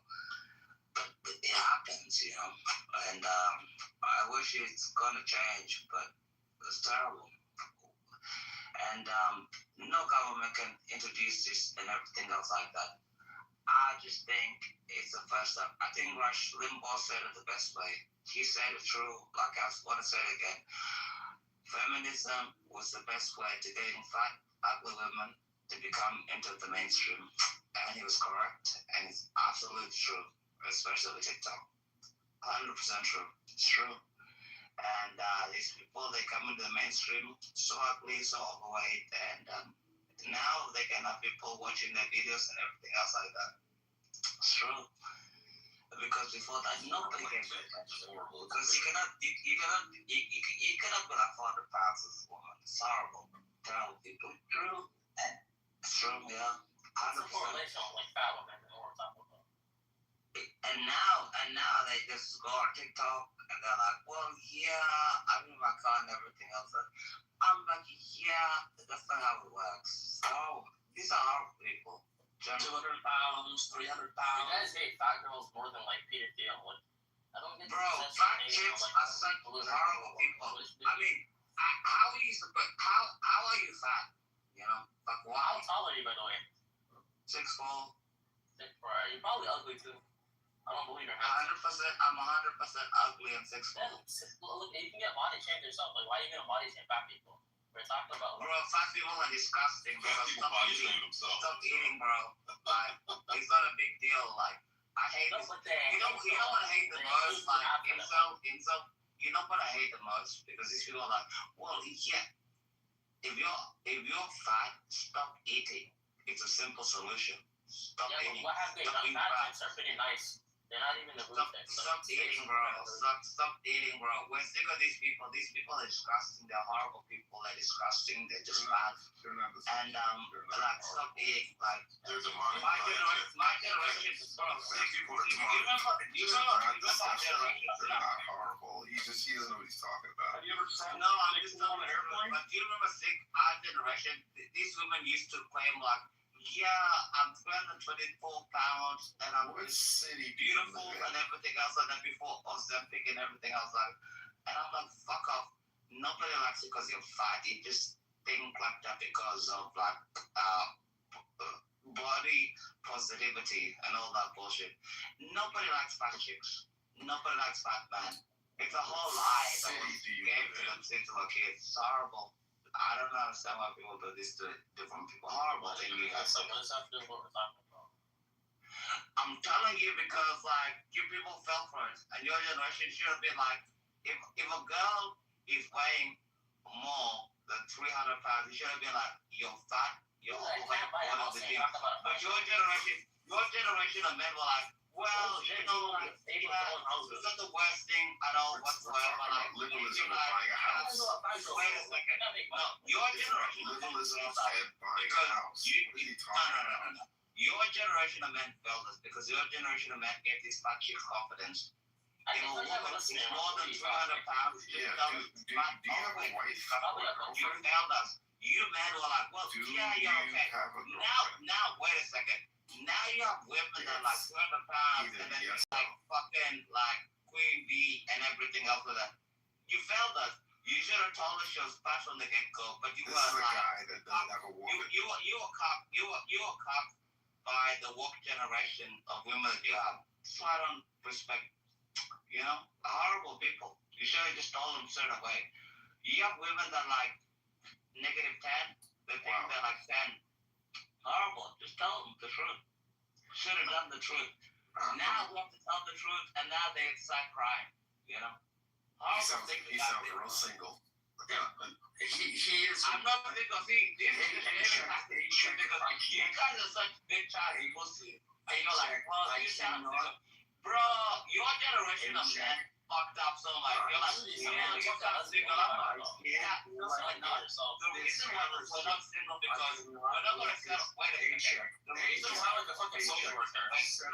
He does sound like a social worker. Let me. I can't.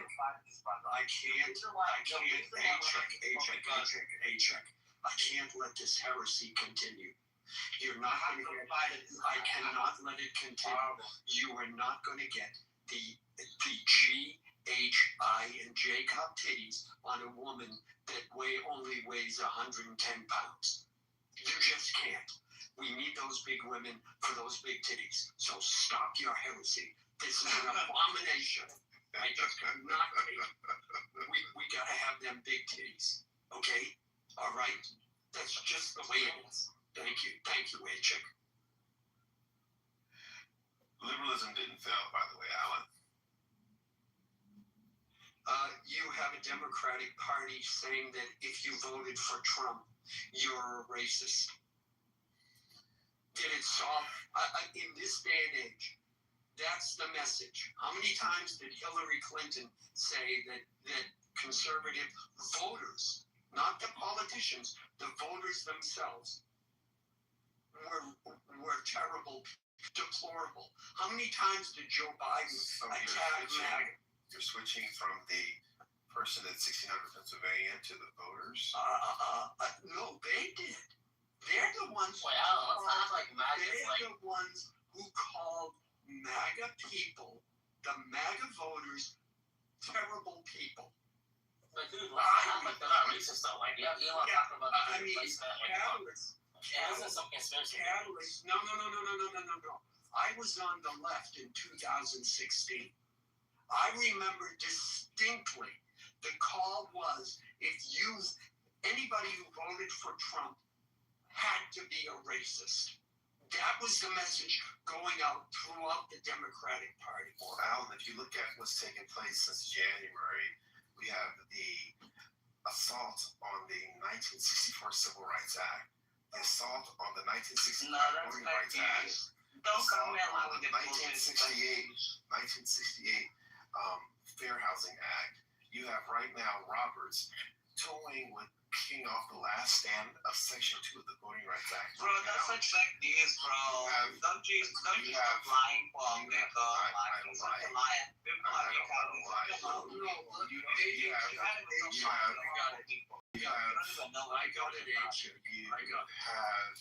Right now on the court. Right now, you're a bullshit. You have Louisiana, you have Alabama, Louisiana case going on right now. I know, I care. Because my parents fought for this in the 60s, so I care. Yeah, no, you know what? As an American, probably just got here. As an American. Yeah, so A-Check, bro, you gotta let Catalyst finish, man. I know you disagree. He's such a fucking liar. Yeah, as an American. Horrible people. A-Check, don't do that to me, bro. Like, seriously, man, you gotta chill, bro. You gotta let people get their shit out, and then you can rebut it, man. But you gotta give people a chance to speak what they gotta speak. Go ahead, Catalyst. Yeah, as an American, Catalyst, and United States veteran. Am I not heard? And Catalyst, 1 second. And A-Check. I really don't like when Catalyst is speaking, he's making a point. I really don't like when people just respond with an insult or ad hominem attack. I would like to respond to him as well. But if you're going to respond, say something, don't just attack it personally. Anyways, go ahead, Catalyst.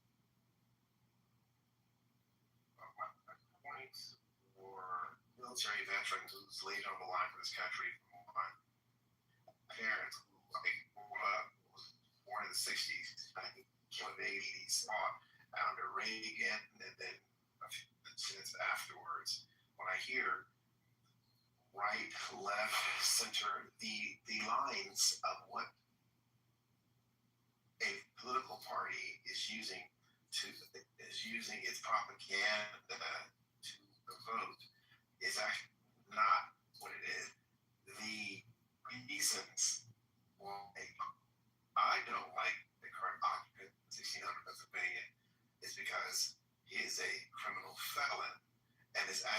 shown it this year.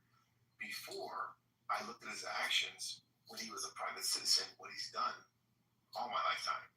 So it's not. And do I think he is anti-black racist? I think he is pro for him, and anything that doesn't look like him, he is not for. But both parties have the exact same anti-blackness. But what I see is taking place right now with the current occupant of 1600 Pennsylvania is he's directly countering, knocking off the underpinnings of the things that my parents were arrested for: dog bites, water hose, Jim Crow, the things they fought for, so my siblings and I could be a part of a more perfect union. And I see it directly taking place at warp speed with the acolytes that he's put around him, to the point where voting, civil, economic, the underpinnings are being kicked out all over the place. So now my grandchildren will have I do well, so they'll be fine economically, but other children will have a more challenging time.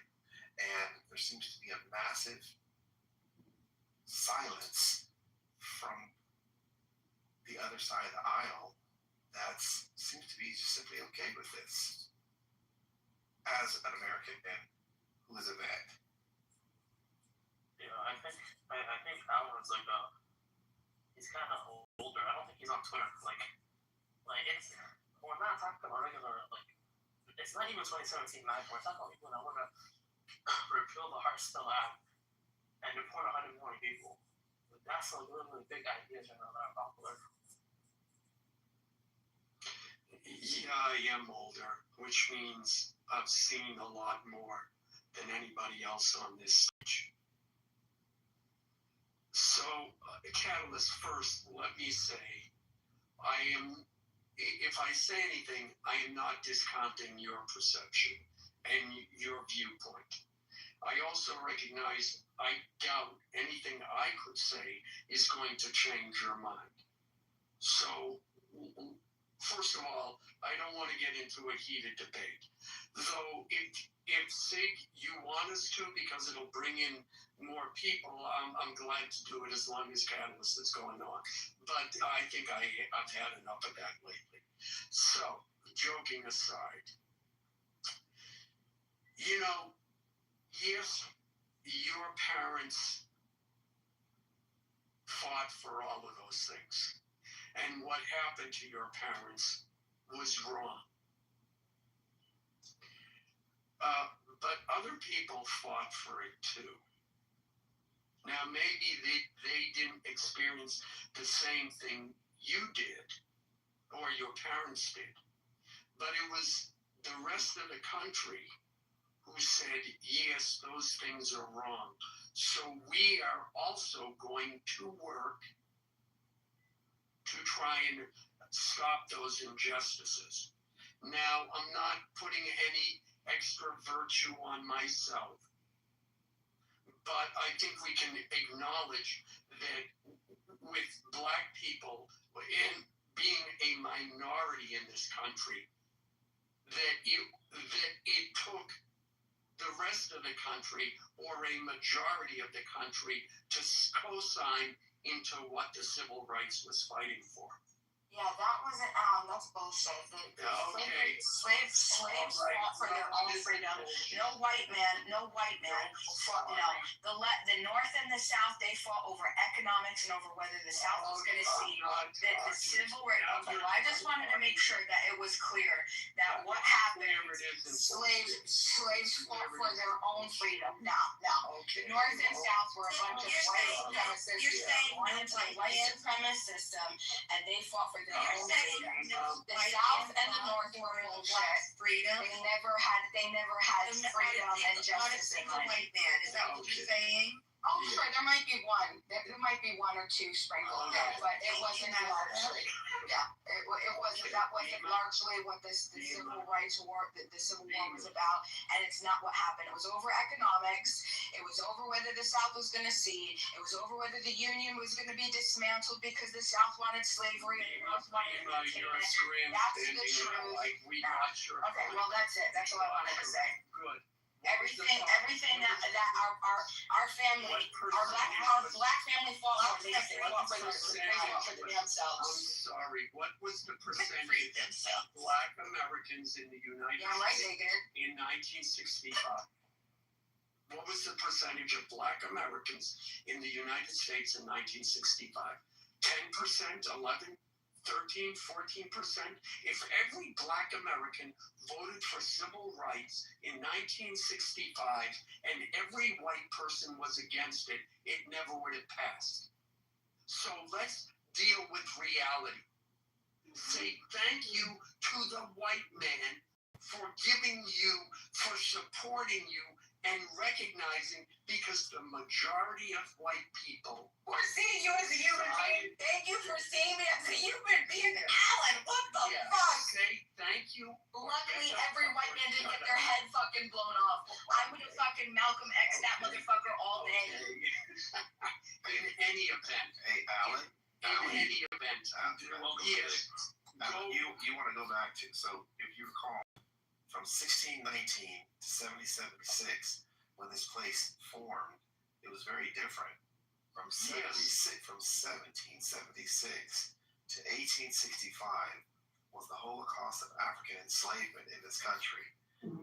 From 1865 to about 1877, during Reconstruction and whatnot, that's when the first Civil Rights Act of 1865, Section 1985, 81 was put in effect. We had from 1877 to 1964, almost 100 years of Jim Crow, of forced segregation, of forced took place. Going back to 1865. I mean, the whole war of the North and the South. The reason why Lincoln. People get this mixed up. It was about economics, Alan. If you remember history, the South, Jefferson Davis wanted to sell its vegetables and its plants to France because France. Okay.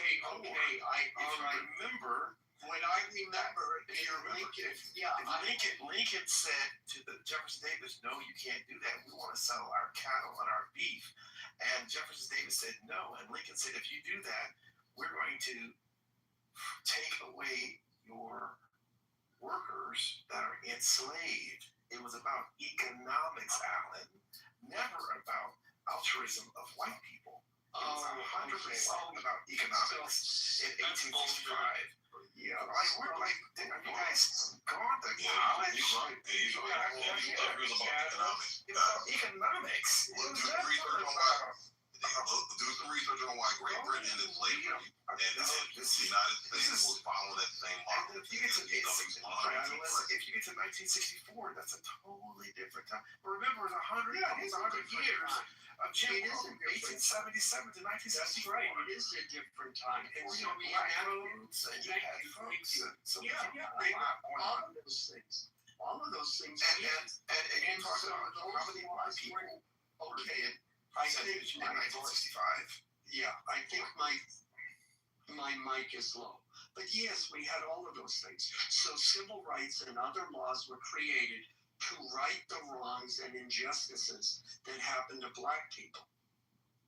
That's it. You know what happened after the Civil Rights? Do you know what happened after the Civil Rights?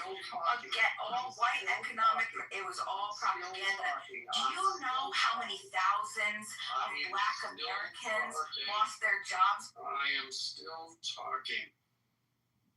Okay. Now, where was I? Yes, okay. Now, how long does that need to go on for?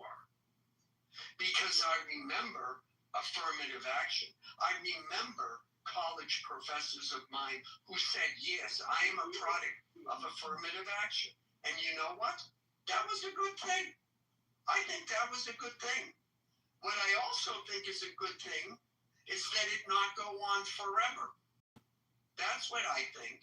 And what metric are we going to use to decide whether or not those things continue? I don't know. But I don't think we should use racism is prejudice plus power and redefine it, because it seems like every 5 years or so, the left is redefining what racism is, what prejudice is, what all of these things are. And I think maybe we can have a discussion if we're not being overly emotional about when these things should end. Because we're also looking at a country. Forgive me, but I remember seeing the graphic. It's like the total length of slavery in the world, and it's like a line, say, 10 inches long, and then the amount of slavery in the United States, and it's a line less than an inch long. It's about trusting. You got the Indian land grab. Yeah, you got President Andrew Jackson's You got the Dawes Act of 1870. Okay. You got the Holocaust of enslavement of the Africans. You got the Jim Crow laws. Look, I suddenly centered myself in this. You got the white terrorism, the Klan. You got the myth, sharecropping, the compromise of 1877. I know. You ask how long should it end? It has never ended. You got the Homestead Act of 1865. You got the labor union movement. Are those laws legal today? Yeah, you got the Exclusion Act of 1890. You got Plessy versus Ferguson in 1896. You have fair housing laws that erase all of anything having to do with housing. It did not, because things are still redlined in 2025, sir. Yeah. Guess what? But they're redlined in the opposite direction. I was just looking at an article about that. There's a city being sued right now. I forgot what city. I'll look it up real quick. Like they actually the housing, they're actually were approving blacks and denying whites for. Sir, in 2001,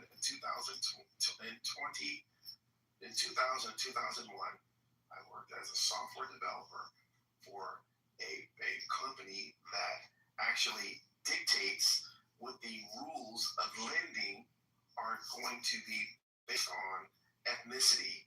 And B of A, about 12 top banks, all use the same software to put in redlining depending on ethnicity, still taking place in 2025.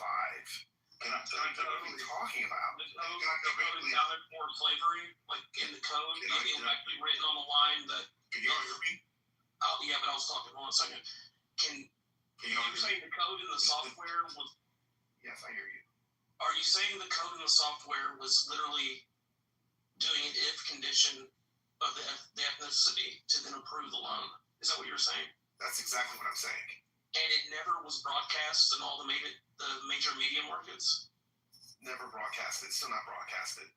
Wow. Only black person in the entire company. Company called Capital Strength. Man, you could blow that whole thing wide open if you had just that creates software for loan and leasing for large banks for the decisioning as to who they're going to loan money to for housing and for commercial properties. It still takes place today in 2025. And is underwriting done by automatic means?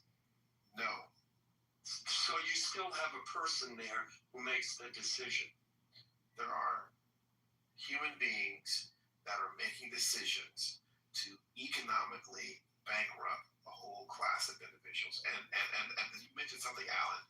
Black Americans are not minorities in the United States. There are, 13, 14%? I think in America, there are only 3% Jews, so they're not minorities. I'm talking about, but as far as economic, there's an entire playbook to make sure Black Americans stay economically depressed in perpetuity. that's the redress throughout that needs to be addressed. I wanna. Oh no, you Like, this guy no, got just get it. Check. Let Christian go. Let Christian go. He's new to the stage. Okay. So there was something that was said that was just totally factually incorrect. And I don't know where that ideology came from about why the Ohio Republicans, who were the authors of the 13th Amendment, 14th Amendment, 15th Amendment, which were all Lincoln disciples, what was the reason that they ended slavery? It was not about profit. I mean, I don't. This whole premise is just so factually wrong. It was a moral opposition. It was because of religious and humanitarian beliefs. It was because of abolitionist communities. It was also political strategy, and then the dynamics of the Civil War, and it was more so about the positioning of the country. And if you do any history about the authors, the actual authors of the 13th Amendment, 14th Amendment, 15th Amendment, you will find that these men were vehemently against slavery, and not so much as being vehemently against slavery, but they actually added enforcement against the states from continuing slavery even after the end of slavery, which is the Ku Klux Klan Act of 1871, which today is Section 1983, which is what all these ridiculous groups, from the LGBTQs to the unions and all the aliens who claim that their civil rights are being violated, it was intended for Black people. That's what it was intended for. But even today, they walk into federal court and even state courts alleging that their civil rights have been violated. It's total abomination. But again, you can thank the Democrats for that. The other piece of this is that the Democrats, who historically not only voted against the 13th Amendment, 14th Amendment, 15th Amendment, voted against the Civil Rights Acts. Those aren't the same Democrats. Yes, they are. Yes, they are. The Dixie Democrats also changed. I need your help. I'm giving you history. I don't need your help because you're factually incorrect. And you mute that was the Dixie Democrats. And you mute up. Talking about people who changed after LBJ. And you mute up. You don't hear that, right? Can you mute up? Do you know things change? Can you mute up? Can you apply to Can you mute up? Thank you. The premise of all of the nonsense that we've heard for decades about how the quote parties switched, end quote, when you start dissecting all of these so-called political parties that switched or that got into a room in a back door or private conference to officially switch or change parties, it never happened. There was no switching of parties. You had not even more than a handful of politicians, such as people like Strom Thurmond, who were racist, that were playing dirty games with trying to appear that they were switching parties or switching sides. But there was no switching of parties. And when you start digging deeper into folks' political leanings, you begin to find out what the real reason was for one or two or three or four people switching parties. So I mean, it is that is another once again fallacy that people continue to say even to the year 2025 after we have seen so much of the media,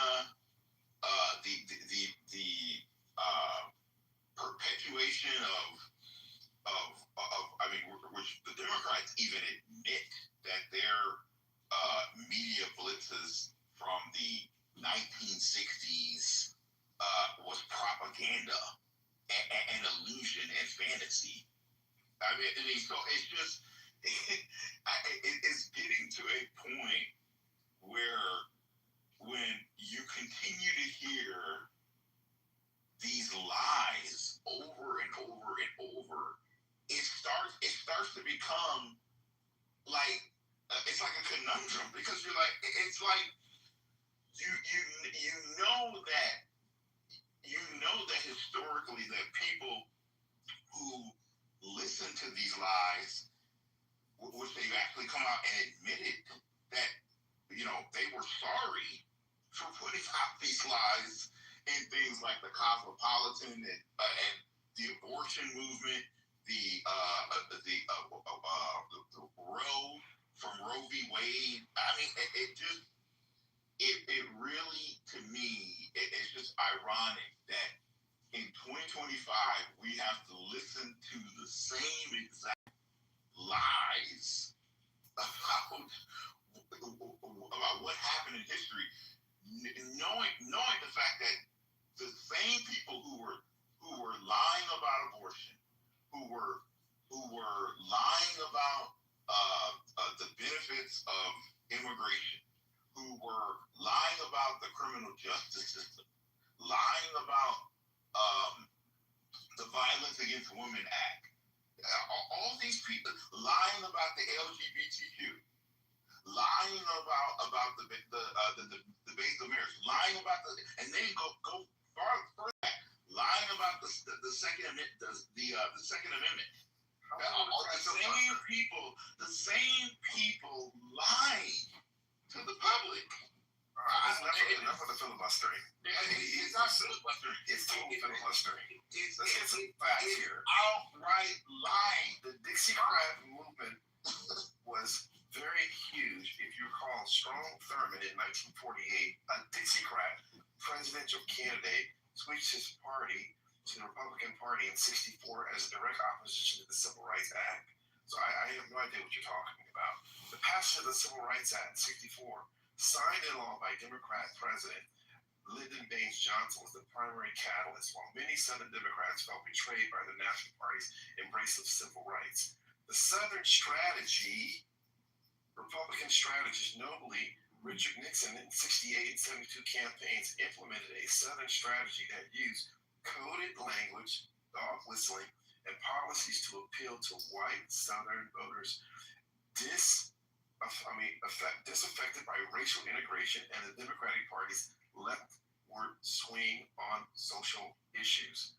I have no idea what you've read or who taught you or what you listen to, sir. Yeah, this is simply inaccurate. Not only that, but also if morality was sufficient, we wouldn't have required a war to happen between the North and the South. We wouldn't have required to have Jim Crow laws last for nearly a century. We wouldn't have required Civil Rights Act movements. If morality was sufficient, things would have happened and changed a long time ago. There was arguments that were being made in regards to the abolishment of slavery and the humanity of the black community and stuff like that prior, significantly much prior to any actual change manifesting in the laws of the country. So to sit here and argue that economics was not like the major factor that played a role in that, just look at the how the country just developed from an economy that depended on food, on human labor, to industrializing and just having machines carry that whole thing. It just became the human cost of just having slavery in itself became just costly to carry out. Not only that, but also you had a significant period of time from the moment of the industrialization of that and or the abolishment of slavery per se, all the way down to like the early 80s and 90s and up until 2000 until today, where we have the remnants of many laws and things that were passed around that carried out till this day. We have settlements that happened as recent as like 2011, 2012 in regards to certain banks like Bank of America that had to settle out with $300+ million where they were clearly and explicitly discriminating against black people who have applied for mortgages and loans and things like that for the last year. Yeah. So And why did they have to settle? Why did they have to settle? Go read it, brother. Go Google. I'll tell you why. Because there is a law by which it is illegal to do what they did. So therefore, like any other thing that is illegal, from murder to theft to larceny to extortion to rape to sexual assault, people are going to do it. Congratulations. No, Congratulations. I agree with you, but you're missing the point. No, you're missing the point. You expect people to somehow, the government and laws are going to make people perfect. No, that's what I'm saying. They never will. There's a law that says I can go in, that a black man can go in, and it is legal for me to discriminate against that. Okay, the people proclivity, no problem about people. And we're not talking about these shadowy, amorphous. No problem. I'll tell you. Just give me a second. People's proclivity towards racism and discrimination against different groups is not contingent on laws that support these proclivities. That's right. Yeah. So the reason in 2008, let me clarify. 95% of the country did not think race was an issue in the election. No problem. But here's the so, are you shooting for 3%? No. The issue here isn't that. The main reason why you brought these settlements up, Carlos, just 1 second, bro. And the reason why you even brought these settlements up in the first place is because of the question that was being asked earlier. People were saying, what is name a law that is racist against black? You do not need a law to have a manifestation of racism on an institutional level. I don't need a law. You could just have people in power who will use their power to discriminate against people, and you do need regulations and things in place to check for those things. But when you have an administration like the current one, which literally is going out of their way to take out certain incentives and things put in place because of the Civil Rights Act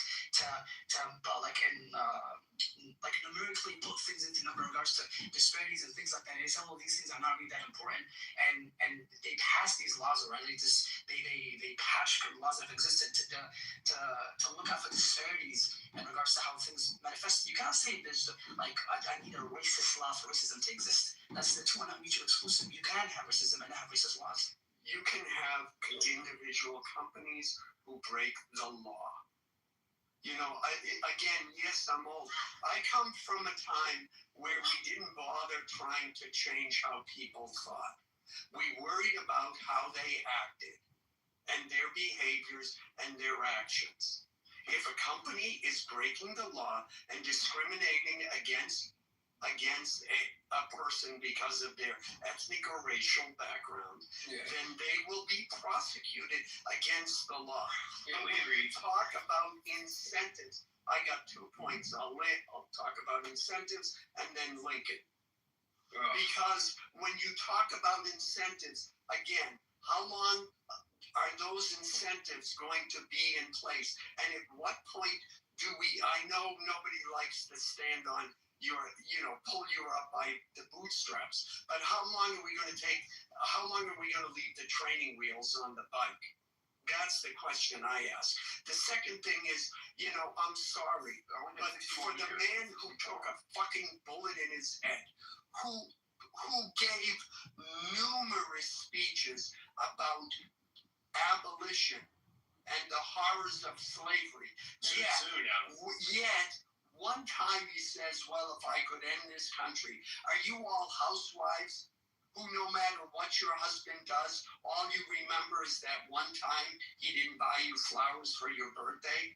Please, I'm sorry. It is sickening to hear those kind of arguments from the president who, guess what?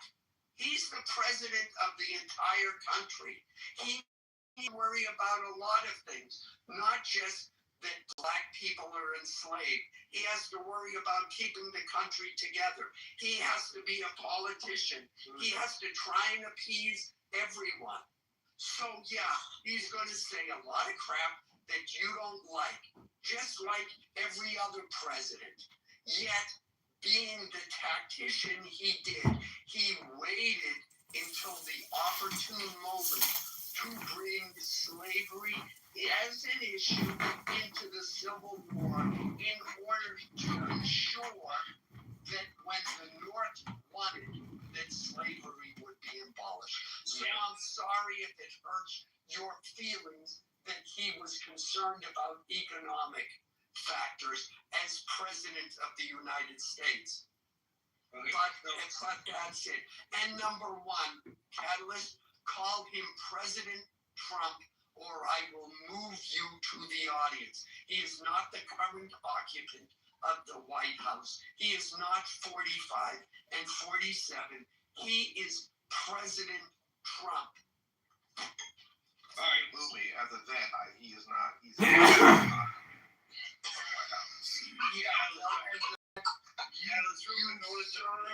The citizens of this country, and we elected President Trump. America.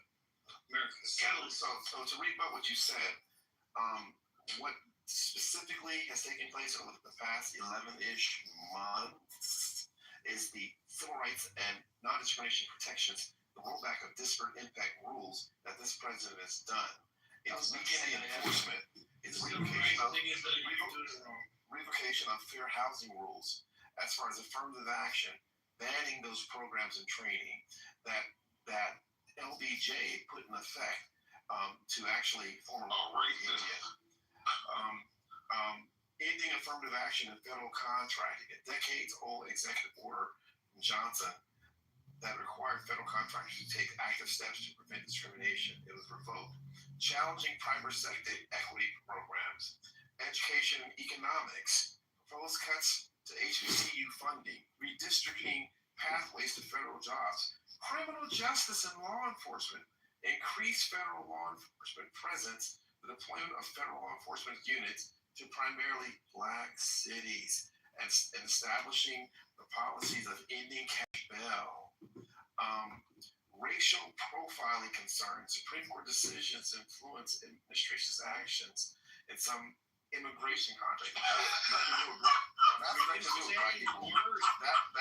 That's other people. You're just saying words, Kevin.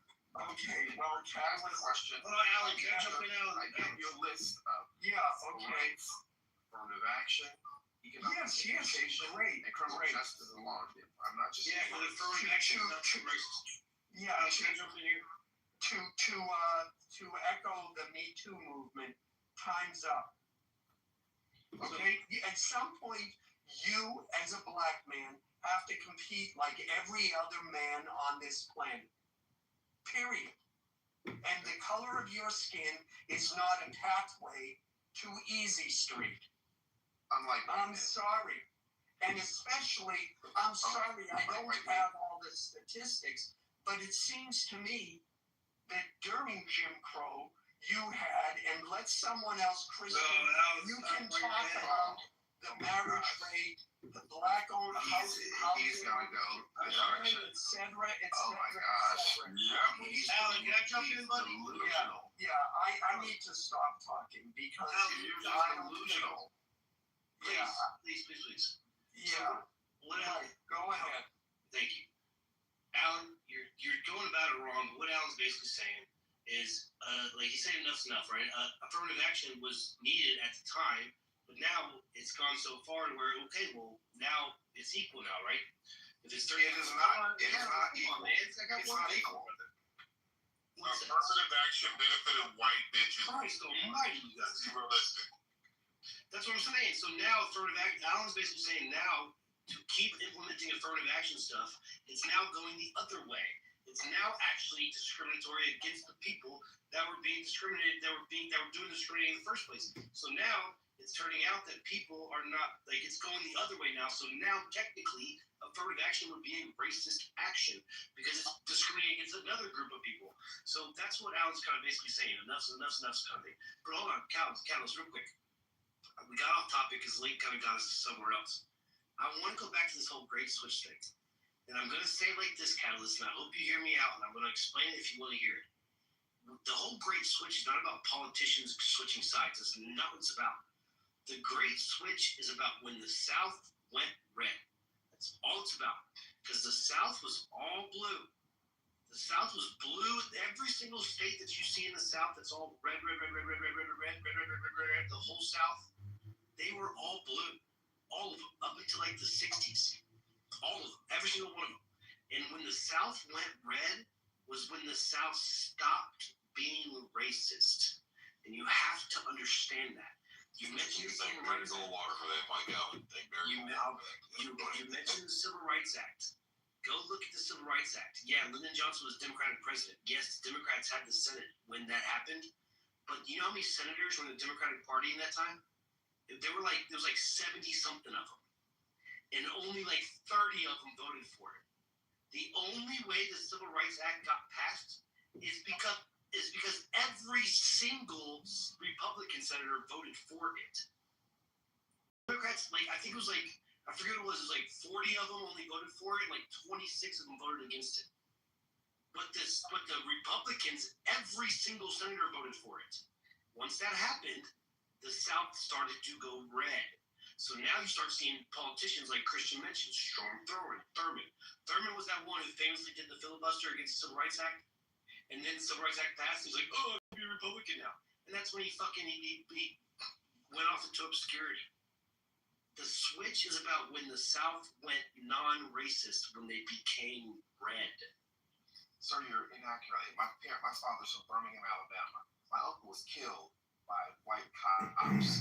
My grandfather was killed by white cops in Birmingham, Alabama in 64 and in 65 because he was a black man. So when I hear this nonsense about people not being racist in the South, completely have no idea. It's not.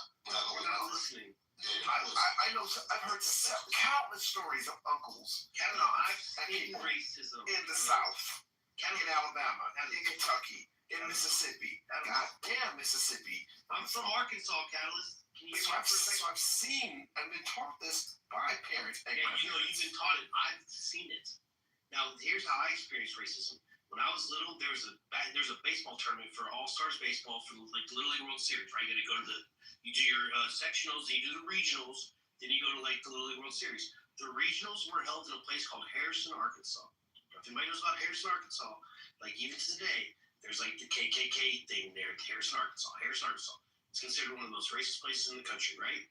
I was a kid, and the tournament was there. Teams from Mississippi, all over the southeast region. That's where they had the tournament.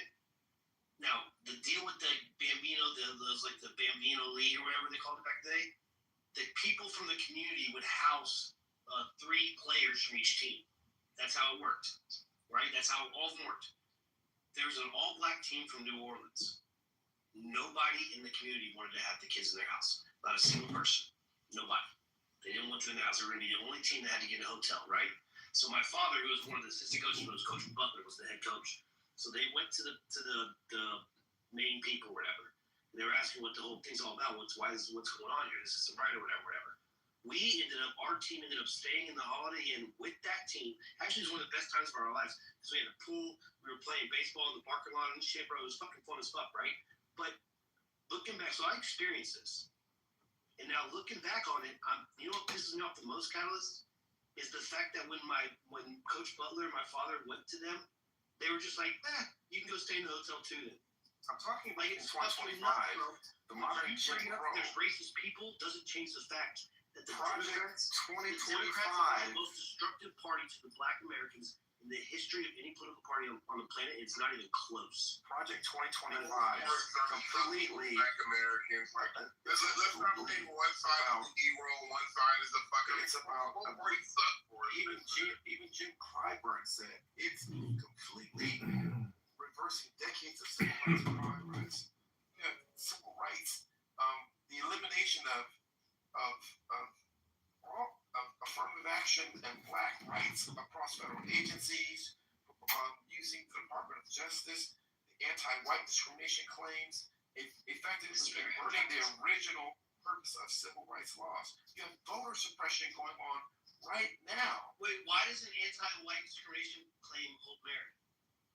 Like, if someone made an anti-black discrimination claim, would it hold merit? The majority Why cannot be discriminated. Okay, black Americans are a certain percentage of the population. We're talking about voter suppression. When you look at jobs across America, Look at the gerrymandering. So now affirmative action is actually discriminating against other groups of people. So look at the gerrymandering that's taking place actually in Texas and Wisconsin. That's why they're getting rid of it. Look at the criminal justice. Look at the incarceration and felony disenfranchisement. Gerrymandering has worked both ways, Catalyst. Democrats use gerrymandering when it's to their benefit as well. It's worse. Gerrymandering is worse than the Democratic.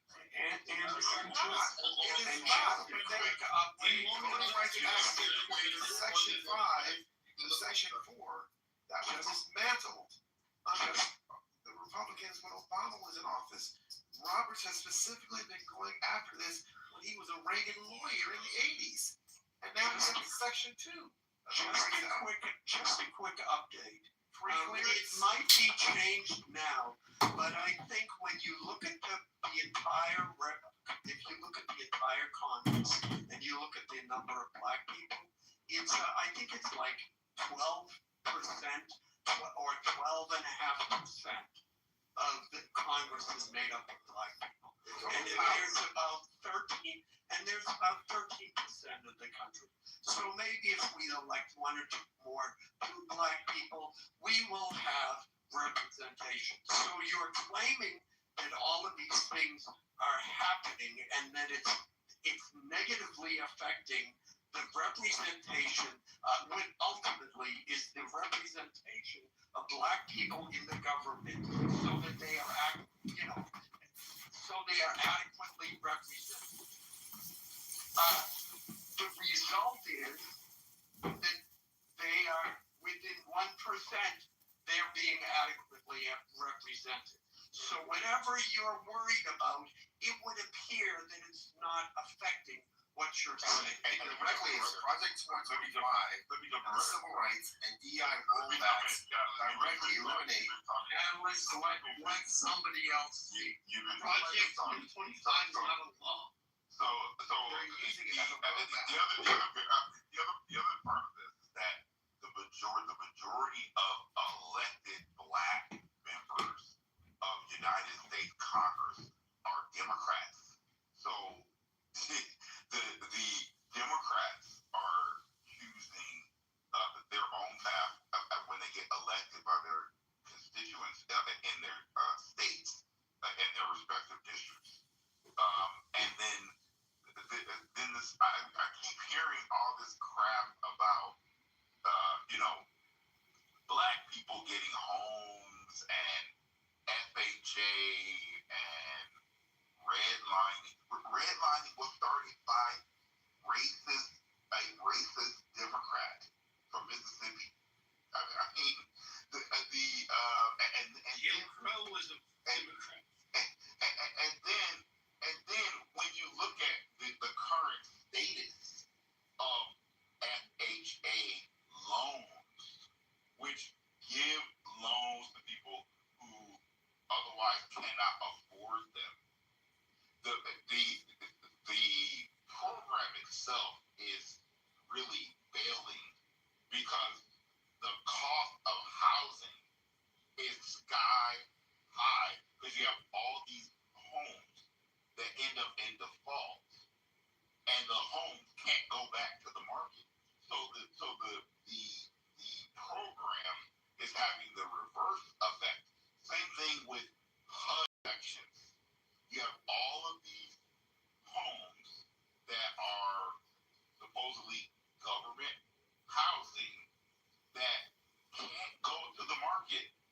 have to be subsidized by the government, and that also causes the cost of housing to rise because the government is subsidizing it. Again, these are examples of how Democrat policies have a demonstrative effect on the country as a whole. We can even talk about the supplemental nutritional assistance, which has been an absolute failure. 42 million people on SNAP. Christian, before you get that, Wait, one second. No, but it's cool. The supplemental nutritional assistance program is an absolute failure. But people, once again, want to blog it. You have states that don't even want to turn over the identification of the recipients of the program. And then you want to talk about people are sitting talking about voting rights.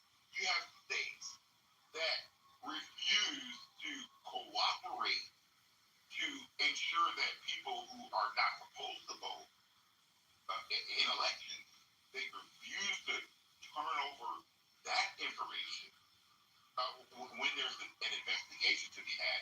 There was, and then I'll close here. In Arizona, they found over, because at first it was 100,000 voters who were not supposed to be on the rolls that were registered to vote. That's Maricopa, right? Yeah, Maricopa County. Yeah. But then they went to court and they said, well, we had about 50% that showed proof of citizenship, so or proof of their ability to cast a ballot. But you basically had over 50,000 people in the 2024 election who casted a ballot to vote that were not supposed to be casting ballots. I don't ever want to hear anybody. As long as I live, I don't ever want to hear anybody complaining about voting rights, the so-called gerrymandering. It's bull crap.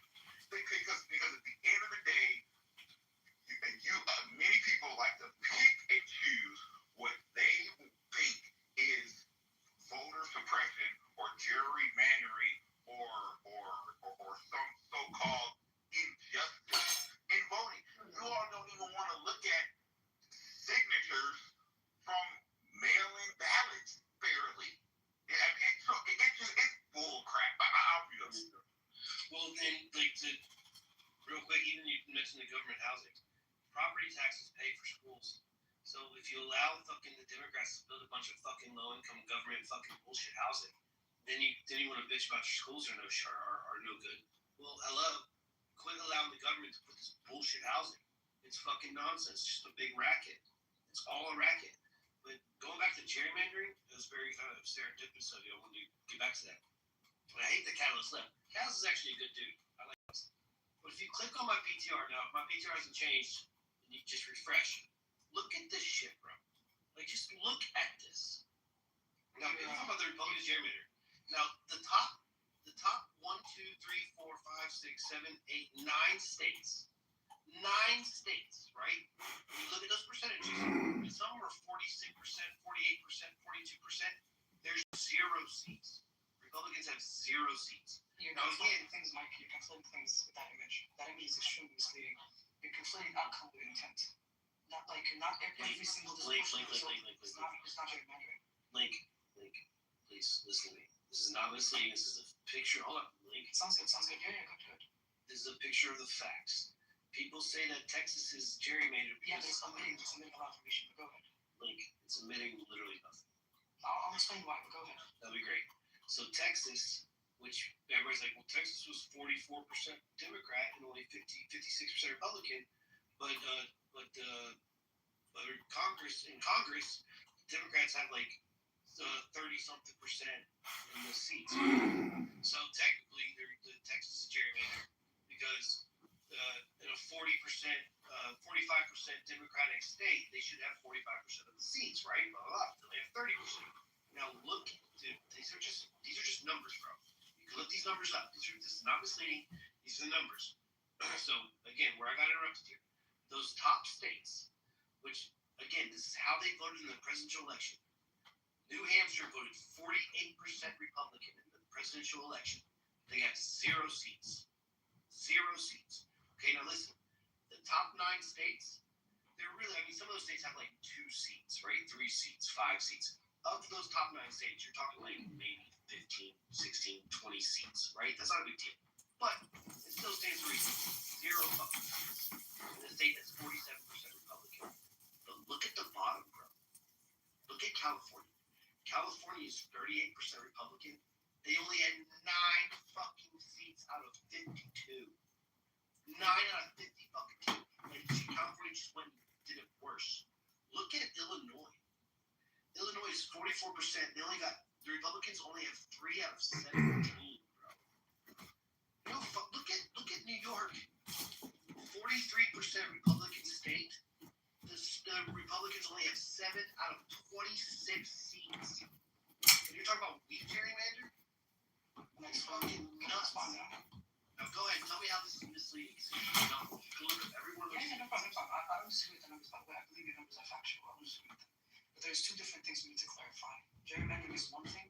This disproportionality in population, spread is also another thing. Gerrymandering, it deals with intent. You intentionally draw lines to enrich power. Whereas disproportionality is a naturally occurring. It's called natural packing, right? Blue states like Massachusetts, Vermont, and stuff like that generally just have fewer districts. They have significantly more organized Democratic voters, and the Republican base is significantly weaker. And for the states that you mentioned, like New York, California, places like that, believe it or not, blue states like those use independent and sometimes bipartisan commissions to actually do redistricting. So it's not like these guys are getting themselves and saying, hey, listen, we're blue. We're gonna like draw these things to make sure that we intentionally just have significant higher number of blue voters and everything. So that's just not true. And you can fact check me on this and look it up, right? Those states like California, New York, and a bunch of other ones, they literally use bipartisan and independent parties to do the commission for them. As a matter of fact, not anymore in California. And a lot of the sure, the California just voted in this year. But the other Yeah, states, go ahead and refresh that in California. Most of what they drew in California. Go ahead. Yeah, but California just voted on this literally this summer. They voted on it literally this summer. I have the old map and the new map. And here's the funny part. A lot of the red states literally use partisan legislature, like Texas and Florida. These guys, they literally use partisan. That's no. You could literally look this up, bro. You literally stick this up. Texas was literally brother. I was on mute. Please just let me finish my sentence. I'll promise I'll go back to you. Texas was literally criticized by the entire country for literally intentionally, explicitly engineering to dilute urban minority voting bases. They were criticized for this, and this is documented. So I don't disagree with the numbers. The numbers are factual, but the numbers you have in your picture are omitting a lot of the backstory behind it. Literally look up natural packing. There's literally it's many states like Massachusetts and Vermont. There's a natural lower number of Republican bases. That's just a fact. Fewer districts is just a fact. You sound like a racist. Yeah, Mike. You believe that black voters should have their own district? They shouldn't be. Yeah, but Mike, I got it. Yeah, I understand your distinction, but the point is ideally, we want a system, and we want districts that accurately represent the people. And so, yes, and look, the Supreme Court has decided this issue. When it comes to political gerrymandering, they begged off on the question. They said it's a political question, not a legal question. We are not going to rule on it. And in fact, both parties have done it for so long. For one party to claim the other party is doing something unfairly, at this point, is ridiculous. Yes, the yes, they did. So that's the first thing. The second thing is that yes, we see gerrymandering in red states. Yes, we see gerrymandering in blue states. The thing is, racial gerrymandering, which was once protected, no longer is. And that's the case that's coming up, that's currently being considered by the Supreme Court. And the reason is, and the lawyer defending the racial gerrymandering said, well, white Democrats in I forget if it's Louisiana or Alabama, consistently do not vote for black candidates. Well, I guess those southern whites, I guess they don't like black candidates. But the problem is you can't draw district lines along race, because if you allow it in Alabama or Louisiana, guess what? You can allow it in Texas or in any other red state. So you got to take your pick. You want to take the I'm trying to express, you want to start using that. Well, I don't think you're going to be happy either. But yeah, California, which, thank you, Arnold Schwarzenegger set up the commission, or it happened under his term as governor, set up the independent commission. And now Gavin Newsom, in the supermajority controlled state Senate and state assembly, with a majority of liberal appointed judges, has now decided, well, we're going to gerrymander the whole state. So, yeah, good for them. Did you refresh and look at my PTR, Alan? Look at the new map he drew. Go ahead. And the other piece of this, these commissions that they put together, see, you have to remember that these commissions have lawyers. Now, what do you think the political leanings are of lawyers by majority? It's liberal. It's liberal doctrine. Because when they do these bipartisan commissions, in quote, where they so-called have two Republicans, two Democrats, and an independent. The independent is always leaning towards the left. Every fucking time. Yeah, and then every single time they go into secret session where they're discussing some issue that's legal, who do you think they're consulting? A liberal, doctrine-oriented, left-wing lawyer in a back room. So it's bull crap. And to me, those commissions, in my opinion, it almost circumvents the process, because you don't even, because again, they get to go in secret executive session and discuss things without the public knowing what it is that they're discussing. And then you end up with, a so-called bipartisan map that always increases for Democrats. So I think the commissions do more harm than good, because it doesn't allow the people to be involved in the process of drawing the maps. And I think that if people, because our public is so disengaged, I mean, the public is only getting heavily involved in major presidential election years. So to have these commissions that essentially draw these maps and literally certify the maps in a secret room where things are being discussed with lawyers, I think is unfair for the public overall, in my opinion. Double-edged sword too. Mister, do you want to say something, Mister? Or you talking about the chat? I just want to see you. We're talking over you, buddy. I know you're in the stage. You want to jump in there? No. Just I'm eating some chicken wings right now. I might chime in later. Nice. All flats, I hope. Yeah. All flow. Ranch or blue cheese? Blue cheese, obviously. Oh, I'm a ranch guy. Go ahead, Link. Yeah, no, Alan earlier made a point. It's very interesting because the gerrymandering stuff, no problem. We can go back and forth on whether it's like right or wrong, and should independent commissioners and people like that do whatever should the actual citizens. No problem. My thing is this. Alan earlier referred to the idea of having actual like systems and things in place to check for discrimination and things like that, as having training wheels, right? And earlier, I think if I'm not mistaken, he said, "Well, how long are we going to have these training wheels until the system, like until people just get up and lift themselves up by bootstraps and stuff?" Okay, cool. So what you're proposing is like getting rid of a check that was put in a particular system to control for particular outcomes. And gerrymandering is the same concept follows if we look at the essence of what the comparison between these two variables.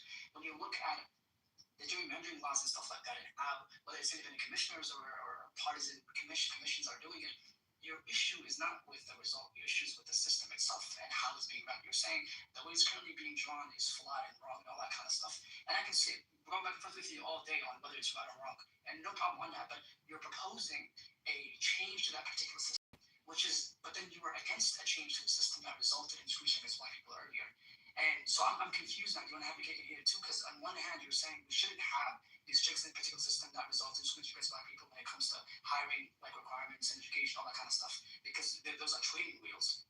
But then you do want to enter an intervention in the gerrymandering and how districts are redrawn, and that's not training wheels. I just want to understand the logic between the two. What's the distinction? I mean, a bit of a false equivalence, I would say, but I don't know how gerrymandering equates to the affirmative action thing. It's a different topic. I think all Alan was saying is that yes, affirmative action, and that was needed at the time. No one's going to dispute that. All of us would agree it was needed. There was disparities, but I think what Alan is saying is that at some point in time, when the disparities are non-existent anymore, now it's now shifted to go the other way. Mike, I can answer this one. It's pretty simple. And I put it in the chat. You could just take a minute and read Justice O'Connor's opinion when she ruled on the Michigan case, which was 2003. And she specifically gave it a shelf life of 25 years. I mean, it's there in the majority opinion of the court. So I don't think there's any ambiguity in it. And the ruling in the Harvard case, which also combined the North Carolina case, was very clear that it had run its course. And what you're talking about in the implementation of it was that it highly discriminated against Asians and other minorities that then couldn't get into college, that had much greater academic records and merit, but they were discriminated against. And so it had a counter. It ended up discriminating against other minorities. Right. So and so the choice to have that as part of our law was written by SCOTUS with a shelf life. I mean, it wasn't for perpetuity, and it shouldn't have been. And the same holds true when you have these laws with respect to the gerrymandering. And I put this in the chat. The Louisiana case. Listen to the oral arguments. Listen to what Kavanaugh was saying when he was questioning this. First of all, these are the racial lines that were drawn, and there's just a point where I also put this in the chat. The percentage of members of Congress, there's 67 black members of Congress. If you do the math and you look at the black population in the United States, you have more members of Congress than you do by proportion of population in the country. That's of just of the House. I didn't put in the Senate, and I didn't look at the numbers there. But I mean, there's just a point where it evens out, and the concept was not in perpetuity. And I think that's what Alan was saying when he was drawing. He's distinguishing the two, but he's also making the comparison of the two. They were both systems that were correcting something, but it's the training wheels are off. and definitely with respect to the Harvard case. I mean, just read that opinion or listen to the arguments in it. I'm done. Thanks. I think it's the training wheels part that gets people. And look, Alan's old school. We all know we're talking. I think we're all. I don't know how old everybody is here, but I was born in the '80s. We should all talk like we're in the '90s here. You know what he's saying? When he says training wheels, it doesn't mean like training wheels. Oh, now it's time to walk. No, it's like once something that needs to be corrected gets corrected, at some point now it's going to do the opposite, right? And the way that I find it is so frustrating is everyone's like, oh, Trump got rid of it because of he's racist and he hates blacks and wants white people to do this and wants the whites to do this. No, it became discriminatory against Asians. It had nothing to do with it. Like, it actually became a discriminatory practice. It wasn't just Asians, by the way. What do you mean?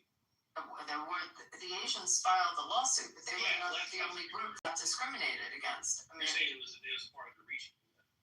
I mean, the Asians filed the suit, but there are other minorities, there are other groups that stopped getting into some of these schools that had better academic qualifications.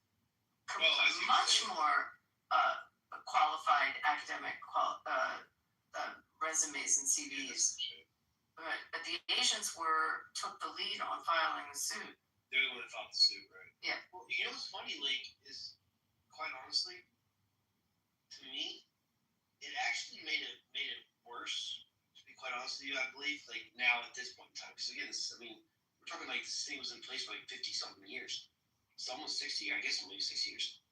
What it actually did is that if you had, like, let's say you had a black dude that went to Yale, and you had another guy who went to Yale, whatever, and the black dude's like, yeah, I mean, I graduated from Yale, and I got my whatever, my degrees and shit. Naturally now, people are gonna be like, oh, you affirmative action, or even sometimes you hear the black guy who's like, I got a degree from Yale, but I wasn't affirmative action. Like, they have to say that. It almost diminishes it.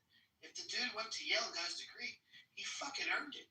There should never be a question that he got it maybe because of this or he got it maybe because of that. No. The motherfucker busted his ass, he went to Yale and he got his fucking degree. Boom. Like, affirmative action actually plants the seed that, well, maybe the black guy got it because of affirmative action. No. From now on, if a black dude goes and does some shit, he got it because he fucking earned it.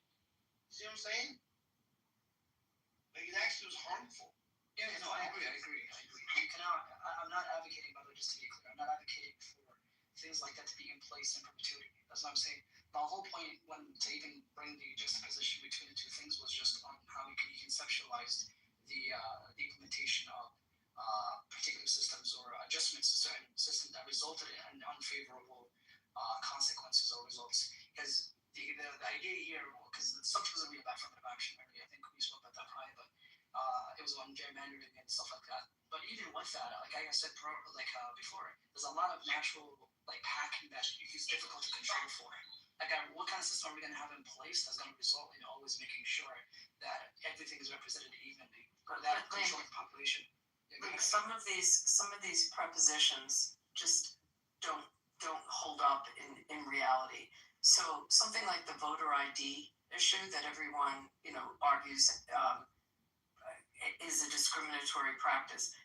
Who doesn't have identification today in 2025, going into 2026? Who walks around and they've gone into places that what you could argue, but if they walk through Harlem and they ask every person, do they have some kind of ID? They have an ID. People have identification. Like, the DMV is like, yeah, so they're on 56th Street. I mean, so some of these, just the presumption that no ID, or requiring ID is discriminatory. Explain who are you discriminating against? Everyone has IDs. Well, no, like you said, the only people that don't are illegal immigrants. Okay, thank you. But this is what we also try to point out with the Democratic Party. And this is what I just want to open your eyes to it. Think about how racist these motherfuckers are. Like, think about what Abby just said, the voter ID stuff. Do you remember what the Democratic Party were saying? They were saying that black people didn't even know how to use computers. They were like, well, black people don't have IDs. Black people don't know where to go to the DMV. They don't know this, they don't know that. But that's not what the Democratic Party was saying. They were trying to use racism. In reality, they just wanted illegal immigrants to vote.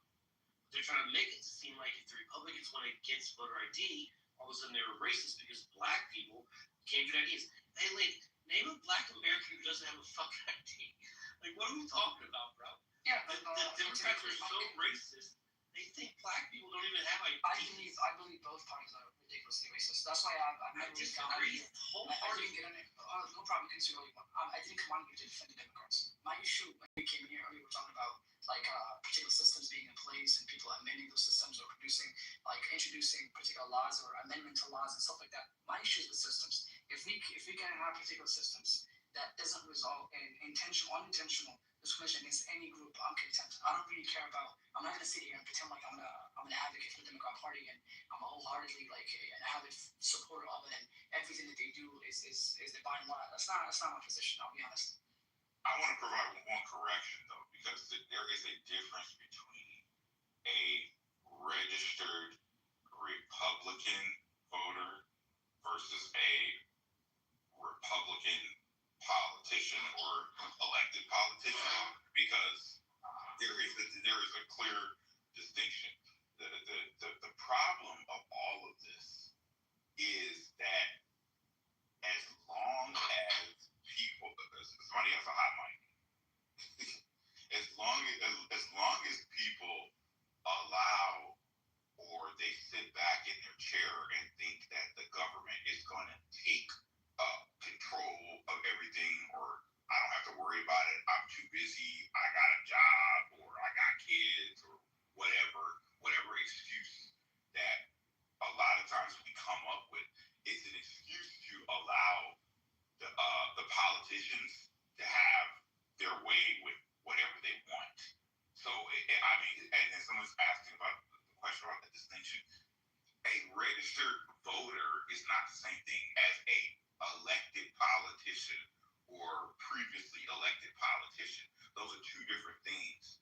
It is certainly possible to have racist Republicans inside the GOP while the voters never know, because as I said earlier, and even now, the voters don't participate in the process, so they have no idea where a politician is on anything, because they're waiting, 5 seconds before the election to make a decision.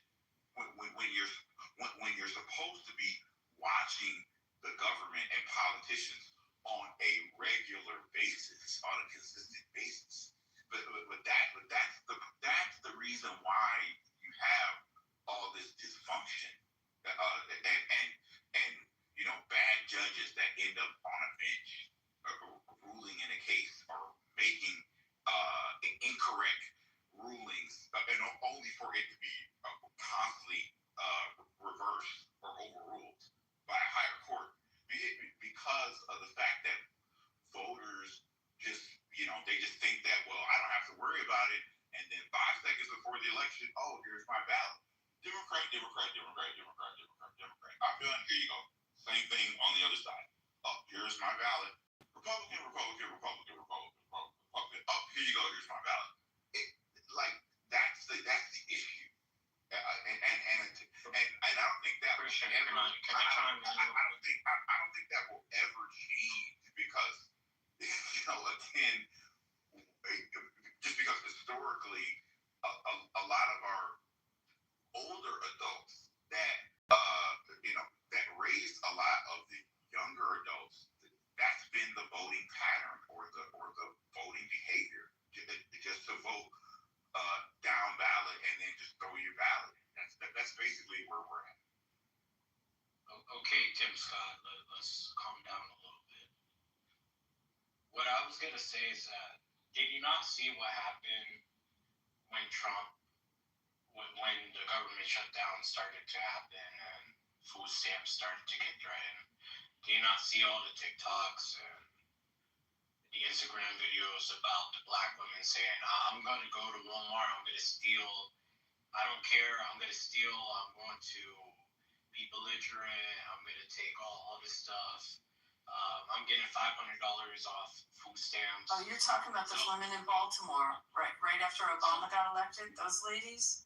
No, not those ladies. I'm talking about right when the government shutdown happened. Oh, because what you're talking about was actually what you heard right after Obama got elected. Those ladies in Baltimore. I don't know if you ever heard them.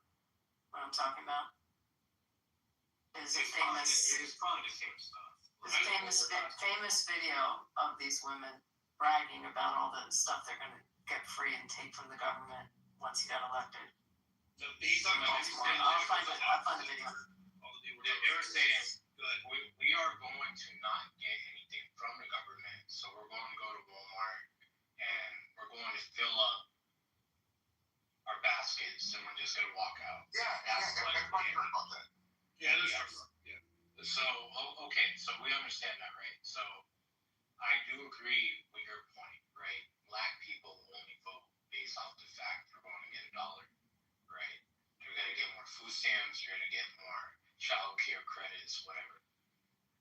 And that's the issue, right? They're only voting based off of what you're going to get.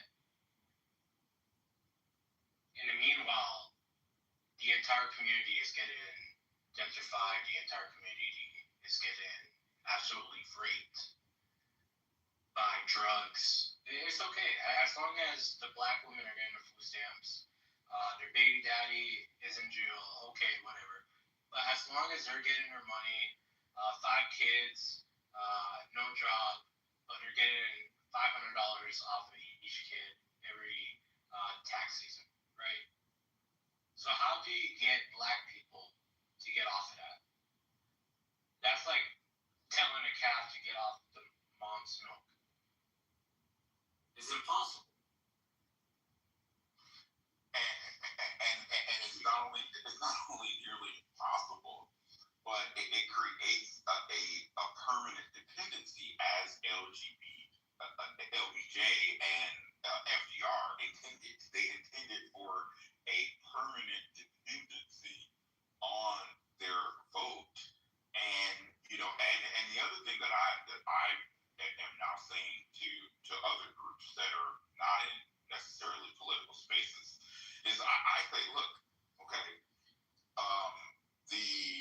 with the advancement of automation, artificial intelligence, and machine learning, many folks who are in some of these clerical, administrative, healthcare support jobs, retail, a lot of those jobs are going to be eliminated.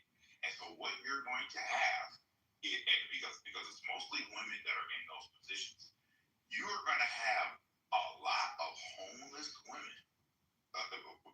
And most of them are single, unmarried. A lot of homeless women with no place to go, and they're going to end up asking politicians to come to society or go to the media or the airwaves and ask people to pay more taxes because Social Security is running out of money. The requirements on SNAP have tightened. The requirements on HUD sections have tightened. So they're going to be coming to the public, asking the public to pay more taxes because they can't afford, or they can't get a job because they're not in critical infrastructure. That is real. So I'm already telling people now, look, I'm gonna be honest. My answer is gonna be no. I'm gonna say no because you decided that you did not need to pair a bond or find a husband. You decided to continue to vote for these terrible policies. You didn't want to roll back any of these programs. You wanted to continue them on. More SNAP, more WIC, more HUD sections, more FHA loans. You didn't want to make any changes. You wanted to keep voting for open borders, more work visas, diluting the wages, lowering the wages. So, Christian, who allowed that? Who allowed it? Which president said we're going to have these niggas voting 100 years? LBJ. Yep.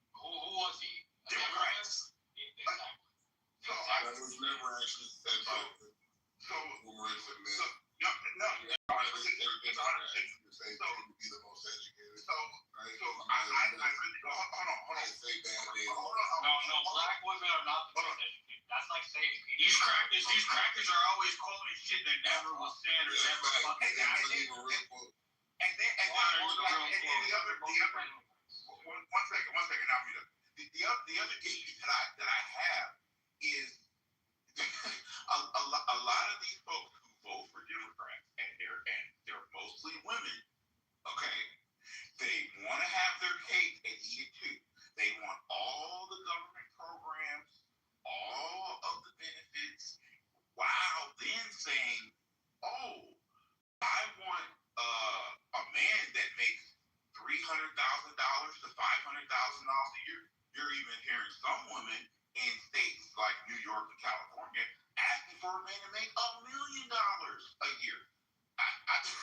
This is not going to end well. It's going to end very bad.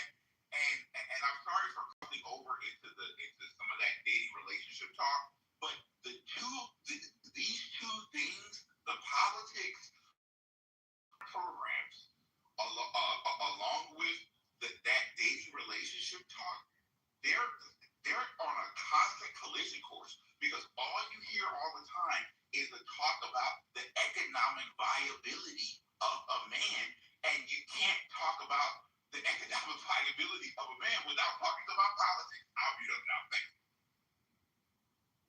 God damn, that's so forever. Like, Brad, did you want to go? I don't want to. I think Brad wants to go. I'll let him go. Nah, I was just like, thinking, homie was taking forever. He was preaching.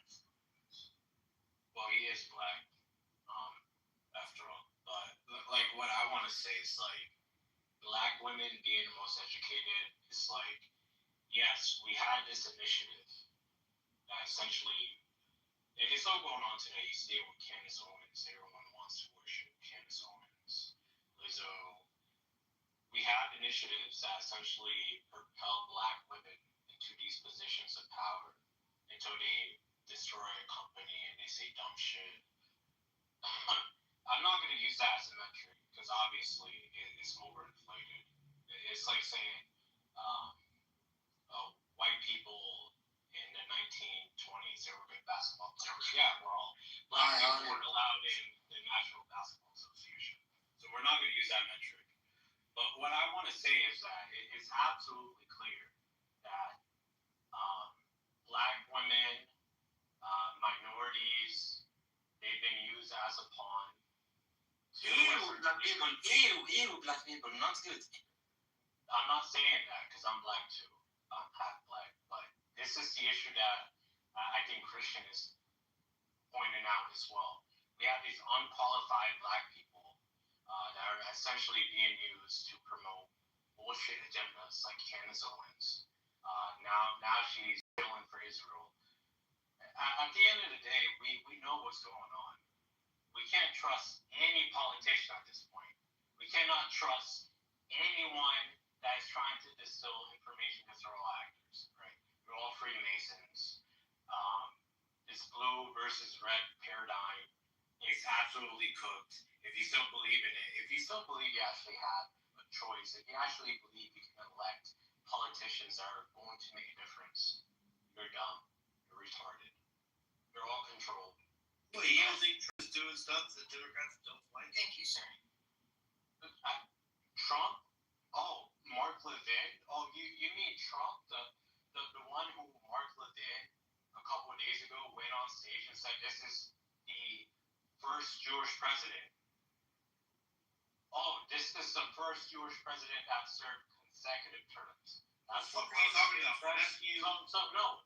You said you're saying that they're feathers in the same bird, but I'm asking you, is Trump? Do the Democrats love everything Trump's doing? Absolutely not. But so then clearly, a Republican president can fuck some shit up. Fuck shit up for who? For the good of the people. He can throw a wrench in the whole system. Yeah, for the people, but who is he actually affecting? He's affecting us, right? He's not affecting what actually matters at the end of the day.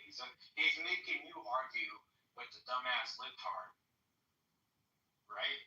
That's what you're doing. Meanwhile, he's just chilling for Israel. Meanwhile, Candace Owens is just chilling for Israel. Erica Kerr, Charlie Kirk, it doesn't matter. They point to Sterling chilling for Israel, right? So it doesn't matter at the end of it because you're picking a side, right? You're picking a side and you're saying, oh well, oh yeah, Candace, oh she's dispelling the truth, isn't she? Erica Kirk, she's snake eyes, all that bullshit. Fuck it. At the end of the day, yeah. Fuck her, fuck Candace, fuck Trump, fuck all. Yeah, maybe Can we say fuck all? well, maybe they're shilling for Israel, but the difference between the Democrats and the Republicans is that I don't have to worry about some school teacher trying to cut off boys' dicks or girls' tits because they've convinced them that they're actually a girl even though they were born a boy. So I think between those two, I think I'm okay with that. So, but having said that, I'd say there's still enough mods on the stage. You know, the thing is that people have talked about the systems that are currently in use in this country, and that there are certain systems that are systematically discriminating against Black people. This country wasn't built on systems, and the laws are designed to protect individuals. So you look at Supreme Court cases, it always starts with if it gets to the Supreme Court, it always starts with an individual. And so trying to perfect systems, I think, is a fool's errand. The second, though there are things that can be done, like clearly, if a company is discriminating against individuals and there is a pattern there, then we can address that pattern. But when it comes to systems, the problem is this discussion now all falls under the specter of critical theory and critical race theory. And specifically when it comes to critical race theory seeks to explain the racial disparities between various racial or ethnic groups.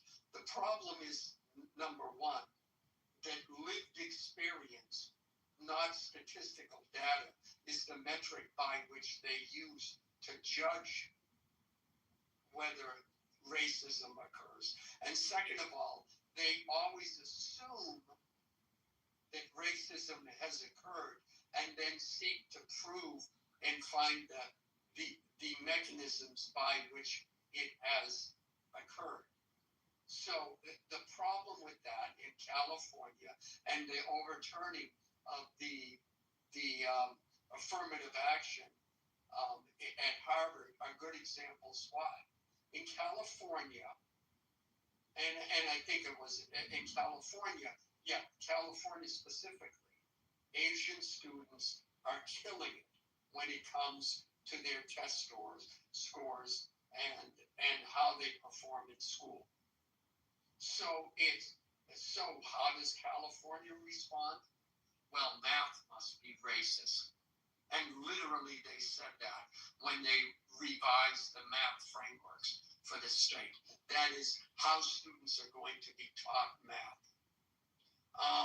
The only problem is that this statistic, which they choose to overlook, which shows that Asian students on average do 13 hours of homework per week, where everyone else, including white people and white students and Black students, only do 5 hours of homework per week. So no, it isn't racism as much as the Democrats and progressives and people who adhere to critical race theory would like you to believe. It is in fact the fact that individuals are performing at a higher rate. There's no system that is evilly making Black people fail, Black students fail, or white students fail in comparison to Asian students. It's just they're putting in more work. So if you want to solve that problem, you imitate what the successful people are doing. So that's yeah. I wouldn't say that's necessarily the solution. I mean, these communities also have a high suicide rate due to the pressure of overachievement that they have in Asian communities as well. So I think there's a more balanced approach that needs to be had here. What, 12 hours a week? Yeah, 12 hours a week of studying. If you don't become a doctor, I'm going to do some new type of. Yeah, well, you know what? That may be true, but that is secondary to the fact that the belief and effort by the left to portray school systems and teaching methods as racist is in fact false. Yeah, that's a bigger issue. Yeah, that's because I don't think that you study it. Like, what have you even done to look into it? What do you know about your own systems? Like, it sounds like crap to me. It sounds like a bunch of bullshit. Like these equivalencies, like, oh, you just have to study. Oh, well, you just have to study more, and you just have to. Well, the whole point is that there's an entire system. There is an entire system. You're exactly right. Some groups are just born with a higher capacity, brain power. You're exactly correct. Yeah, that's one of the. Okay, that's not scientifically proven at all. There's no science. There's no science. There's no science that's been approved. Okay, but that's not what I'm saying. What I'm saying is that the systems that were put in place are intentionally made to do with exactly what they're doing now, right? And the de jure to de facto is what we're looking at right now. That's what it says, hey, look, yeah, there's no on the law, the books on written in legislation that says let's discriminate against these people. But the system was still in place. They got sophisticated. White men got sophisticated about their racism. And now you could claim plausible deniability because they have people like Alan coming up, kowtowing and pretending like there's no fucking system to put in place. And Ramon is completely right. Mr. Ramon, sir, I appreciate you and I love you, right? The left and the right being the same exact, they absolutely are. You think that, because exactly what you said, it's all just a shit show, Alan. It's the clown show. You think these systems oppose each other. They're exactly the same two parts of the machine designed to control you. The left wants to control one aspect, the right wants to control the other. The left wants to control, who makes money, redistribute, wealth, regulate your free speech. Why did I get muted? I didn't do it. Regulate your speech. The right wants to control your body, wants to morality, borders, who can and can't, whatever. So they argue over what should be controlled. It's still the same core premise. It's who keeps muting me? Wait, what was wrong with anything you said the right wants to do? The right wants to control your body? I said the design is meant to control you, to train your morality, control. I'm sorry. Listen, why? Wait, let her finish. She didn't finish. She's rambling on and she's making multiple points. Yeah. Okay. Yeah. Okay. Now, sure. So I will address one Were you point. the fucker that was muting? Were you muting me, Alan? Yeah, I'm muting. Okay. You All right. made multiple points. All right. A fucking I will address statist, one. fucking bootlicking white supremacist. Go ahead, sir. He's not a white supremacist. Okay. Yeah, the fuck he is. What are you talking about? He hasn't even looked at the institutions. He doesn't even understand how education was This is the last fucking time. intentionally brought to create machines into the United States. This is all facts. I said I would move you after 3 times. I moved you after 5. I said I will address one point and then you will continue. If you would shut up, you would have heard me say that. When I am done, I will bring you back up. I cannot yell. I cannot overtalk people with louder mics. Now, why does she not like you? Because she wants to ramble on, and I'm not letting her. She's not addressing the point. Asian people are a minority too. If white people were really, really trying to oppress minorities, they're doing a really crappy job. That's number one. Number two, none of that. You take the system that is there. If it was racist against minorities, Asian people would not succeed. She's ignoring the fact that a person, no matter what their color, if they study if they do 13 hours of homework per week, they will succeed, including black people. Forgive me. I'm sorry, Beaver. Excuse me. I'm sorry, Beaver, if I don't believe that black people are inherently less able to succeed than other classes. I guess I'm not racist enough, but I hope you can forgive me, Beaver. In any event, yes, well. The Democrats believe that. That's what people were saying. The Democrats. I know they do. You see, Baltimore, they lowered the standards for graduation. Yes. It affects black people. Yes, I know. Wait, are you guys saying I was black being, people? I made my point, okay? So that system is not racist. The fact that people can succeed over white people, and we know why they do it, means it is not racist. Now I gotta bring it. Well, let me go real quick. I mean, Alan, I'll be honest with you. I'll say what people are afraid to say. I do believe that is part of it. There are inherent differences. I do believe that 13 hours is also equally as important, if not more important. There's a culture problem. So the Asians, they care about their parents. They're going to be shamed if they don't study, become a doctor like somebody else said, or yeah, there's a huge shit. Like, they feel the pressure to succeed. I didn't feel that pressure, so I mean, I didn't really just go home and do homework. I didn't do it like that. That wasn't me. But it's all about the culture, and they push it big time. I tried to bring. Why not look at this in multiple different angles of it? I'm not saying that I give credence to the idea that certain groups are inherently superior and therefore we must lower the standards so other people can do better. I'm not arguing for that, but I'm saying it is the case that yes, it's very true. Asians tend to value education and stuff like that significantly more than other groups do. Granted, even more than white people, but also in the same breath, Asians are also significantly wealthier than most groups, including white people. They do very well financially, which results in people having significantly higher times to dedicate to these things. But they also have a lot of different variables that play a role. The California revision on their math framework and stuff like that was not racially based. You could honestly look this up and read it. I don't know why this. I looked it up. It was. They said it was racist. Nobody said that. Yeah, they did. We're saying They did. Where? I read the whole thing. Yeah.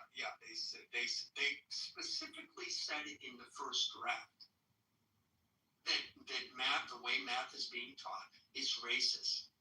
Now that's the first thing. The second thing is, yes, we should look at this from a whole bunch of different angles. Critical race theory is one metric by which we can look at these things, but it is not the only one.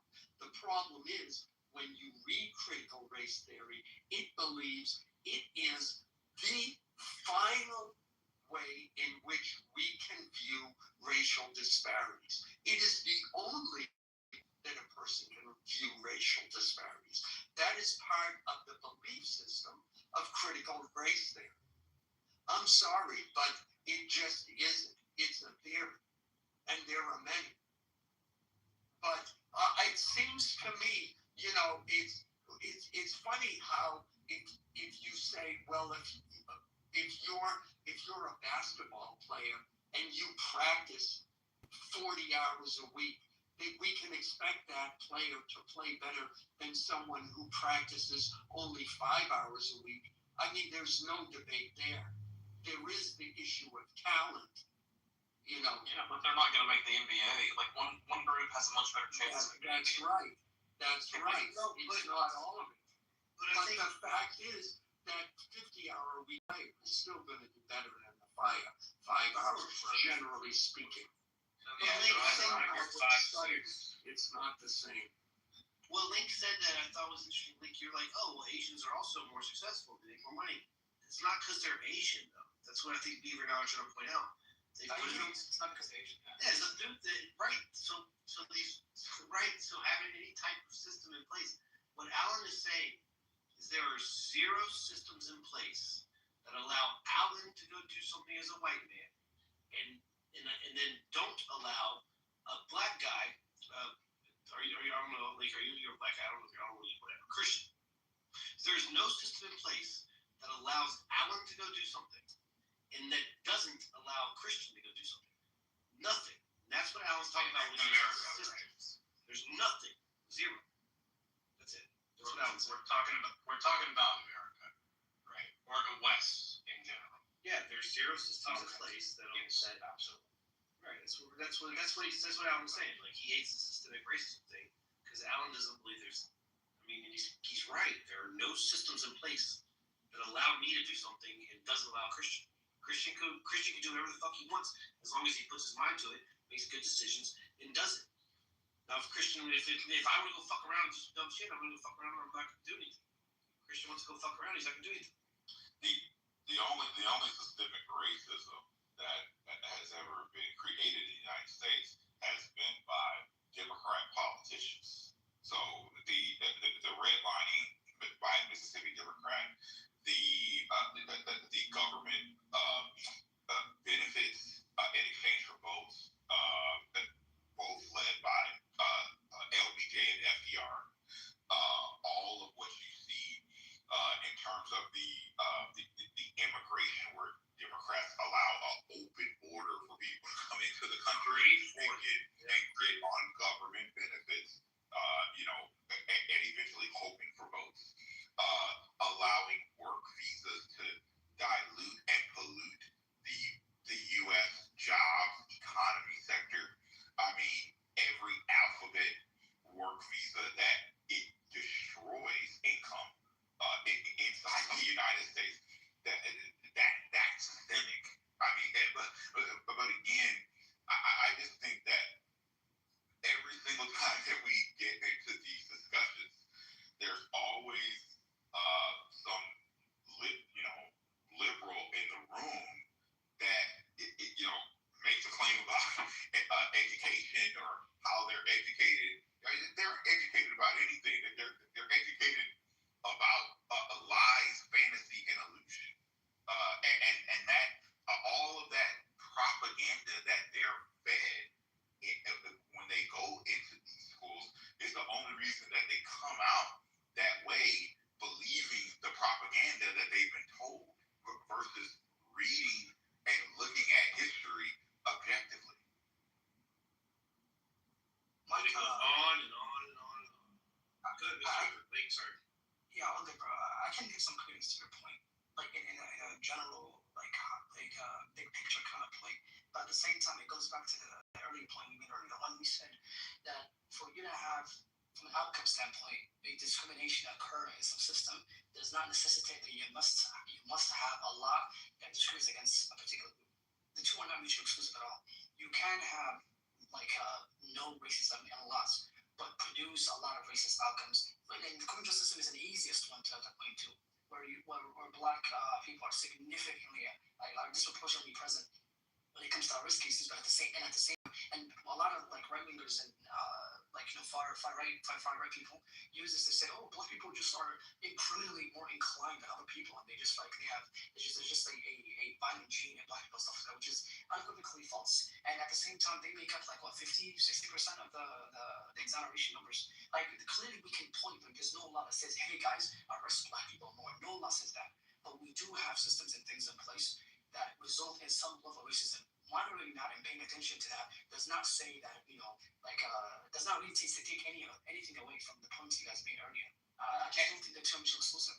And even this criminal justice issue that you're pointing out, which to your credit, there are people on the right who are total just politicians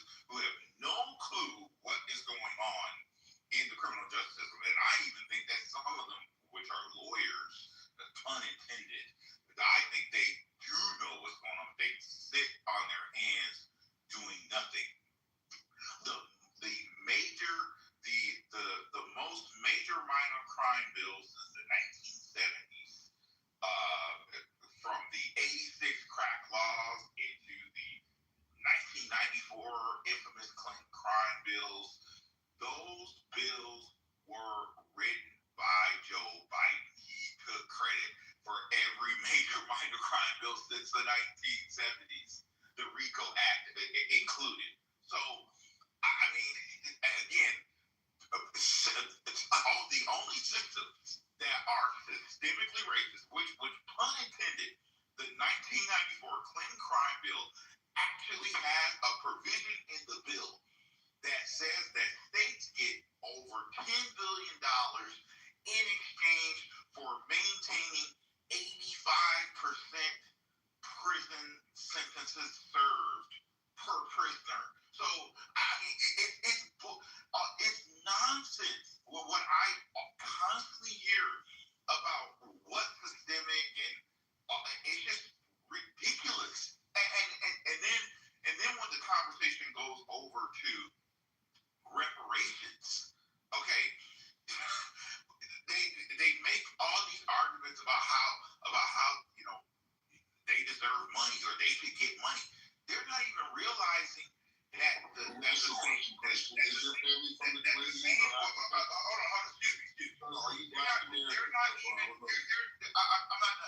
They're not even realizing that by the time you hand out cash, which is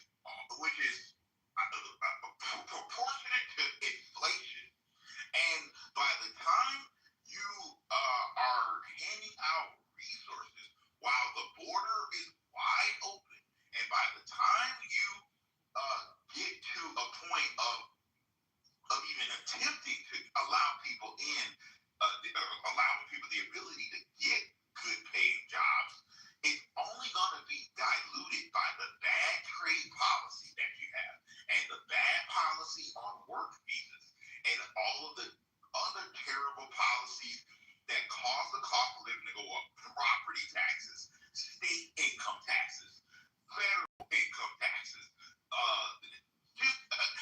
and then the ridiculous school bond elections where people vote to raise their own freaking taxes. I'm done. Christian, I got a question for you real quick. I'll be brief. Right? Is your family historically from America? Yes. Prior to 1865? I don't know. I don't care.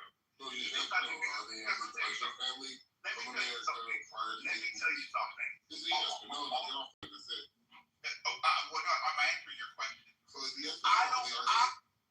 He said he doesn't know. I don't freaking care because I'm sick and tired of listening to people make claims about FBA and all this. The people inside, some of the people inside FBA literally advocate for the very policies that destroy the black community. So I don't want to hear it about no FBA. That's the answer. We got it. So he doesn't know, but why would it matter? Is my question to you. What does it matter if he was or wasn't? Oh, yeah, I just wanted to make sure. And he confirmed it, so there it is. What does it matter? Like, what's his favorite color? It is probably everything. It had to be the reparation thing because he jumped off. He wanted to jump in and ask that right when Christian mentioned reparations. I was going to ask a question, a very quick question, if you could answer. Why do you feel the need to make everything partisan? Like, even when I made that point about, like, discrimination, stuff like that, occurring in a particular system, you immediately said, yeah, I can give some credence to that as Republicans do not pay attention to that.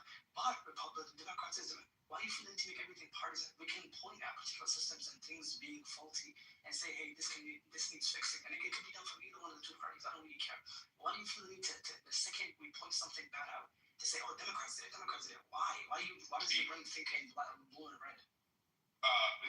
Because number one, we live in political branches of government, and the reality is, Article 1 is elected due to, it's literally elected by the maps of the congressional districts. Article 2 is elected by the Electoral College, and then Article 3 is appointed by Article 2 and then confirmed by Article 1.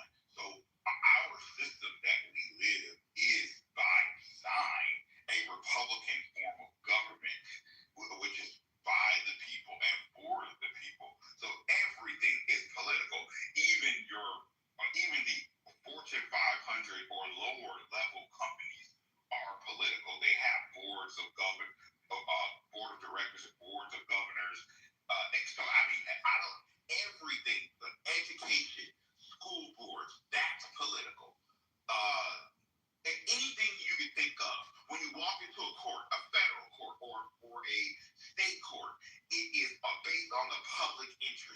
self-reliance interest, with this political. You cannot even breathe in the freaking country without something being political. It is political by design. So you're not going to get away from that. And when people say that well, I'm independent, bull crap. You have a philosophy, lens, values, or the way that you view the world, and it goes in one direction. You can't have one foot going in one direction and the other foot going in the other direction. You make a decision, and whether you vote or not, you're making a decision. Whether you have kids or not, you're making a decision. Whether you work or not, you're making a decision.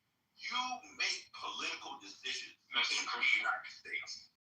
I do agree with that. Everything is political. I believe what Link is asking you is not why you're political. He's asking you why you're so partisan, right? I just said it. No. Why are you so partisan? And the reason why you're so partisan is because you're a Republican politician, right? No, that has nothing to do with it. I mean, because I'm no different than any of you who've just been sitting back on the internet, sitting in rooms and talking about politics. So you're a registered Republican, right?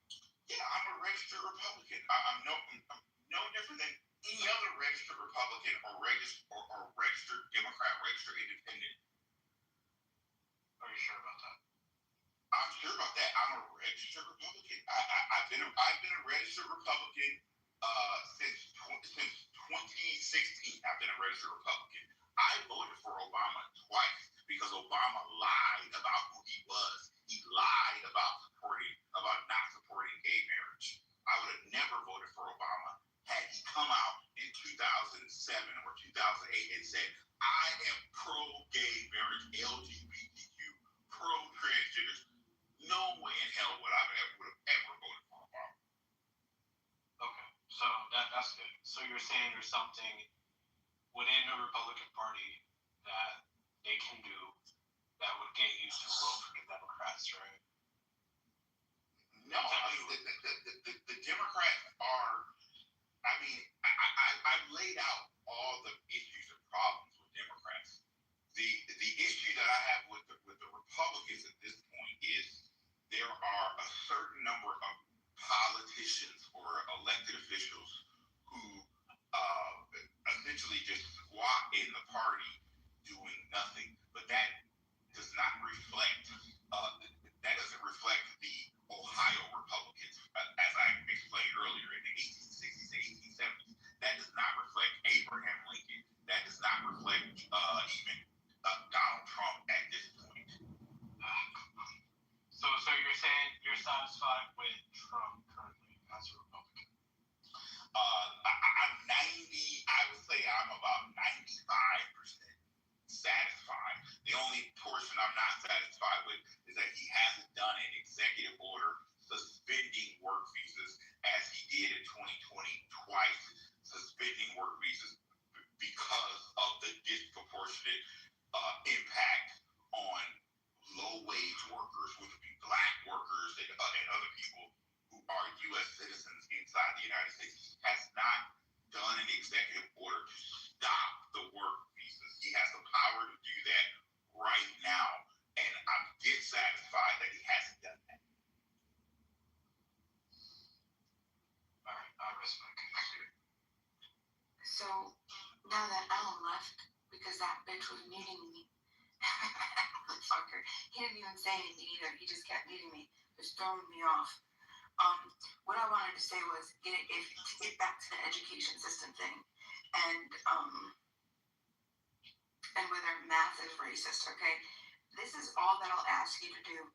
I invite you to read a book by John Taylor Gatto. It's called Weapons of Mass Instruction. Okay, he doesn't ever mention critical race theory. He doesn't mention racism at all. Okay, he just talks about where the education. He was a teacher. Okay, a New York teacher. He was awarded the best teacher of the year award multiple times, and then he was producing like these crazy outcomes. The people that were the kids that were performing the absolute lowest, that were in remedial classes, all this stuff, they ended up going to and then they're just having like this, doing great things, performing nationwide. And so they asked, like, what are you doing? And he basically said, I'm doing everything that the public education's taught me not to do. So the point is if you look and you understand that even if it's not about neutrality anymore, it's not about whether something is written in discrimination, like I said before, like de jure. It doesn't happen that way anymore. It's embedded in the systems. It's in the institutions, okay? And now everyone pretends like it's Columbine. That's just not the case. And Link was talking about it before about the outcomes, okay? So if you could separate the two, but if you have any type of system that's going to suppress autonomy, that's going to enforce obedience, that's going to punish deviation, okay, because we understand that IQ functions different. IQ doesn't account for a lot of things, including wisdom, including art, including all these things. And that's exactly what John Taylor Gatto was showing. He was showing that the way that the public education, this Prussian system that we adopted, it was meant to do one thing. It was meant to create, to teach, to train, to indoctrinate. We don't give a fuck, bitch. Shut the fuck up, bitch. Go the teach, train, and indoctrinate people so they can become mechanisms of the system, okay? So if we understand that the education system already does that, is intentionally meant to do that, okay? It's intentionally designed to suppress autonomy and to make sure that you are obedient and to put a number over you, okay? When you see that system exists, okay, within a racialized society, it's going to function in racially oppressive ways, even if it appears neutral to us right now. And that's exactly what Link was talking about, was that the consequence, that the outcomes, you can still have policies and the outcomes that doesn't say, because you know the right, and well, no, I'm going to say any white supremacist, okay? And just take a look at yourself when they say, oh, look at the statistics, or show me any law that is a racist law on the books. Yeah, okay, fucker, we already know that that's a trick question. That's not going to work. Civil Rights Act says we can't do it. So they taught us they taught Americans how to be sophisticated with their racism, right? And make us to believe in plausible deniability, whatever else. Point is, if you support the system, you're fucked. This is the issue as well. We're talking more about classism versus racism, right? If you're talking about systems that disadvantage people, we can talk about NIMBYs, not in my backyard. You go to San Francisco. How did Nancy Pelosi make so much money? She got in early on these projects, right? On these road projects, she knew where these public transport networks were being developed. She brought properties on them, and she became a homeowner in an association that disallowed development along those lines, and those properties increased in value, right? So this was a democratic problem. Nancy Pelosi got rich off of classism. It wasn't racism, right? And this is where people get confused. Systems that disadvantage people, that nations are taking advantage of, is not based off of race, it's based off of class. And that's where you're getting confused. Well, I think that's your biggest misconception. Our system, the system, when I say our system, I'm saying the United States. I don't claim it, okay? I'm saying the United States system, when it was first put into place, this was a white supremacist system. Everything about it was classist, but then they added the element of racism, okay? Where they completely dehumanized and devalued our brothers, right? And brothers and sisters are completely equal human beings. And that system has continued. You think that the Civil Rights Act happened, then all of a sudden a bunch of people woke up and said, "Oh, look," or even the Civil War. It didn't happen that way. So when we look at the education system, it's still all of these things that we already know that happened, right? Redlining, the HOLC maps, how the FHA hazardous zones, how fucking businesses intentionally went to the communities, our inner cities and communities where Black people were redlined to be, and put these hazardous zones, right? The mortgage, hold on, you know, the reverse redlining, you know about that, right? Then hold on, no, because we could keep going. We could talk about the predatory lending. We could talk about adjustable rate mortgages. We could get into that. What about blockbusting? What about that? Have you heard about blockbusting? Look it up. Look up white flight. Look at the real estate manipulation. Look at equity stripping. Look at that. You could go and let's forget Jim Crow laws and the black codes and the housing segregation and the urban renewal bullshit. Okay, my fucking fat ass. Eminent domain, slum clearance. Have you heard? You know about the highway construction? You know about that? You know about that racist ass shit? Look at fucking up highway segregation. Look up highway segregation. Look up how the route replacement. Hold on, wait. No. They did this specifically. Look up pollution corridors. Wait, this is the crazy thing. This is all documented. I'm not making this shit up. Same thing with the school to prison pipeline. Hold on, wait. I'm gonna keep going. You could keep going, and we still have sentencing disparities. This is shit that we're still happening today. We have fucking the crack versus the powder cocaine bullshit.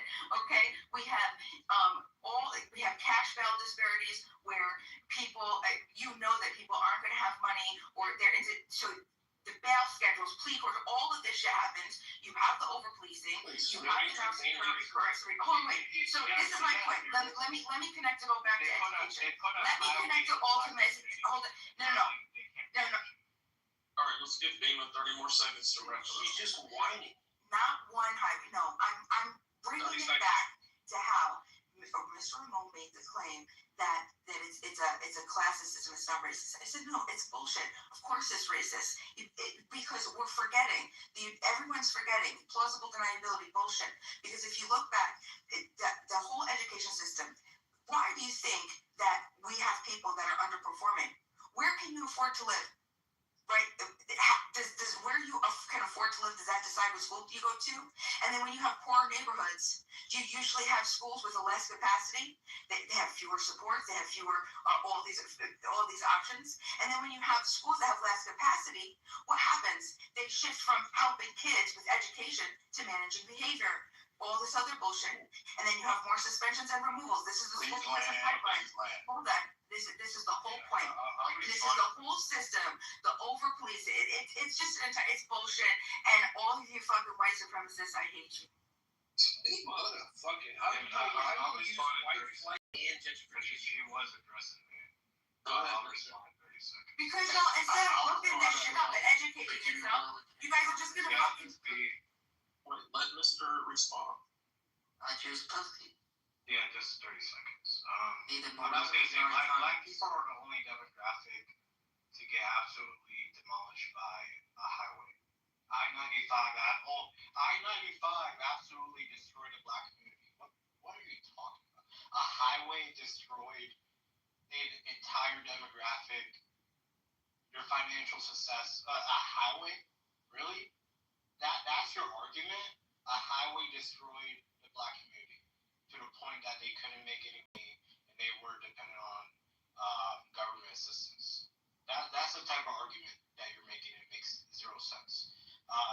Again, Asian people, they were in internment camps in World War II, right? They still recovered after that. Indians, they were discriminated against. Irish people were discriminated against. Italians, they still recovered. But the blacks, they got destroyed by a highway system. And let me jump in here for a quick 30 seconds. I already went over all the historical systemic racism created by Democrats and Democrat politicians in regards to the criminal justice system.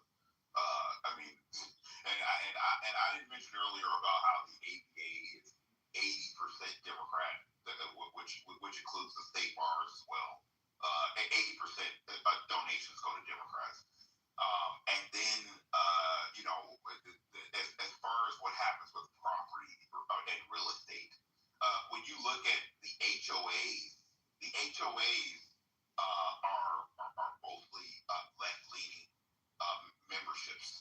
because they never allow anything to come from the right to even get any kind of positioning at all inside of those groups, wherever they may be inside of the country. So again, it just every time I hear some of this systemic stuff, it always goes back to Democrats and the left. Well, I want to respond to Bima like this. And Bima, look, I appreciate what you said. I've talked to you a couple times. I think you're a good person. But I just think you're so off base here, right? Like, think about the stuff you were saying. The education system, the education system, the education system, the education system. But you'll also be the person who's mad at Trump for trying to revamp the education system. Right? You mentioned, where you live shouldn't be defined. Hold on. You mentioned where you live. Don't presuppose our positions, Mike. I've talked to you before. I've never proposed, I have never offered any type of government intervention to be in any type of system. So if the reason that I would deny it is because I say government should be out of everything. That's my consistent position. Everybody else is politically. That's where I stand. Because you just mentioned that where you live shouldn't define where you go to school, which is exactly what we believe in school choice. Your zip code shouldn't define your school. We agree with that also. I mean, all this stuff like Christian's pointing out, this has been, for decades. This is like, what Christian's pointing out is not something that's like new. This is like decades and decades and decades and decades of Democrat leadership hoarding people into cities, building low-income housing that ends up having bad schools around it, and just keep people there and having them rely on the government, give them this, give them this, give them this, give them this, to where they can't do anything else. It shouldn't be a career choice. Like, this is not how it's supposed to be. And I'm not saying you're saying this, Bima, but like in your rant, you used gentrification and white flight. So like, yeah, you don't see how that's connected to education? No. You were saying that you're saying stuff that's being used against black people. Is it gentrification like when white people move into a black neighborhood? Yes, but you understand. And then is it white flight when white people leave a black neighborhood? So how are you going to use gentrification and white flight to make your argument? Because they're all byproducts of the same thing. It was a handoff. It's a domino effect, and then the constant proclaim corrections only cause bigger problems. The urban renewal was a bunch of trash. The Civil Rights Act was a bunch of trash. Look at how many Black Americans with the highest level of education teachers during the Civil Rights Act. Okay, we never had. It was so high, and we've never reached those numbers again. Because what happened was then the white people were able to come into the black schools, right? Because that's what it really comes down to. It really comes down to the white people being terrified to know that Black Americans can succeed and do just as much, if not better, as they can, and they were just terrified of that. And so they wanted to destroy it. That was the whole point. They didn't want Black Americans to continue to say, okay, well, fuck you guys. We're going to remove our productive ability, and we're going to work on ourselves. You don't want us here? No problem. White people couldn't handle that. Black Wall Street, all the other type of shit that happened.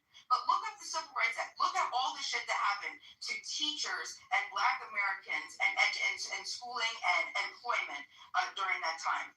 Yeah, it's fucked up. Same thing with urban renewal, and you could just keep going. The point is, this is hold on, and I'll land 20 seconds. What you're upset about that you just didn't have to go through this?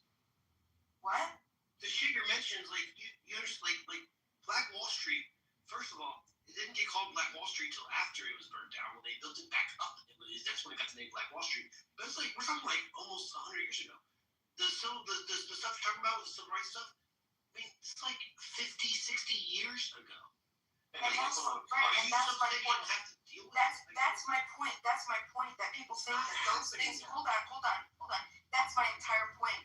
That all created a legacy. You understand? It's literally referred to as the legacy of slavery. That's why white people are so scared to even allow a bill of reparations to study whether it should be happening. It won't even allow that to come out of committee. Okay?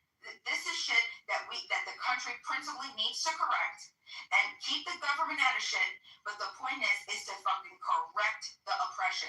Where there is oppression, it has to fucking stop. Beam, I have a question for you. In your heart of hearts, do you really believe that the majority of white people are afraid of Black people becoming more successful than them? Do You really believe that? Absolutely, absolutely. Look at the Black Americans. After how quick they fucking bounced back from slavery. Boy, they came in. He's talking about now. Family. No, this is my point. And white America wanted to destroy it, and that's exactly what white America did. And now us, right, in 2025, because we're not connected to it, because we don't talk to our elders, and we don't talk to the people that we get taught the whitewashed history. We don't know the truth. This isn't the shit that you can find. This isn't the shit that you're educated in. And you gotta fucking go and talk to people who've lived through this shit, right? And then they educate you, and then, oh, really? That really fucking happened? And then, oh no, we think everything's neutral, everything's fine. Black Americans, they're not oppressed. It's bullshit. We still have an entire system right now, every single day, that's oppressing. That's oppressing. Next question. Do you believe if America put in all its resources into getting more white boys into the NBA and NFL, do you think the blacks would be worried? I don't know what dumbass question that is. What do you mean? Like, do you really think that people?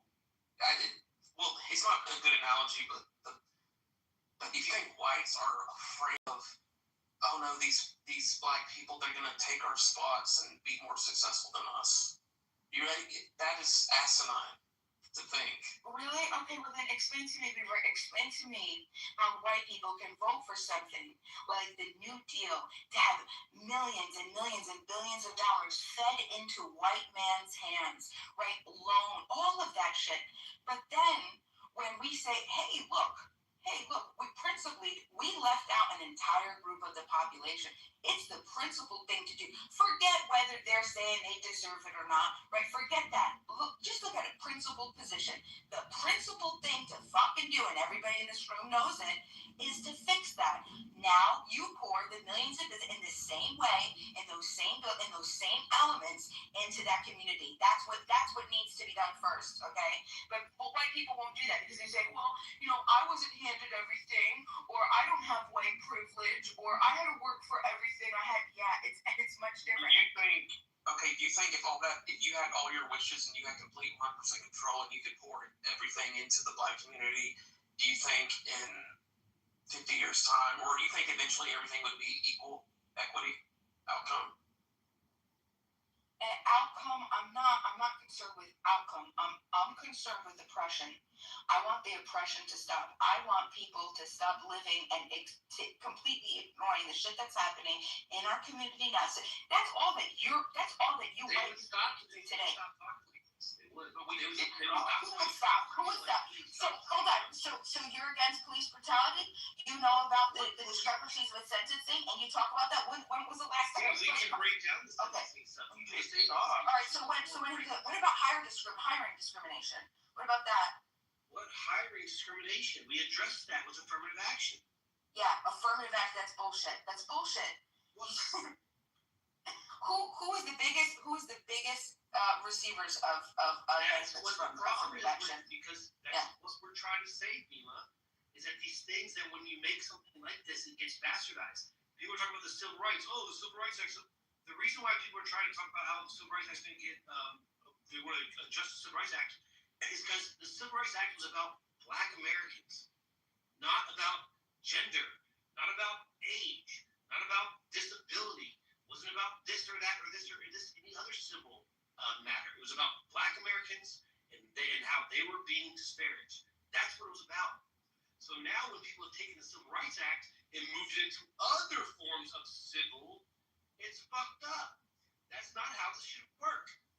And that's what we're trying to say to you, Bima. Like, this is crazy to me. And I'm telling you, like, I was talking to some guy, some guy here talking about a couple weeks ago.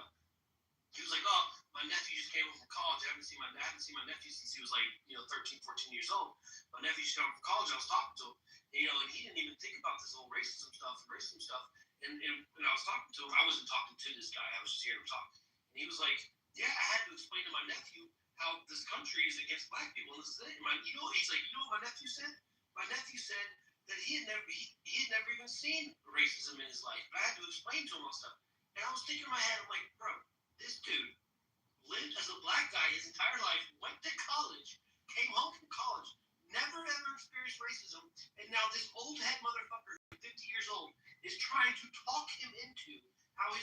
racist. When this kid lived his entire life now he's graduated from college, so 22.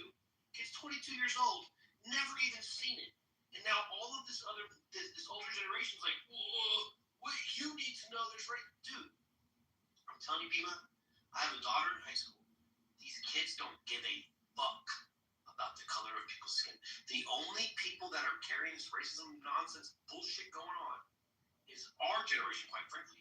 People that are my age, 40, 50, 60 years old people, they're like, well, do you know about the stuff that happened 50, 60 years ago? It's like, well, yeah, I get it. It's fucked up.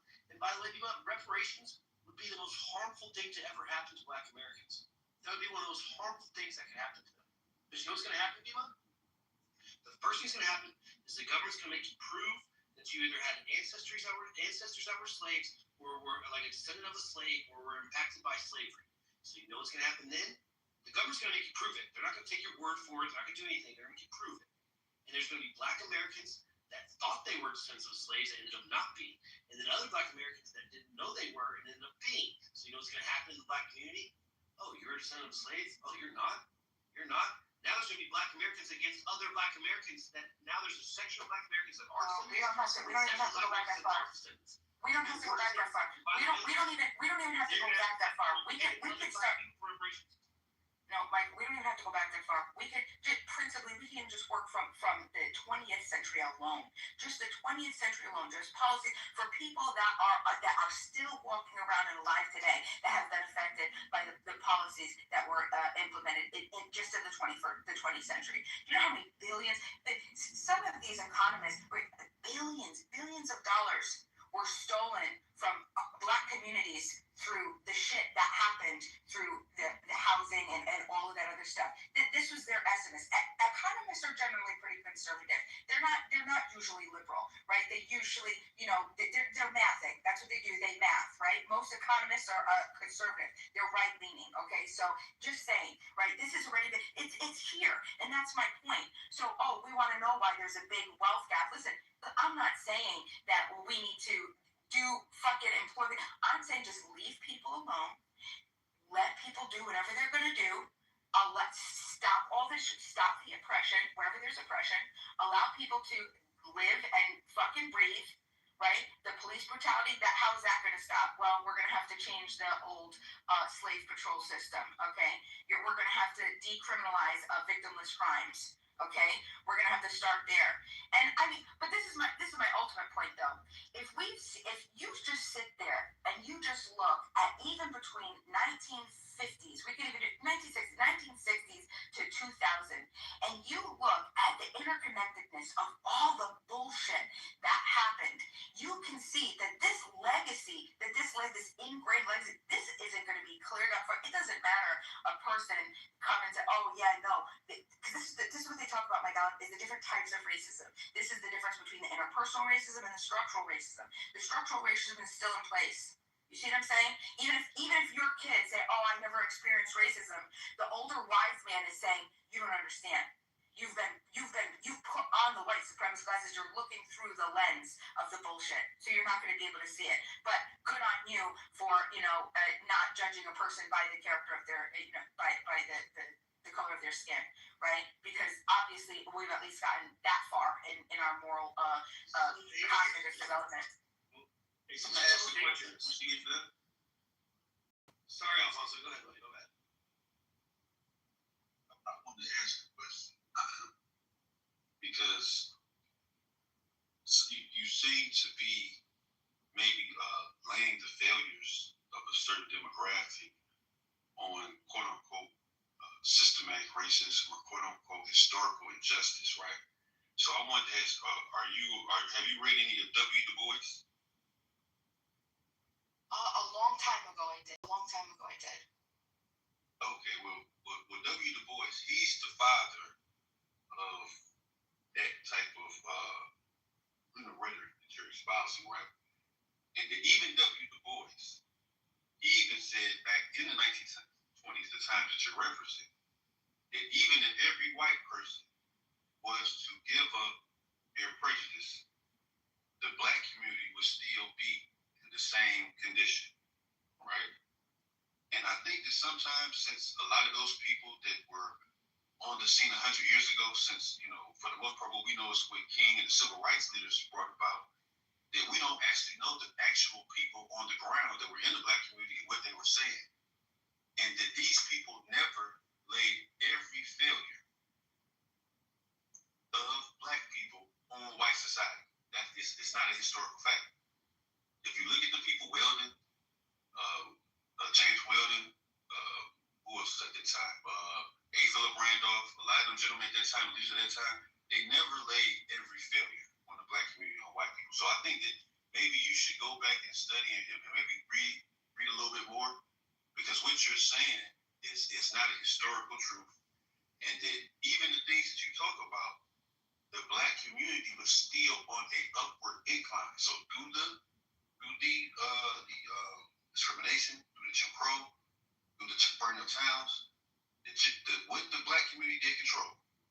The black community was on a upward incline in literacy, in family formation, in community cohesion, in entrepreneurship, and thrift, and all these things. The black community, through those things, were still going upward. So what you're saying about what you might have now as the state you have, it's not. It has nothing to do with anything. So that's what I wanted to say. I just wanted you, since you don't know W. Du Bois, I won't ask you the question I wanted to ask you. But I think that you should maybe do a little bit more reading of the people that you're espousing that brought that forth. You should read their whole thoughts, the whole body of their work first. And that's all I wanted to say. Alfonso, I appreciate that, but this is the thing. Let's just say that it's just white America. Let's just look at white America, okay? Not any other type of demographic. What is it that white Americans, there are plenty of white Americans that have exposed our current system as oppressive. On them, they believe that this system is oppressive. White people say this system is oppressive on me.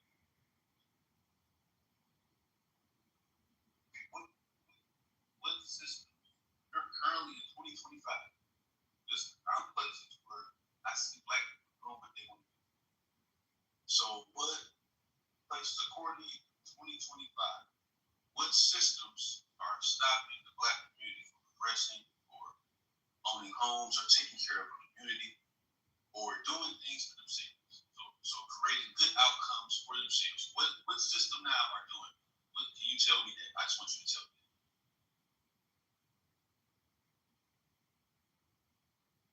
It's not one, it's all interconnected.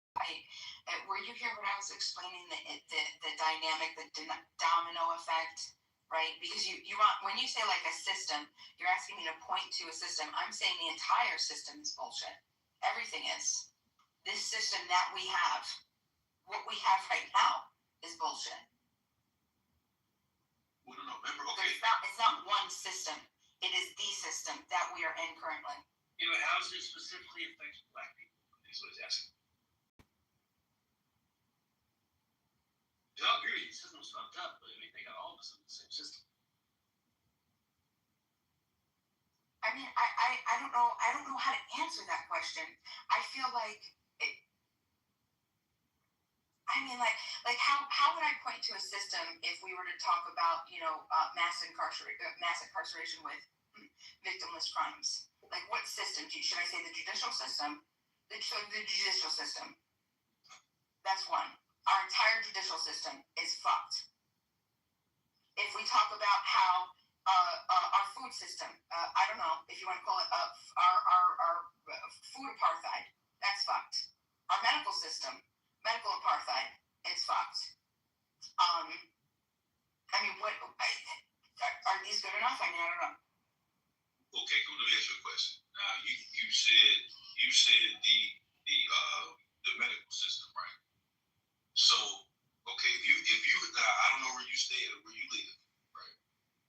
But if you have a problem with health, so you have a community or population that are having issues with maybe heart disease or high blood pressure or a number of ailments, right? I would think that the solution would be either building hospitals or clinics or what's the other one? The urgent cares, maybe recruiting different type of doctors. So how is the system stopping certain communities from building hospitals or coming up with their own solutions to their own communal issues? Because you pointed to this, you pointed to back in 100 years ago when black people were building certain communities, and then this other group of community will come and burn it down. So show now where when you bring up the medical apartheid, where you bring up where certain people don't have are lacking in certain health aspects, show now the system or the group of people that are preventing that community from providing a solution or building up their health system for their community. Can you show that to me?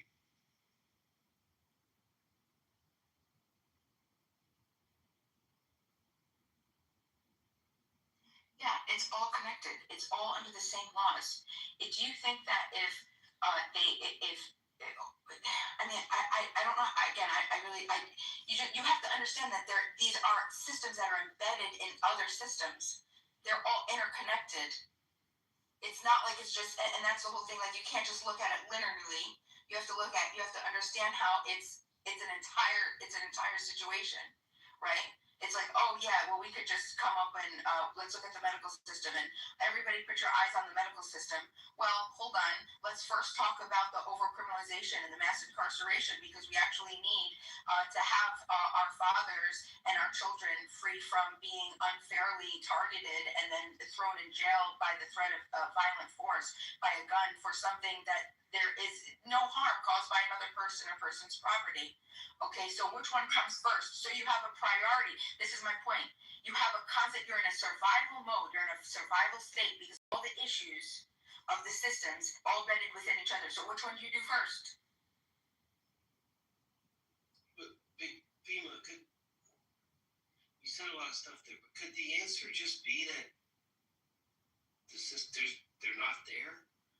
Like when you keep saying, you're like, I have a hard time answering the question, I don't know how to answer the question. You keep saying they're all interconnected. You kind of keep saying all this stuff. Couldn't the answer just be, I don't want to say like you're wrong, but couldn't the answer just be like, it's not actually happening? Like, you see what I'm saying? Like, this is the thing that I'm saying about CRT. Well, real quick, I don't want to say about kind of CRT. The problem I have with CRT is like, how dare you look at a young black kid in America and be like, well, sorry kid, you're black. And like, why would you look at a young white kid and be like, hey, you're better than that other kid because you're white? It's fucking crazy. Like, to just tell black people, like, well, sorry, you're black. Like, it's so fucking insane to me. Like, it's crazy. And I don't think y'all realize what you're actually saying here. Like, you're actively talking people into feeling like they're oppressed when, like, a guy like Alfonso doesn't live like that. And you would take a guy like Alfonso and be like, wait, Alfonso, like, this shit is, like, you're not allowed to do this kind of stuff. Like, hold on. Or a guy like Christian, a guy like Christian who's going into politics and stuff, you'd be like, well, hold on, Christian, you're not allowed to do that. You're a black guy. You can't participate in the white guy's politics. Like, it's crazy to me. It's detrimental. Don't you see that? No, because you're not saying that when I talk about this isn't for Black Americans. This is for white Americans. This is for the people that are the dominant force, that are able to that have the majority, that have the responsibility and the duty to fix this. This isn't on Black Americans, and I'm not trying to. Black Americans know that they could get up and do whatever the fuck that they want to do, but it doesn't.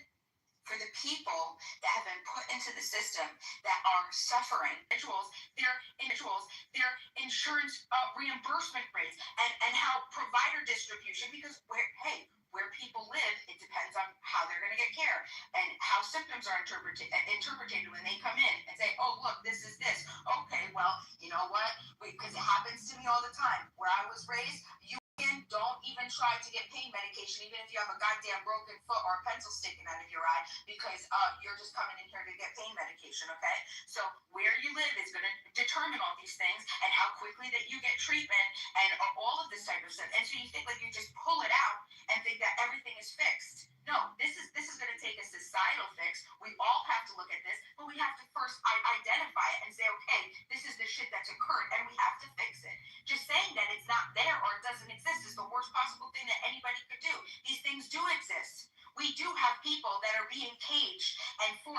threat of a gun for not harming a single person. That's insane. You support that? Something's seriously wrong with you. Okay? I sat in a freaking in a ticket court and I watched a kid with cerebral palsy, okay, drag his legs on crutches up to the judge, and you could hear everything over the court speaker, everything that the court says, okay? And he says, listen, I told you, 3 strikes, that's it, you're going to jail. He says, Judge, I told you, marijuana is the only thing that helps me. I can study. I brought my dean's list and I brought my GPA. I wanted to show you. I'm doing great. I'm doing excellent in school. Please. This is the only thing where I don't get drowsy and it doesn't affect my studying ability. He sent that kid to fucking jail. Okay? Fucked up. Fucked up. And you know what? Everybody just listened. Everybody just watched. Everybody just watched. There's so many things that we have to fix, and sitting back pretending like it's not here, this is so fucked up. This is so fucked up. You don't get to do what you want to do just because or someone thinks that that they're benefiting off of a particular drug. You don't get to do what you want to do. Oh no, for why? Why? Yes, why? That's not how the world works. Okay, well, how does the world work? There are rules and regulations and laws that you have to abide by. Here comes white supremacy. It doesn't matter if you think that a particular drug is more successful. No, I didn't say you're such. I said here comes. Meaning the lens. Meaning the lens. It doesn't matter if a person thinks that a particular drug is more successful than another, and they think that it's justifiable for them to use it against the law. And that is just ridiculous. So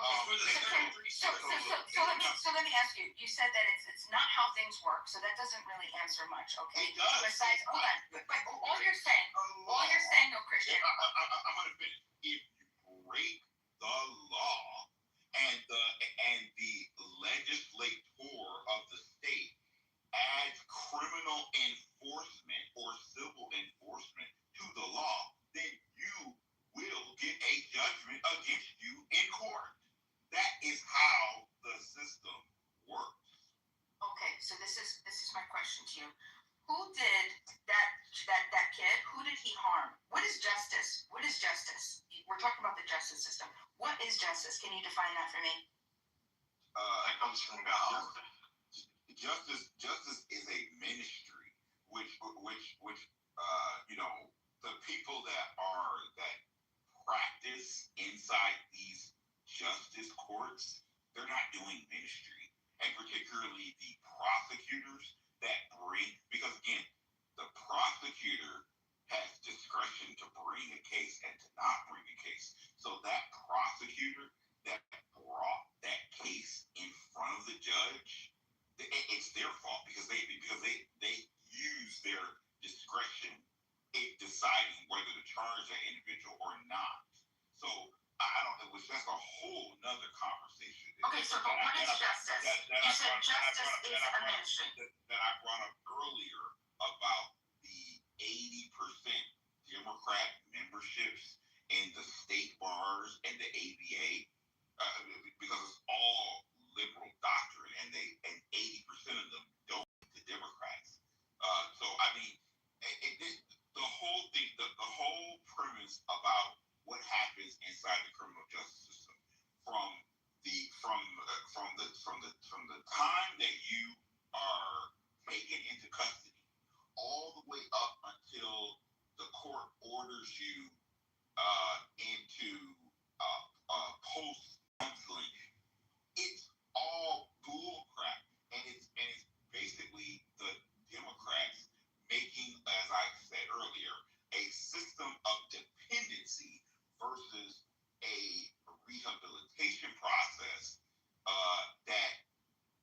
that leaves you better than you came in. It's leaving you worse before you even got in. So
That was a really circular argument that didn't address my question, which was what is justified and defined justice. Go ahead. But he didn't answer it and address everything, but go ahead. Yeah, because Danny is also alluding to it. We're talking about drugs.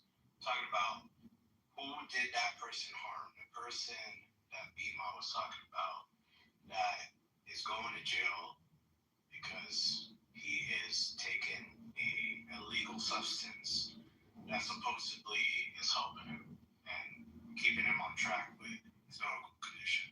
At the end of the day, it does not matter. We're talking about justice.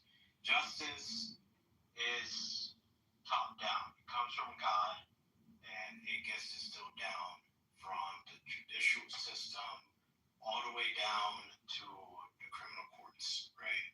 So when we're talking about justice, we have to understand what God deems as justice, and we have to respect the government and the governing laws of each countries. So, for example, in Indonesia, if smoking weed is illegal and you get the death penalty, you have to respect that governing authority. If you're in the United States and you're not allowed to smoke weed, depending on what state you're in, you also have to respect that governing authority based off local laws, state laws, whatever. So, Bima, what did that person do? You want to cry empathy. You want to say, well, he didn't harm anyone. Danny's saying that in chat. Well, he didn't harm anyone. Well, he broke the law. And at the end of the day, you have to respect the law of whatever country, locality, county that you're in.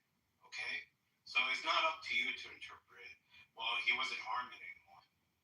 Says who? Says right. So that's my entire point. Who is to say that anybody else is to say he didn't harm anyone? Objective reality determines who he harmed.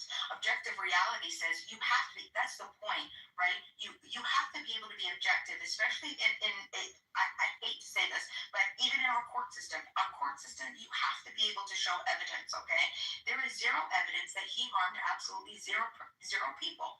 It starts with private property. Do you believe in private property or not? Let me ask you the question. Hold on, just go with me, follow me for a second.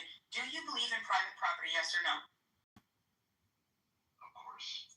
Okay, do you believe you own yourself? No. God owns me. Okay, so so now we're already on a different parallel. So if God owns you, okay, God owns you.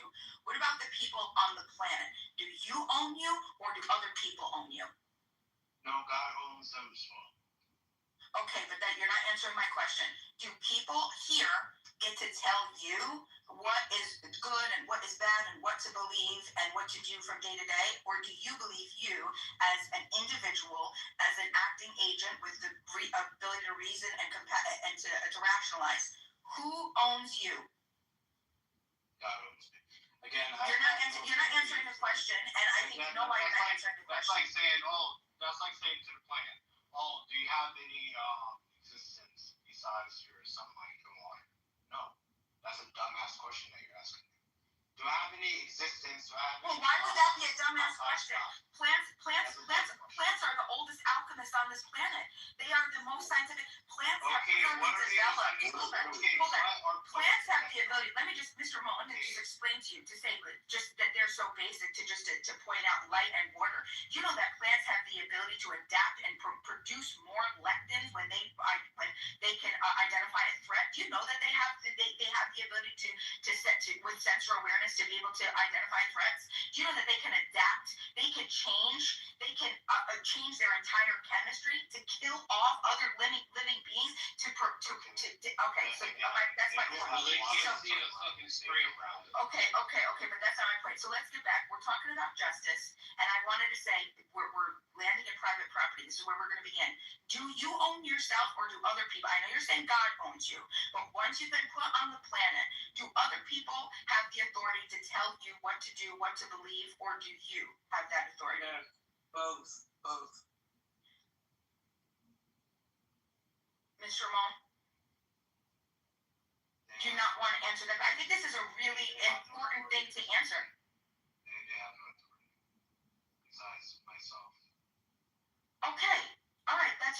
that's a great starting point.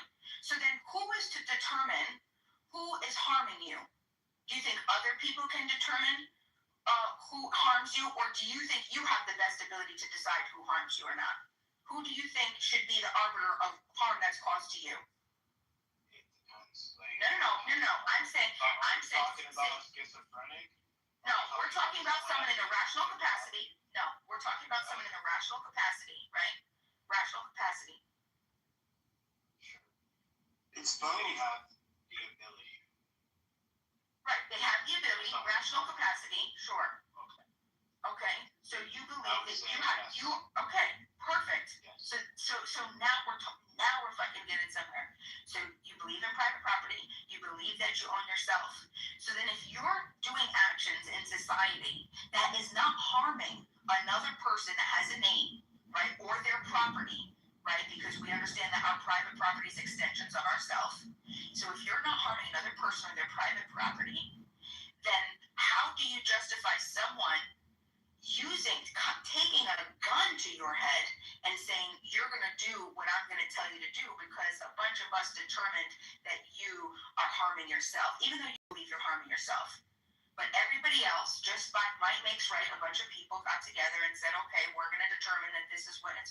So does that make sense to you or no? It's called taxes. Well, hold on. Taxes, by definition, are in economics, it's literally referred to as an involuntary levy. It means it's coercion. All right, we're talking about coercion. Can you identify any other place in society where you accept coercion? School. Yeah, school. Oh, but that's not voluntary? Absolutely not, because your parents can go to jail if you don't go to school as a kid.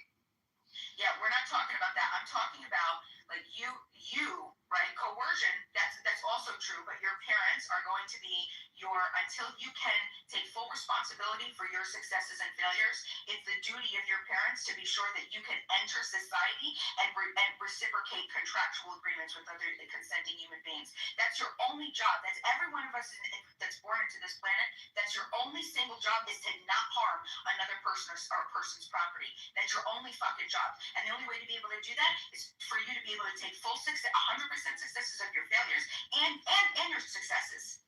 Okay?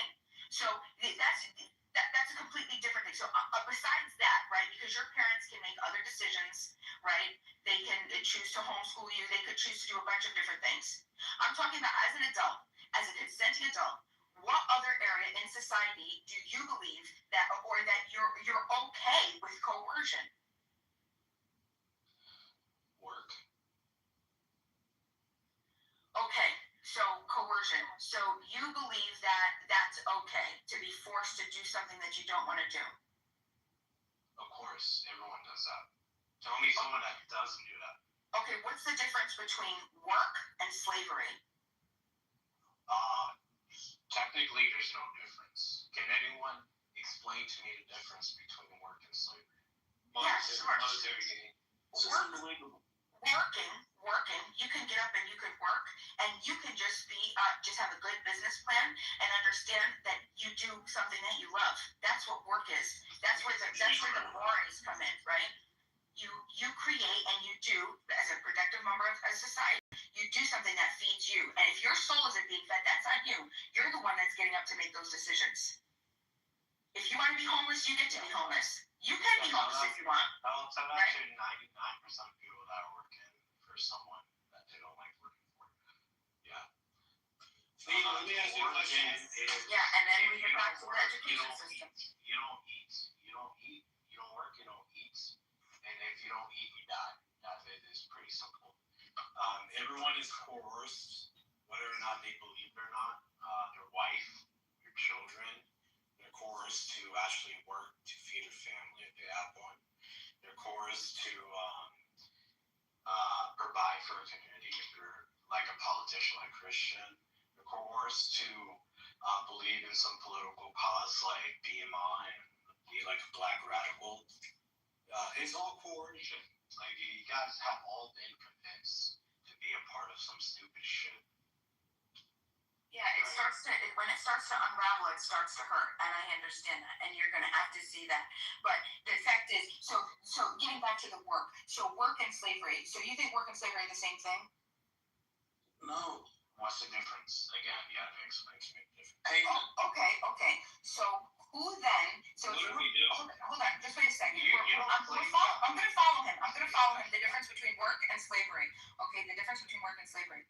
So you are right now. Okay, you have all the resources that you need, and you're just in a room. Okay, now if you just sit there and you don't get up and take care of yourself and go to the bathroom and find food, someone else is gonna have to do that for you, right? So, guys, how many times have you heard? Just yes or no. I'm breaking it down to the super basics. I'm breaking it down because we have to sort through the difference between work and slavery.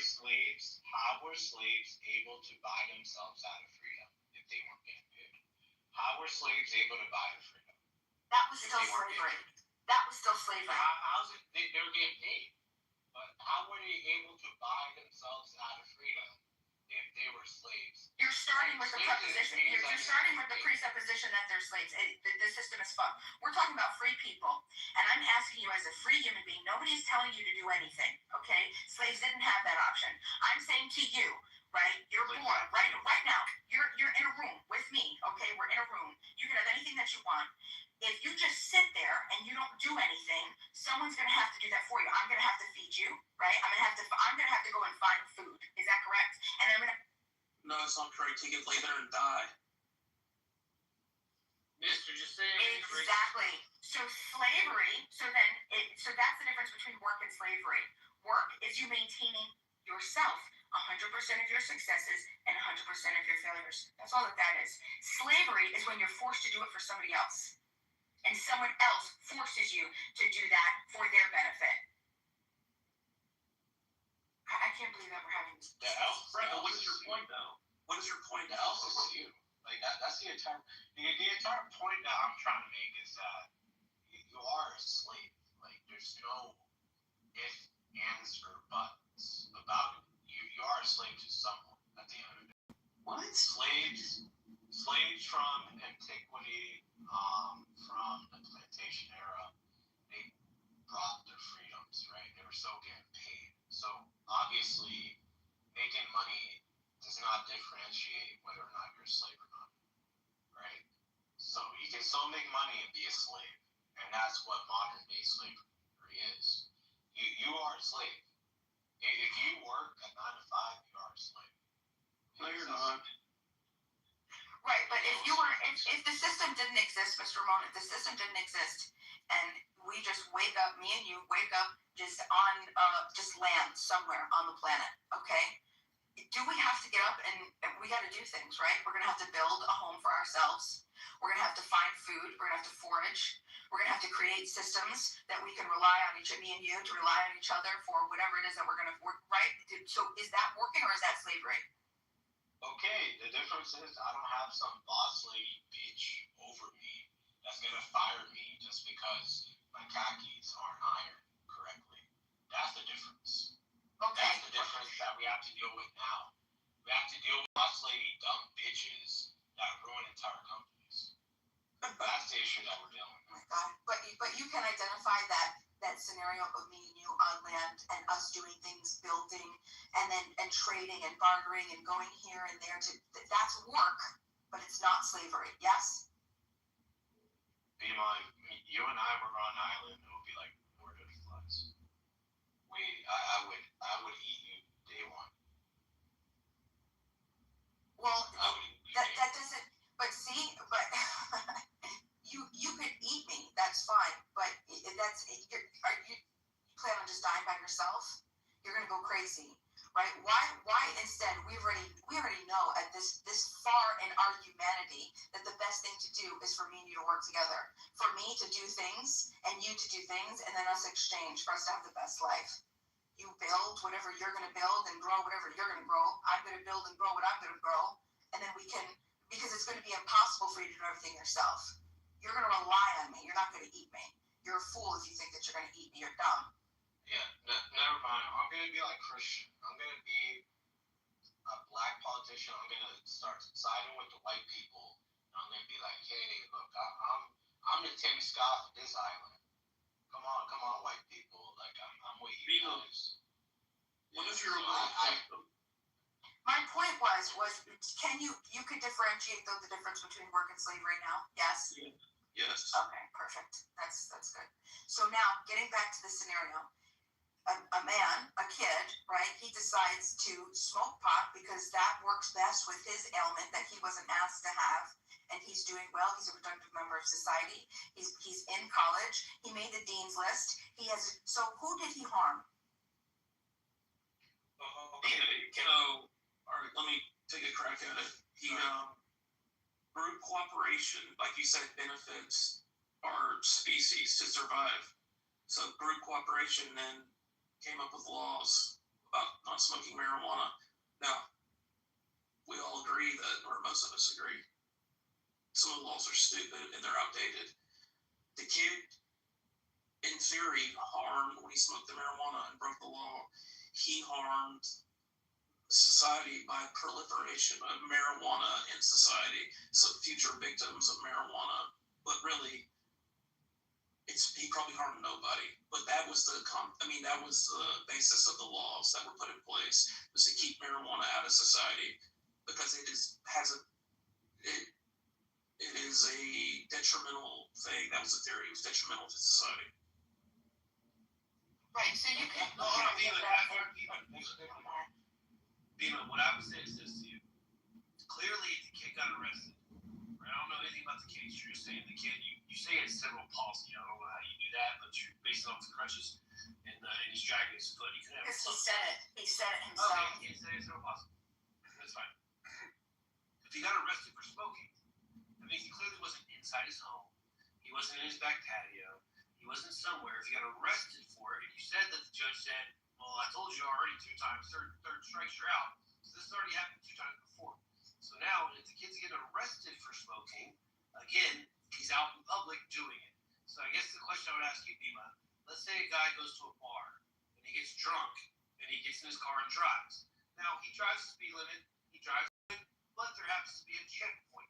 So there's a checkpoint, and the cops he didn't get pulled over for speeding, he didn't get pulled over for anything. And there's a checkpoint, and the cop's like, well, dude, you've been drinking, bro.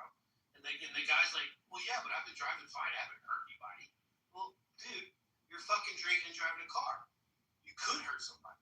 So if the kid's out in public smoking weed, who knows what he's doing?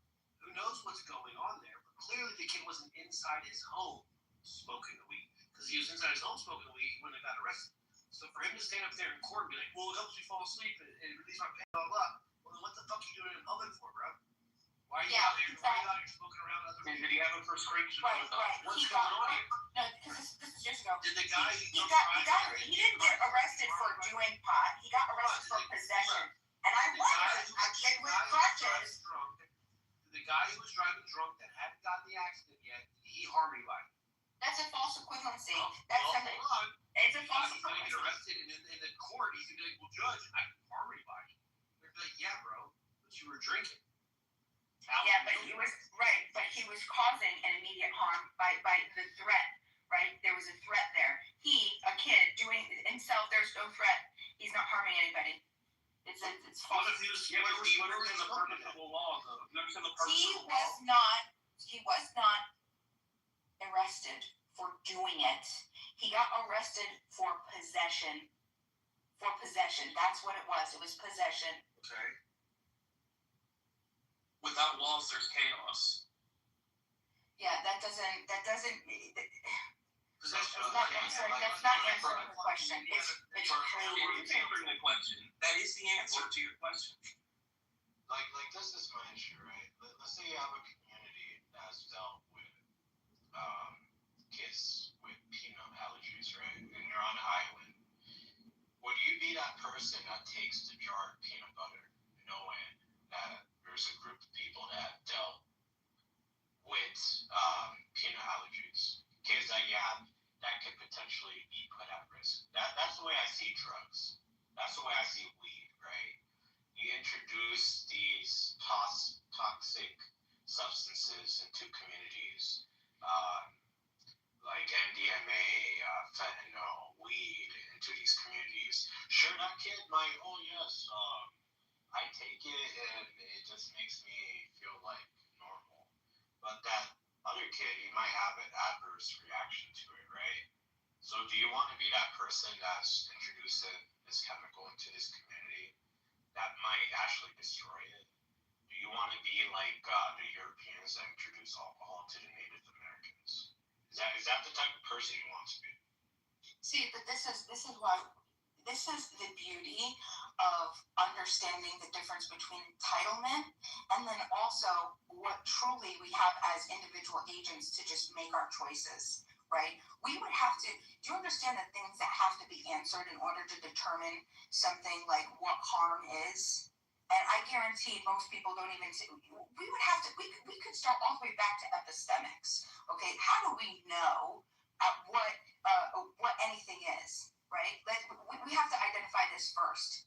We have to, what about truth and objectivity? Are there moral truths? Because, hold on, that has nothing to do, there are plenty of non-liberals that like philosophy. To start with the understanding of knowledge, okay, and how we know what we know, right? Are you a moral realist? Are you an anti-realist? We're going to have to determine, we're going to have to get into meta-ethics. We're gonna have to get into value theory. We're gonna have to get into normative ethics for you to tell me that I'm causing harm. And what it comes down to is there has to be an objective, verifiable way to say that someone's harming somebody. It's called the Bible, by the way. No, the group determined the law. The majority voted That's in the might law. makes right. That's might makes right. That's not morality. No, that's might makes right. That's saying. But what is your point? The laws are there to prevent chaos. I'm saying that a group of people, we already determined that we own ourselves. So if we own ourselves, and you don't think that you think that other people own you. Well, I think Mike is right, and the laws, you can't just do whatever the fuck you do. But Beaver, might makes right is not moral. That's the state of nature. That leads to Nazism. There's no morality in might makes right. Morality is subjective to the time and the group. Yes, it is. Well, sure, of course it is. Of course it is. Yes. So, well, of course. See, we're not even gonna be able. He's gonna argue subjectivity. Mr. Monk's gonna argue subjectivity. We were probably raping each other, and we had no civility. So back then, are you gonna tell us that we were immoral? No, back then we were subject to a different morality. It's relative. You see other species like that will be afraid to take the main. Says who? Who said that? Who said that? Nobody said it. It's just what happened. Again, says who? The oldest code of law we can go back to is what the Hammurabi laws. I'm talking about before that. We evolved. Do you believe in evolution? No, I don't believe in evolution. Okay, well then there's no point discussing. Okay, never mind. You think we evolved from scum? Eventually we became amphibians and reptiles, eventually to a human? Is that what you believe in? Yes, science is pretty solid on it. Darwinism. Yes, DNA pretty much solidified the theory of evolution. Okay, so yeah, we're all. You see, this is the type of ideology that leads you to commit genocide. If you believe that your next door neighbor evolved from a fucking fish, then yeah, you're more likely just to genocide him and kill him. So yeah, we didn't come directly from the ideology that we didn't come directly from you. If that's how you believe evolution works, you just don't understand it. Evolution isn't real. It was taught in the 1800s by some Freemason. So I don't know what you're talking about. Okay. So a spaghetti monster then told you what is. Yeah. Oh, yeah. Get off of Reddit, dude. Spaghetti monster. That's so 2010. Okay, whatever you want to call it. Yeah. Get off of Reddit. Atheism. And actually, research some stuff. And stop listening to, DeGrasse Tyson and Richard Dawkins. All right. So you think you're smarter than Richard Dawkins?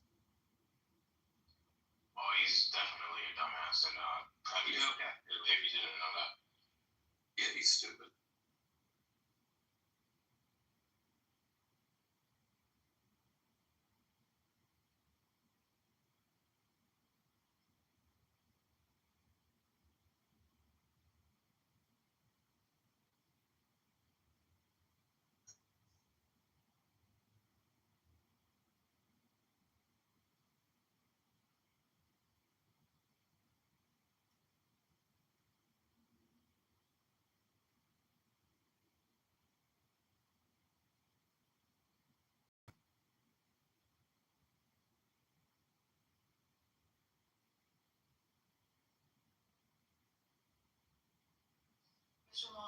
any laws that you believe are immoral that go against your own moral code? Well, there's so many laws I can bring up. If we're just talking about after the French Revolution, obviously, there was satanic. No, like laws today. Well, we have to talk about the French Revolution because that's when I believe Satan got released from the pits of hell. You know, the monarchy that was essentially defending Christendom at that time got destroyed. We had the monarchy guillotined by the French Revolutionists. And that's when atheism, the Enlightenment, and Darwinism, all of these satanic ideologies started to come around during that time after the French Revolution. And it's funny how they call it the Enlightenment when the entire period of Christendom, when people were getting saved and morality was being instilled across the entire continent. You didn't have Muslims running around chopping people's heads off. That was called the Dark Ages, right? Oh, but the Enlightenment, when women got liberated and atheists were chopping off Christians' heads off. That's the Enlightenment, apparently. Darwinism, we evolved from freaking pond scum. So everything got flipped upside down.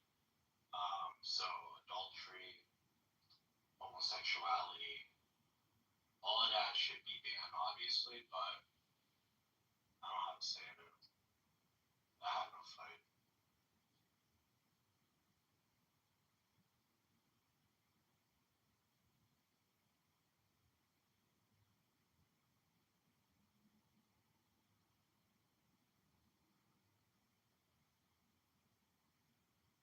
Beaver, are there any laws that you find immoral today? I'm sure I can think of some. But why is that relevant?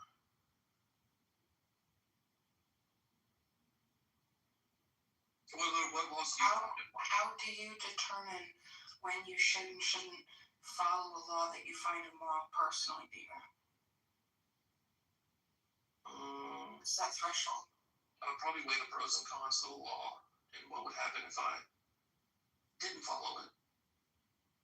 If I had anything to lose, it would be a bunch of factors. Why don't you give me an example of one that you have a problem with and how you would follow it or not follow it? An identifiable harm, a measured harm. And in order to do that, they're going to be able to have to measure it. So you can't just, say, oh, yeah, there's a harm here, in theory. You know what I mean? Okay, so should you be able to take heroin if you wanted to? Absolutely, of course. Okay, but do you see how, if that was allowed, then that could slowly destroy a community? What about the guys selling it? Do you think that people today only not do heroin because it's not legal? Yeah, I think it could be a lot worse. If it was easy, if you could buy it at Kroger or Publix off the shelf, get some heroin, kids, yeah, it would be a fucking disaster.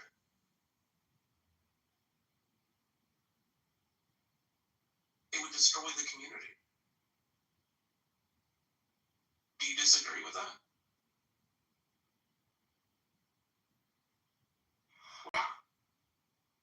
Mike, what do you think? Yeah, I think that, I don't know, like, do you get, the guy selling the heroin is the one who's harming me, right?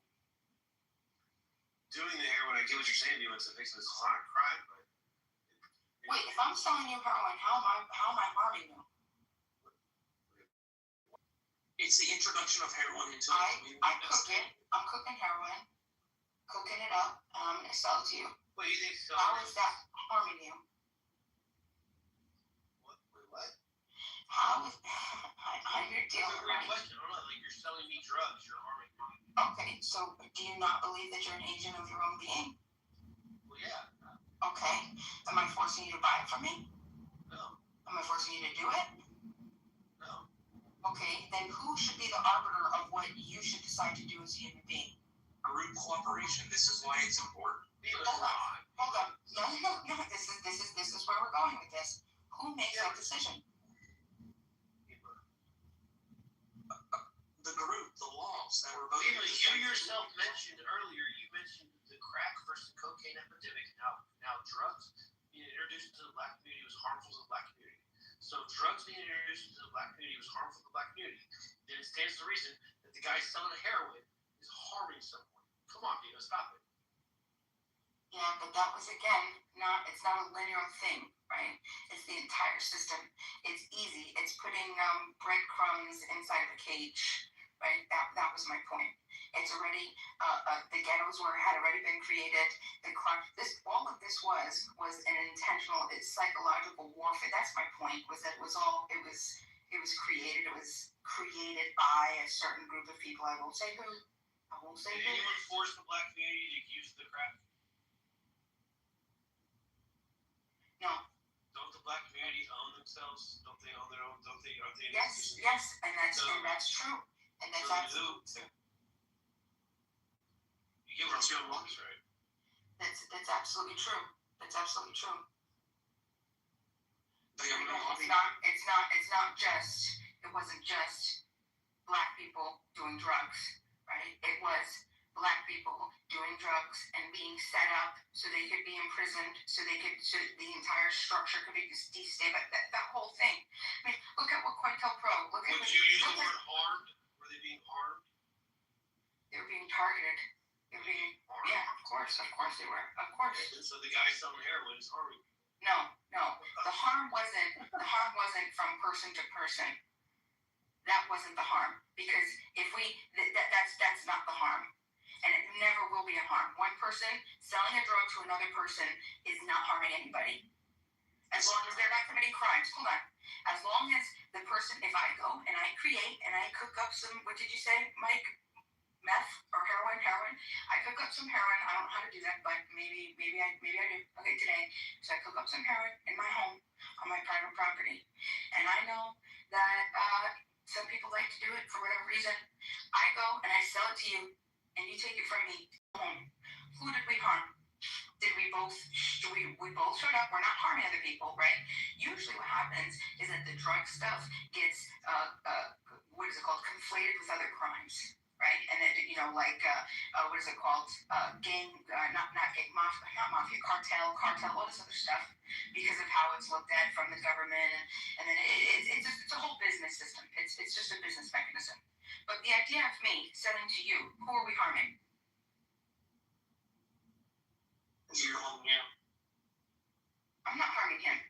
He's the only one that decides who harms Mike Allen. Mike Allen makes that decision. I make the decision who harms Bima, but Mike Allen makes the decision who harms Mike Allen. If Mike Allen decided that it harms Mike Allen, then Mike Allen gets to choose not to do it. All right, let me Bima let me go out harms him. He's gonna keep chasing that high, and then when he can't get it, he's gonna go fucking rob, steal, and hurt others to get that high. It's a poison. It ruins communities. Directly, it won't harm him immediately, no. But it leads to destruction. Right, and that's what I'm talking about. They're conflated. Like I said, people will normally conflate an interaction, a voluntary action between two people with crime, right? But that specific instance of me selling to Mike Allen and Mike Allen going home to his private property to do whatever he's going to do with it. I don't know. Maybe he's going to build a cure with it. Who knows? He's going to cure some crazy shit. Who knows? But the group decided the best way to mitigate that destruction happening is to ban it from being sold to each other. Okay. So then everybody in this room on this panel, Beaver, Sid, Beth, Man, AI, Mike, Alfonso, Bima, we are on an island. Okay, and I figure out how to make heroin. I decide to make I learned how to make it. Okay, now Beaver and everybody else, besides Mike Allen decides that no, Beaver, you're not gonna make that because it's harmful. We saw Manfinity do it, and Manfinity end up robbing AI. And then AI was pissed, and he went and he harmed Manfinity by stabbing him. Okay. The point is that, and that's your justification. Okay. So now Bima, right? Now I didn't do anything to Manfinity, right? Manfinity decided to go and create a crime. He actually did a crime by violating someone's private property. Okay. He violated AI. AI responded to it. He responded. That has nothing to do with me. Now, everybody in the room decides, hey, we can't do it anymore. But me and Mike Allen, I'm deciding I'm doing it, and Mike Allen's just like, you know what? I lived once, YOLO. I heard about it's a crazy experience, or whatever his excuse is. Let's fucking rage! Okay, whatever he decides. Tell me why me and Mike can't do a peaceful transaction, right? Because you guys say that it's bad. I thought we decided that we choose our own morality, right? And when our morality... That's why I said no, we didn't. In the very beginning, you asked us, no. It's both. You choose it and the group chooses it for stuff like this. Okay, but then what happens with when you create a law, you and everybody else create a law that isn't harmful? Let's say it is. Let's say it's RSO oil, okay, and which is a drug, and you decide to outlaw it. But RSO oil is actually curing mast cell tumors on dogs, and Mike Allen has a dog who he loves very much, and he knows that it's going to cure his dog's mast cell tumor. So now, who are you to take a gun to my head or Mike Allen's head to say, if you do this, we're going to put you in a cage. If you disagree, we're going to shoot you dead. If you don't comply and you fight back, we will escalate all the way to deadly force. If you don't do what we're going to say. Now explain to me why me and Mike Allen should listen to you guys. Why do you guys have authority over what we've determined is good? Because the group determined it, and you are not as mindful as the group. You will succumb to the group. They have more force than you. If you want the law changed for the dog to be able to get it, you got to work to change it. Or you can say, I'm going to save my dog, fuck it, and I'm going to bear the consequences. Okay, but that's not morality. That's my big right. It's weird hell to die on people. Like, do me and Beaver believe that the kid should have got arrested for smoking weed? Probably not. But you got to draw the line somewhere, right? Like, or you have payoffs. Yeah, you got to draw the line somewhere, Beaver. You don't have to lie. Hold on. I want to figure out where we vest our authority, okay? Beaver, I don't consent to whatever you decided. You, Sig, Beth, AI, Manfinity, Alfonso, okay? Mike Allen, you're with me. Sorry you're an anarchist today, okay? Me and Mike Allen, we reject your system. But we're all together. We're all on an island. I can't go anywhere else. It's not reasonable for me to go anywhere else. I can't go anywhere else. I have to live here. But you guys decide, no, we're going to make these laws, and this is what it's going to be. And if you don't like it, I don't know. And it's white. That's your problem. So why do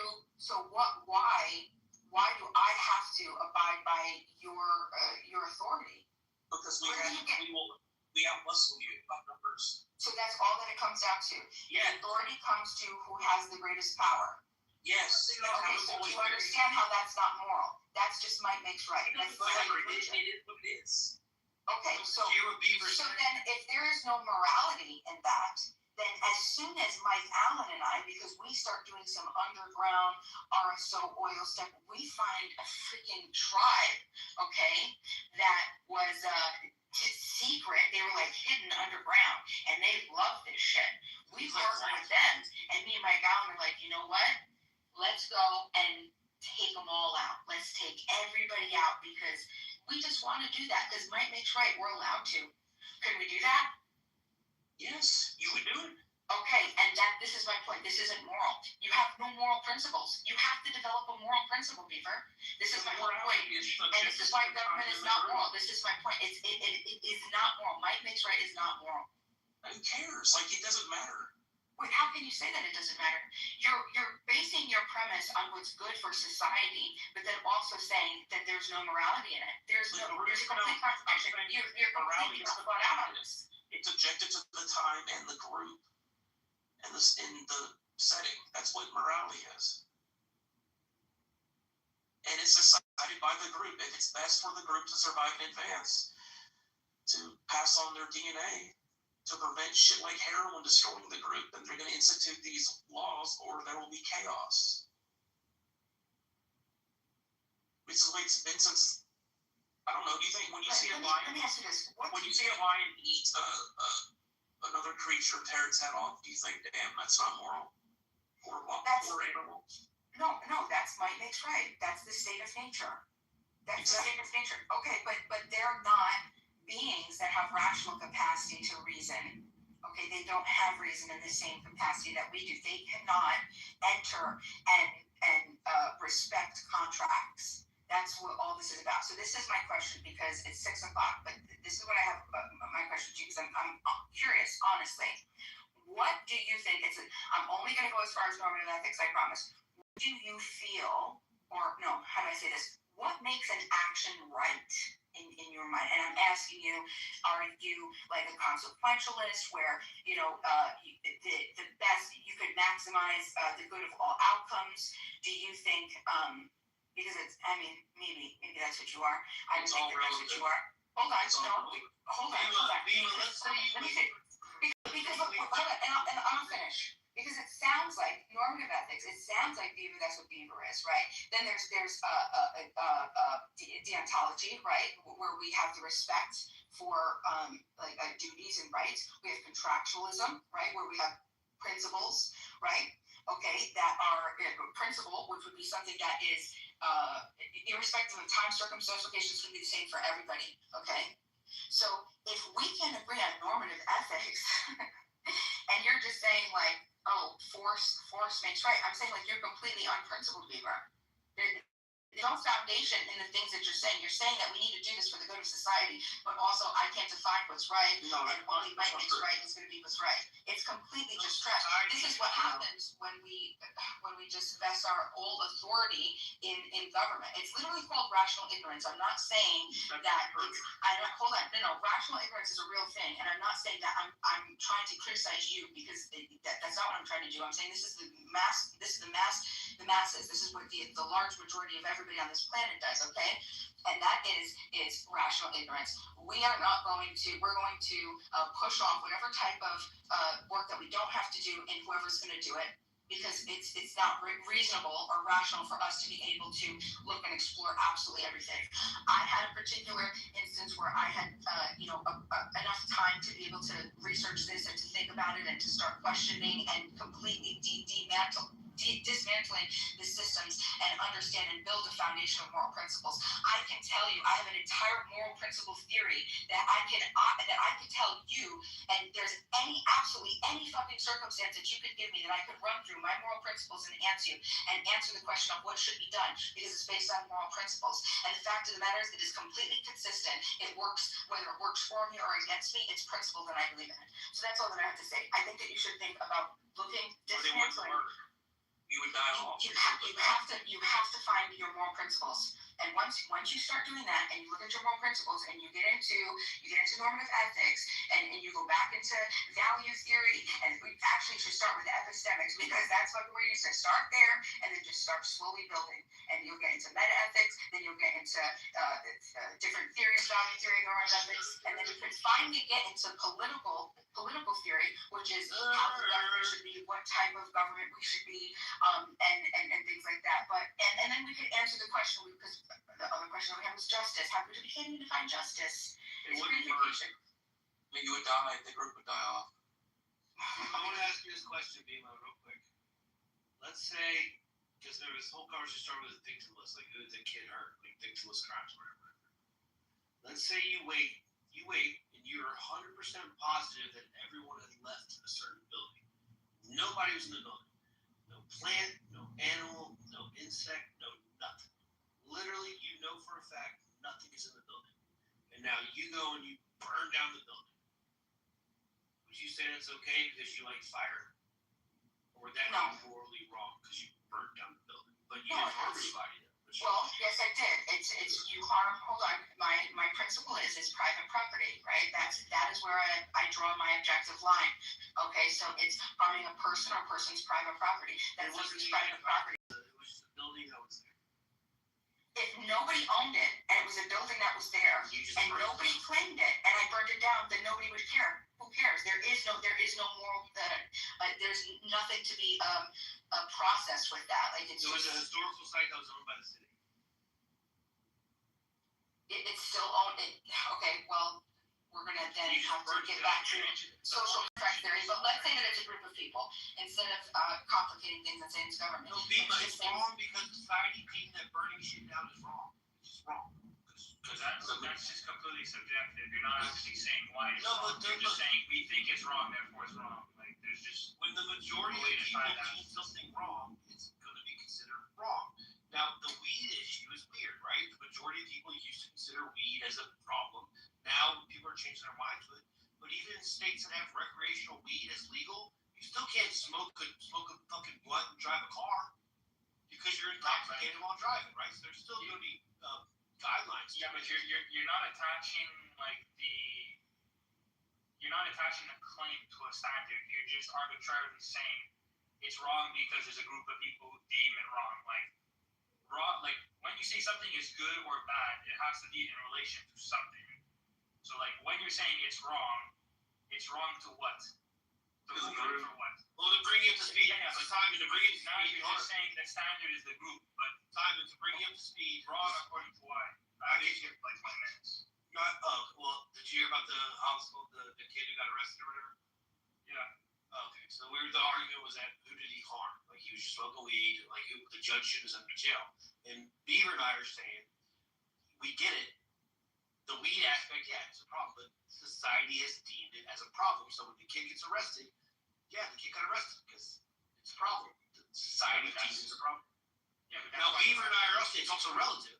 It's relative to times, but why is it a problem is the question. Well, yes, exactly. The crux of the real question is like what makes it objectively wrong? Because society, that's what Beaver and I are saying. The majority of people are determining it's wrong. So the society it's the same as people who in the state of Texas say that we can't buy alcohol on Sundays and we have to stop at 9. Dry counties, bro. Not dry counties. I'm talking about in the state of Texas on Sundays, liquor stores are closed. So like, we do have dry counties that are like, yeah, you can't buy alcohol in general, but I'm talking about in Houston, Dallas, Austin, any big city, alcohol can't be sold on the Sunday. Yeah, so my logic in this is like, based off what y'all saying, if we basing things on being harmful as to why they're illegal, then half the shit that we eat, alcohol should still be under prohibition. It's not about whether it's harming people or not, because there's very little studies that show that weed is actually like truly like harmful in the sense of like some of the harsher drugs. As a weed smoker, I'll never sit here and say that smoking weed is a good thing for you. Because if you set fire to something, any good that weed has, once you set fire to it, you changing the makeup of it. No, we agree that what's considered harmful or illegal is subjective.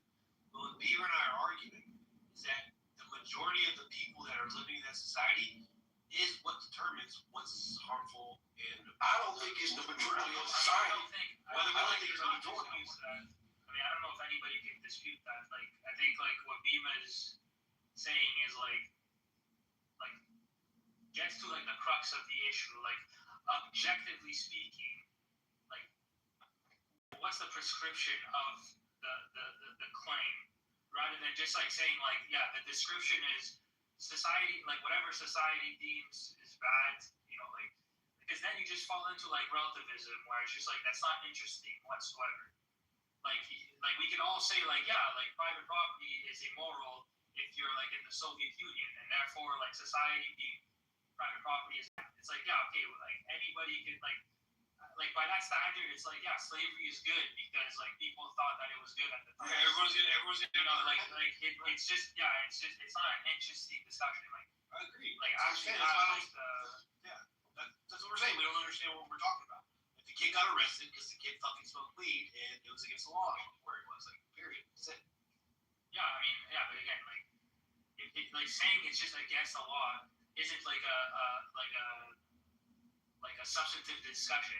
You could like again, like you could be like, yeah, in Soviet Union, I got arrested because I had like a horse to myself. Yeah, dude, you're talking to Bima right now, bro. That's you're talking to Bima.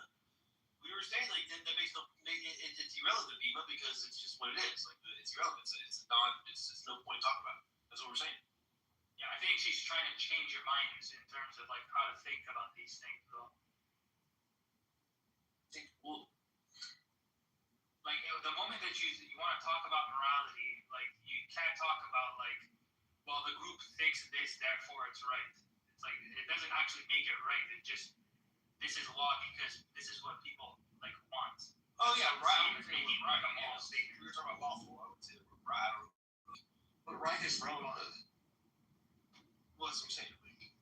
So it does make it right. But relative to like the actual thing is either right or wrong. But like, you know,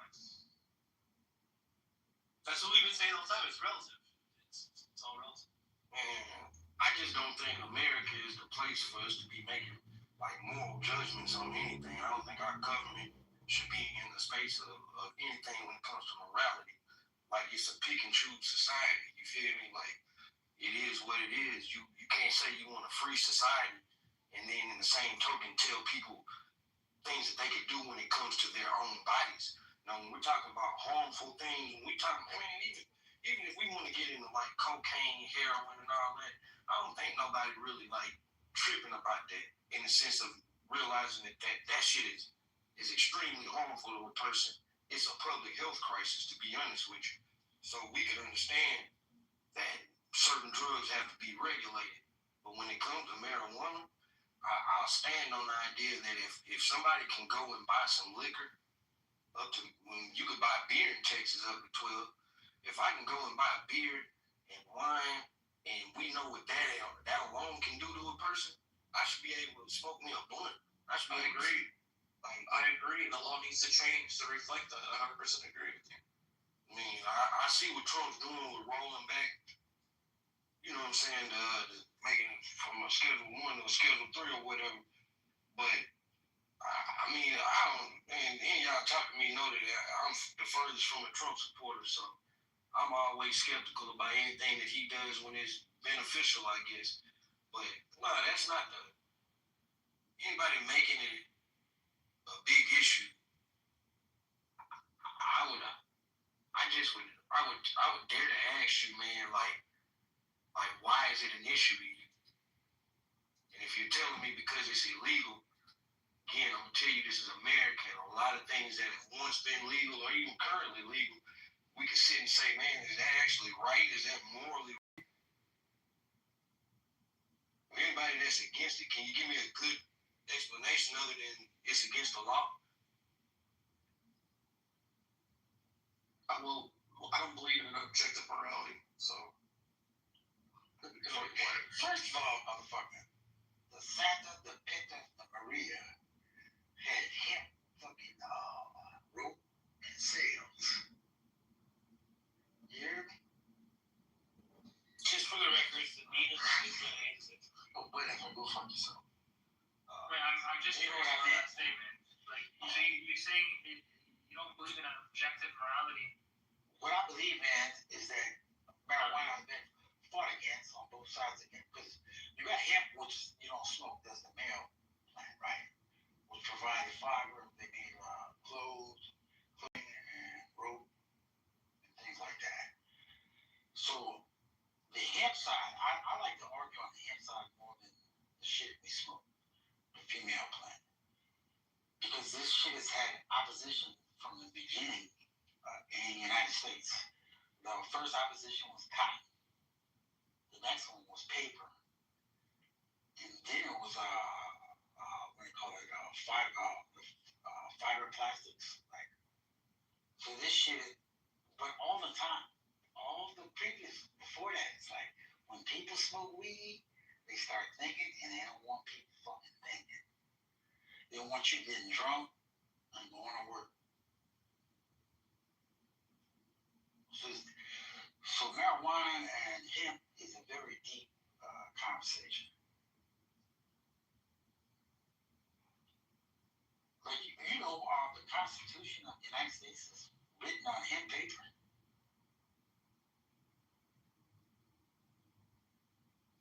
No, I just thought what I know.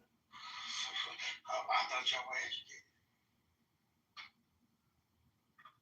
I know that there's a secret treasure.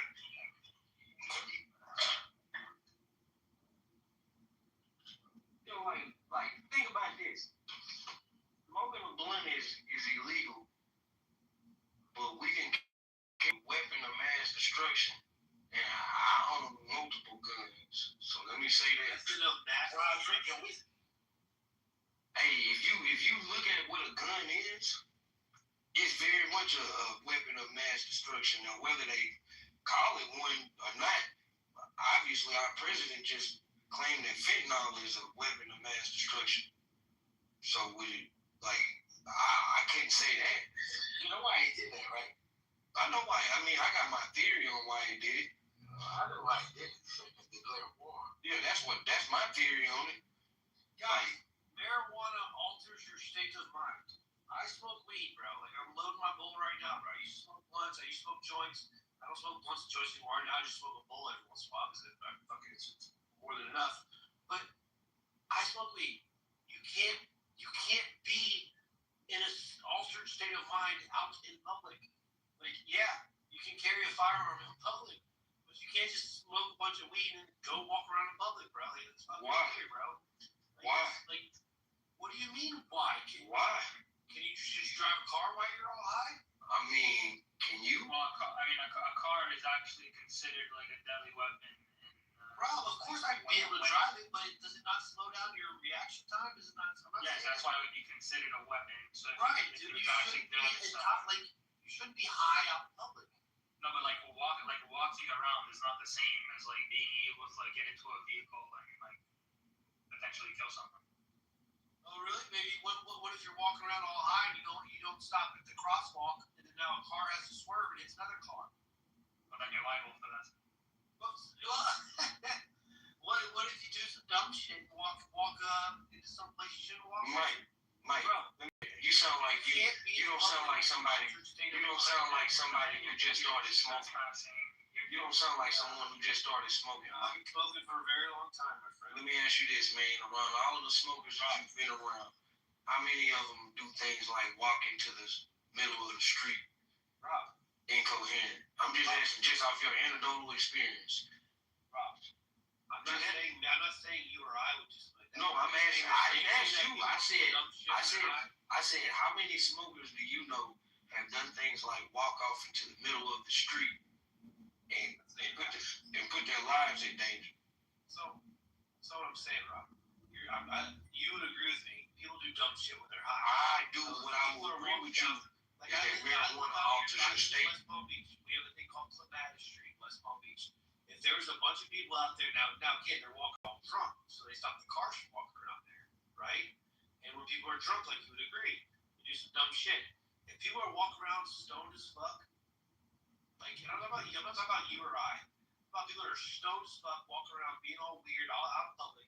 You're telling me they wouldn't just do some shit where they wouldn't see that it says Have you ever walk? I mean, I'm not saying that it couldn't happen, but if you're using this as your argument for why it should remain illegal, I don't think this is like the argument. I don't think it should remain illegal. But Rob, even in Colorado, it's recreational legal. I've been to Colorado, and you go into the dispensary and buy whatever the fuck you want. Well, that's what we're talking about. But Rob, you can't leave that dispensary, go into your car, roll up a joint, and start driving while smoking a joint. I mean, I guess no one Would you agree that would be a bad thing? I mean, I actually look.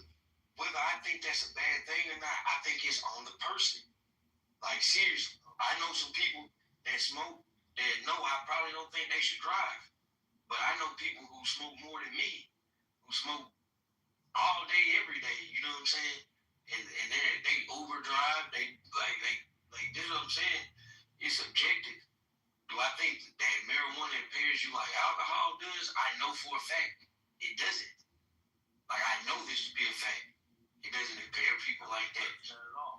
But say that anybody should just be driving around and smoking? Probably not. But I can make an argument that the act of smoking and driving is actually what's more dangerous than the high that you're getting from marijuana. Trying to dump the blunt. If you got somebody in the car, you got to pass it. When it gets small and you can't get the ash the way you want to. Like, you think about all that anytime I've had an issue driving and smoking, it's because I was doing something like that. It wasn't because I was impaired and I couldn't focus. Nah, man, it's like I'm trying to pass it to somebody and I didn't swerve. Like, so I'll say that it's probably not smart to smoke and drive for a myriad of reasons. For logistical reasons, no, right? You are impaired. You shouldn't be doing it. Now, look, I get what you're saying. I have no problem with people that smoke weed inside their house. I have no problem with people doing whatever they want to do. I get it. But you can't be impaired while driving. Because now you're putting other people in harm. Like, this shouldn't even be an argument, right? And the other reason why why weed is criminalized a lot of times is because you don't know what you're getting. When you go to a dispensary, you know what you're getting, right? You know what type of weed you're getting. They have all kinds of weird shit, right? Blah, blah, blah, blah. But you're just buying weed. And all of that weird stuff is a little more harmful if you want to be real. I'm trying to say that's why if you can't just pick and all that weird stuff, man. People and I knew fucking Bieber was gonna do that shit. What he did, he left. Fucking yeah. I feel like I fucking hate.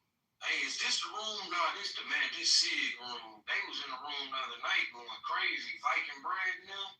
I say the whites going crazy, man. I don't ever want to hear the whites say they don't be tripping on each other. Cause this was not a black on white room. It was all white on white, and it was mostly Trump supporters. No, us whites are gangsters. And I know some gangster whites. You feel me? But like, look, this Trump's one. I think Trump is what you would call a paper gangster. Now, I will say this. That paper gangsters still hurt people. Bro, Trump is a gangster, dude. Someone else who would look at China and be like, yeah, fuck you, China. Now I'm going to raise this. Trump fucking walked up in there to Forbidden City. First American to ever walk up into the China Forbidden City. I mean, Trump walked up in he did it under the guise as the United States president. Trump walked up to North Korea, big dick swinging. Didn't give a fuck, bro. Hey, he did that under the guise of being the president. Trump and big dick in the same state. Trump fucking strolled up in North Korea like Mike, put this in proper perspective. If this is Trump before him being the president, I might give you some, hey, I feel that, you can flex your way as a citizen, as a civilian, even though you did this know what I'm saying? He did this as the president. Yeah. This isn't like, he's not a normal American. Like, he's now the 40, he's number 47 now, so at that time, you would say that was his 45th term, where we've had a couple presidents that were 2 terms. So let's say it's been 40 presidents in the United States history. My guy, that's the president of the United States. That's the president, the leader of the so-called free world. Of course, he can walk into China and say certain things, but you also see that with all the shit he did on China, he rolled it back. Yeah, so did China. He rolled it back. Yeah, so did China. Well, I don't know how he did that to get him to come to the table. Well, what did they come to the table to do? Like, what did he? What are you saying? Are you saying that it was just performative or something? Like, what are you? I'm saying it was extremely performative. China had high tariffs on us. Trump went and fucking did wild shit. Now again, think about this, Rob. If you go to a pawn shop and you're gonna pawn something, and let's say you're gonna sell something at a pawn shop, and you're like, yo, this thing's worth $100. I'm gonna take $100. Are you gonna go in there and ask for $100? No, you're gonna ask for $500. And the guy's gonna be like, well, I'll give you 50. And you're like, no, how about 300? He's like, I'll give you 80. You're like, no, how about 200? He's like, dude, I'll give you $100. You're like, fine, I'll take $100. But you knew you were gonna go there and ask. You wanted $100 the whole time. But you're not gonna ask for $100. I just want to say this, Mike. So Trump like, president, you know what? You do realize. Goes 600% tariffs. Hey, if you got time, you can look this up yourself. I don't know what you're doing. See what the tariffs on America from China were before he got in the office. I'm not talking about after, like when Biden won in 2020. I'm just saying prior to 16. See what the tariff rate was against America. Yeah, that's what I'm saying. So what I'll give Trump any credence to, what I'll give Trump any credence to is that free trade doesn't necessarily benefit the United States in the way that they've said it does. You feel me? I had to actually go back and study this for about 2 months. I thought I knew what free trade meant, but once I really read it, got a firm understanding of why it was people that was opposed to NAFTA, why it was people that supported NAFTA. I actually don't think Trump is wrong in saying that some of these trade deals aren't favorable for us. China isn't necessarily the place. So when you go and you look at, like when he puts I think it's Madagascar that's like a big vanilla exporter. So they have a big tariff on American imports. American imports from Madagascar. All right, but they also don't have anything else. Like they don't have much. They can't really import a lot of things from us because it's a really poor nation. So it's like we can look at that and say, oh, Madagascar is fucking us over. Or you can read into it and do what I did and accept or admit that you didn't know what was going on and take some time and not like a day or two, like literally sit down, read. There's plenty of information out there. Man, pretty much every economist, even those who support Trump, were against the tariff plan. And now he's telling people, like I just heard this out of his own mouth 2-3 days ago.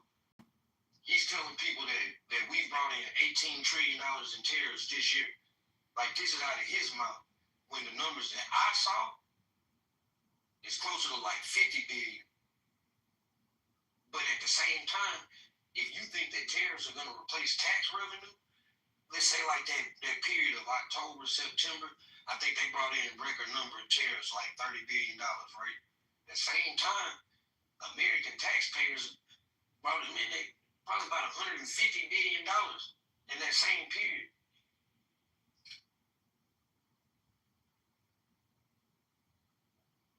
Are we still talking about weed? Well, I looked at we were talking about tariffs, but I looked at the information you asked, and the information is in 2016 we didn't really have a tariff from China coming into America, but China was charging us on average between 17 to 35% depending on the product of our stuff going to them. And then in 2018, it says Trump started initiating a 10 to 25% tariff against China's goods coming into America. But that was an initiative in 2018. And then he wanted to come back to the drawing board. And that's why he was doing that negotiating of whoever was saying about the pawn shop. Because I agree with that. Well, what's the difference about tariffs? So, like, how does it impact tariffs? The American person? In modern times, look, tariffs are really used as a negotiating tactic. Tariffs in 1880, when it's not a globalized world, it was effective in raising revenue for America. Now it's essentially an extra tax. You could splice it like it's not, but it's a tax. Like everybody, I see it, it's a patriotic tax. Like, but y'all trying to sound smart, but you're not. That you have to pay like 10% extra for that PS5. Doesn't matter, you have to pay 10% extra for that Android. You don't. I don't know why. At the end of the day, you're promoting. That's so far. It's like. You're not promoting American companies. What's up, Does it not give you an incentive? You have a historical, you sound very knowledgeable about a lot of things, so I just want to, pick your brain about your thoughts on the historical aspect of tariffs. You mentioned 1880. Black bitch that just interrupted. Can you, Did you just say what? Hey, watch your man. If that's how y'all get down, hey, good sister. It ain't nothing I can do with these people in this room, but I'm not gonna stay in this room while they talk to you like that. It's not gonna. So we can chop it up anywhere you want to, but it ain't nothing I can do to these people. You feel me? I wish I could, but I ain't no way. Nah, that's all I'm saying. We ain't gonna even. I don't even play like that. You feel me? She called me island boy. No, you didn't even hear what she said. She didn't say, "Hey, don't worry about it, sister." Because if he really want to go there, we can wake it up about the Heritage American versus the Ellis Island bases and flip this title and get all of them white folk business while y'all want to talk about slavery and shit. But anyway, I just wanted to ask you, you were talking about tariffs and you mentioned 1880. And I was curious to see, had you ever researched prior to that to look at, since the topic was slavery and morality versus economics, on the economic side, have you ever looked into a deep dive of what that looked like in terms of... You mean the economics of slavery? Like, and yes, but also the tariff, the ideology behind tariffs, because you mentioned the year 1880, so I was like, can you back that up a couple of years? All right, so reason why I mentioned 1880, because there's a period, man, like that's that progressive era, you feel me, where the tariffs were really bringing in a lot of money for the United States. And Trump referenced that time period a lot. But I think it's important to look at that time period in context and realize that globalization was not a thing. Like, it was not a thing. We weren't competing with China like we are. Like, we didn't free trade. 1880? Excuse me? 1880. I just used that time period. I said the 1880s. But I would agree with what she's trying to tell you. What I'm asking is like what she's saying is correct, because you need to go back 2 more decades to 1861 in the Morel Tariff, which caused the South to secede, because there was no income tax until there was a Civil War. And before that, the U.S. government got all of its money to run itself through tariffs. But the bottom 5 agricultural states at the time, the number 1 exporter of America was cotton, and the number 1 buyer was England. And they were raising the tariffs, and you already had 5 states paying for like 70% of what the U.S. government was running on, and the Morel tariff was going to add another 6% to it. And that's when that was the straw that broke the camel's back that started the Civil War. And then when, they seceded and the Civil War started, the first income tax on a person started in 1861. Thank you, Stereo, because that was, you kind of summed it up in a way more intelligible way for it to be said. And that was kind of where I was going with that. Outside of the emotional aspect of talking about slavery, when you get to the business side of it, I love the fact that people can talk about that and take a deep dive into that, because it wakes up a little bit more about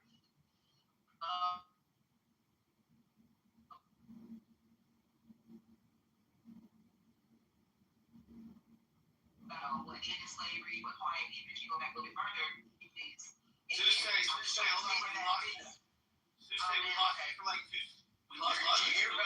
were switching cell towers, yeah. Go back like 2 seconds. It was intelligible and shit. Hold on, Tuesday, we lost for like 10 seconds. That's okay. I'm in these backwoods of Tennessee talking about the Civil War. I'm all up through here, but if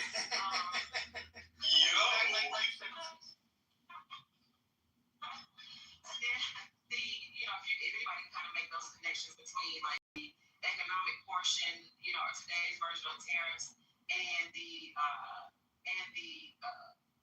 what do you call it, the economics of the slave trade in terms of the involvement of the crown versus these newly formed colonies and how that worked. Or maybe not newly formed, but this slavery had much of a stronghold, and then you start these different aspects take place between, the crown and the newly formed U.S. government, and basically the power grab, if you will, of trying to control resources and economics on the crown side compared to this side, and trying to thwart that. Ultimately, like I said, think about 1808, the Crown ended the importation of African slaves into the mainland North America. But when you start looking, you see that it's not really about the fact that they feel like it's a morality issue. It's really about, like the things that you're talking about right now, economics, tariffs, money, pretty much. And so I was trying to see if you had ever went back that far and made any parallels, like in terms of what we know to be tariffs today. Because I feel like it's just different commodities, taking the emotional side out of it and the social side out of it. The economic side, it looks like it was just more so a power grab, and I was curious to see what tariffs, or the idea of tariffs as we know them today may fit in that history. Because I like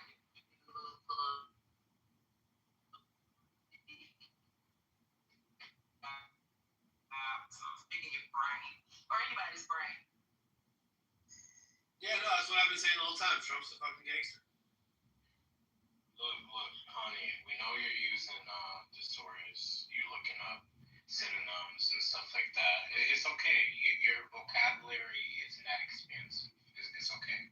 We understand. But you don't have to try so hard, okay? We understand. You're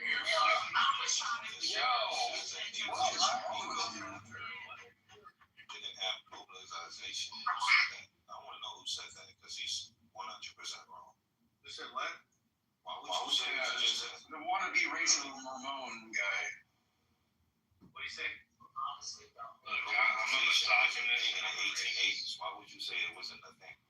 I want to know when was your family immigrated to America, Ramon? 1920s, 30s? Are you a Johnny come lately? Don't answer that, Ramon. Don't answer that, Ramon. Ramon told us he was a black guy. And again, I'll ask, when did your family immigrate to the United States? Now I gotta ask you, is it the 1960s, 70s? Because what's funny is it seems like it's always... They weren't slaves like yours. That's all I gotta say, they weren't slaves. That just got here and wants to perpetuate the bullshit. Mind you, it's people that have been for a long time, the families have been in this country for a long time, figured this shit out. Your family is not special. Rob Hill version of United States. Every single society has slaves. The Russians were enslaved. Chaka Zulu enslaved different tribes in Africa. Guess what? It's gonna be super unpopular. Coming perpetuating bullshit. Y'all not gonna keep getting away with that because not only is it black people, but white people who've been in this country from the very beginning, they're not with y'all bullshit. Y'all keep trying to perpetuate some bullshit like that and keep on. Because now y'all see both people coming in on your side your fucking head trying to perpetuate bullshit. Shut your ass up and drink some fucking water. Stereotype. Mr. Remote, what's it, Mr. Whatever? What, do you like women? You're asking him the wrong question. You notice that when you're acting masculine, like Mr. Remote, he's done it 4 times tonight. Every time a woman, you did it with Bima, now you did it with Sisay, and you gone after all of them. Just ask a question. He's scared to ask one of y'all on a date. That's what it is. Only niggas like that are fucking very flattering. You see, this is what happens. This is what happens when you allow women to talk. Yeah, that you just. Mr. Ramon, what did you say earlier? You never been slapped. You never had a man to tell you to shut the fuck up. Mr. Mr. Ramon. Just go ahead and go to the closet and let the Mr. woman Ramon, look, I don't need ratchet. You're afraid to admit that you're women. Mr. Ramon, what did you say earlier, Mr. Ramon? When you first got on here, one of your first things you said, just like hours ago, you were like, what'd you say about women they tear up businesses because they say some dumb shit or something? What was that? It's due to affirmative action. Yeah, dumb bitches that essentially get hired for no other qualification other than these and they blow up businesses. They have to me. They probably have to me. you Johnny come lately immigrant. It's so crazy to me that people like you will come here and only been here for 10 minutes and think that you can latch on to your version of some sort of idealized I don't know if you like racist rhetoric. Be for real. Take your ass to whatever You say shithole country I'm not that you fucking came from. Hey, take your ass to whatever Nobody shithole gets country you came from. moderated. You and all your peasant ass immigrant ancestors. Nobody gets Okay, because you could not get that shit figured out in your own motherfucking country, and you want to come here and think you're gonna fuck up and fuck with real Americans. Be for real. Take your ass back home. Well, what country you're from? Y'all don't even fucking do I that shit in guarantee your you, own my country has a higher GDP. Yeah, I'll be My country has a higher Yeah, GDP. go back and fix that shit up, okay?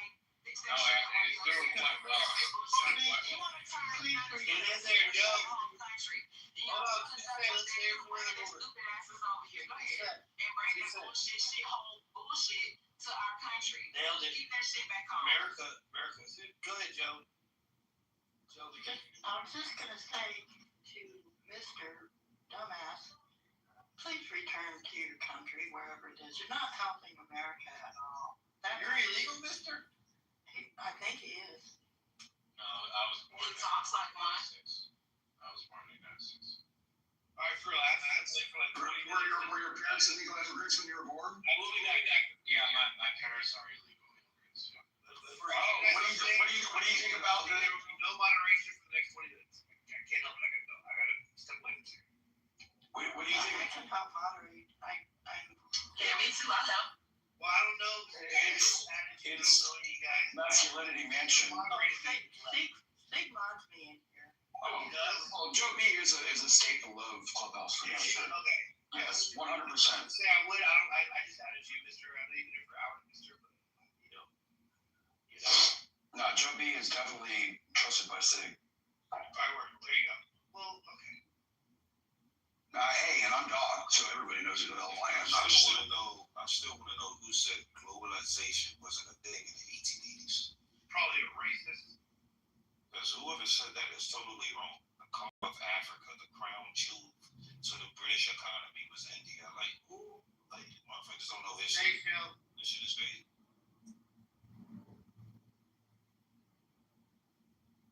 You were 100% correct. I agree with you. I don't think that anybody was saying that it wasn't a thing globally, but I think most of what we were talking about was domestically and how, was it the morality or the economics that caused us to be having our history that we have.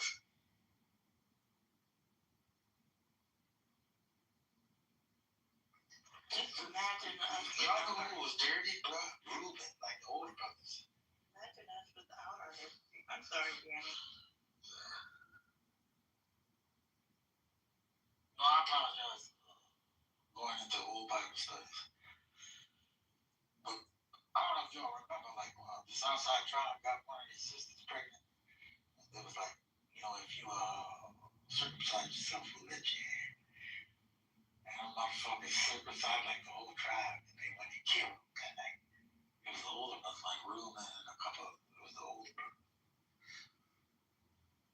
Like cutthroat gangster shit. But y'all know that's what these assholes trying to do in Palestine, but they're not real Israel.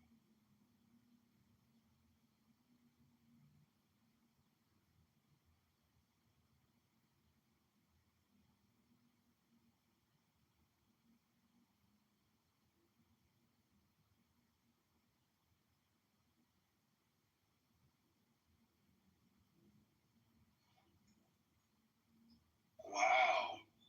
He didn't get kicked, he just left, right? Or is he in the bottom?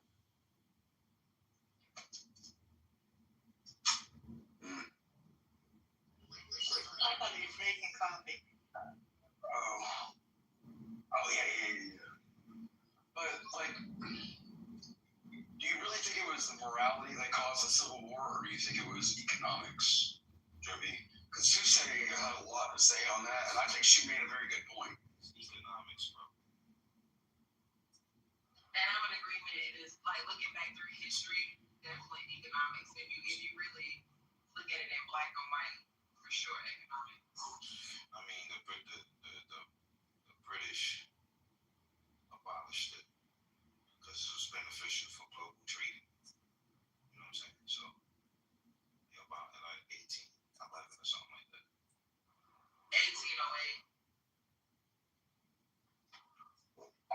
the white dude that was, pushing back a lot, and he's, talking shit about everybody else. Man, you stupid motherfucker. You have no idea that, black folks in the United States got all their identity, all their history written from them. I have constantly had a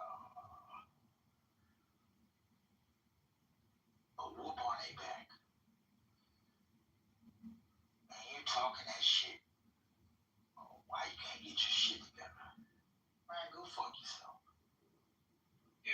Tell me what ethnicity throughout history wasn't enslaved. Simple. Why is it about every ethnicity in history when it's always when people are talking about a specific place? Why do people bring up that anecdote? Yeah, it's that what about it? Okay, it's like, we were the most recent oppressed people. Someone please pay attention.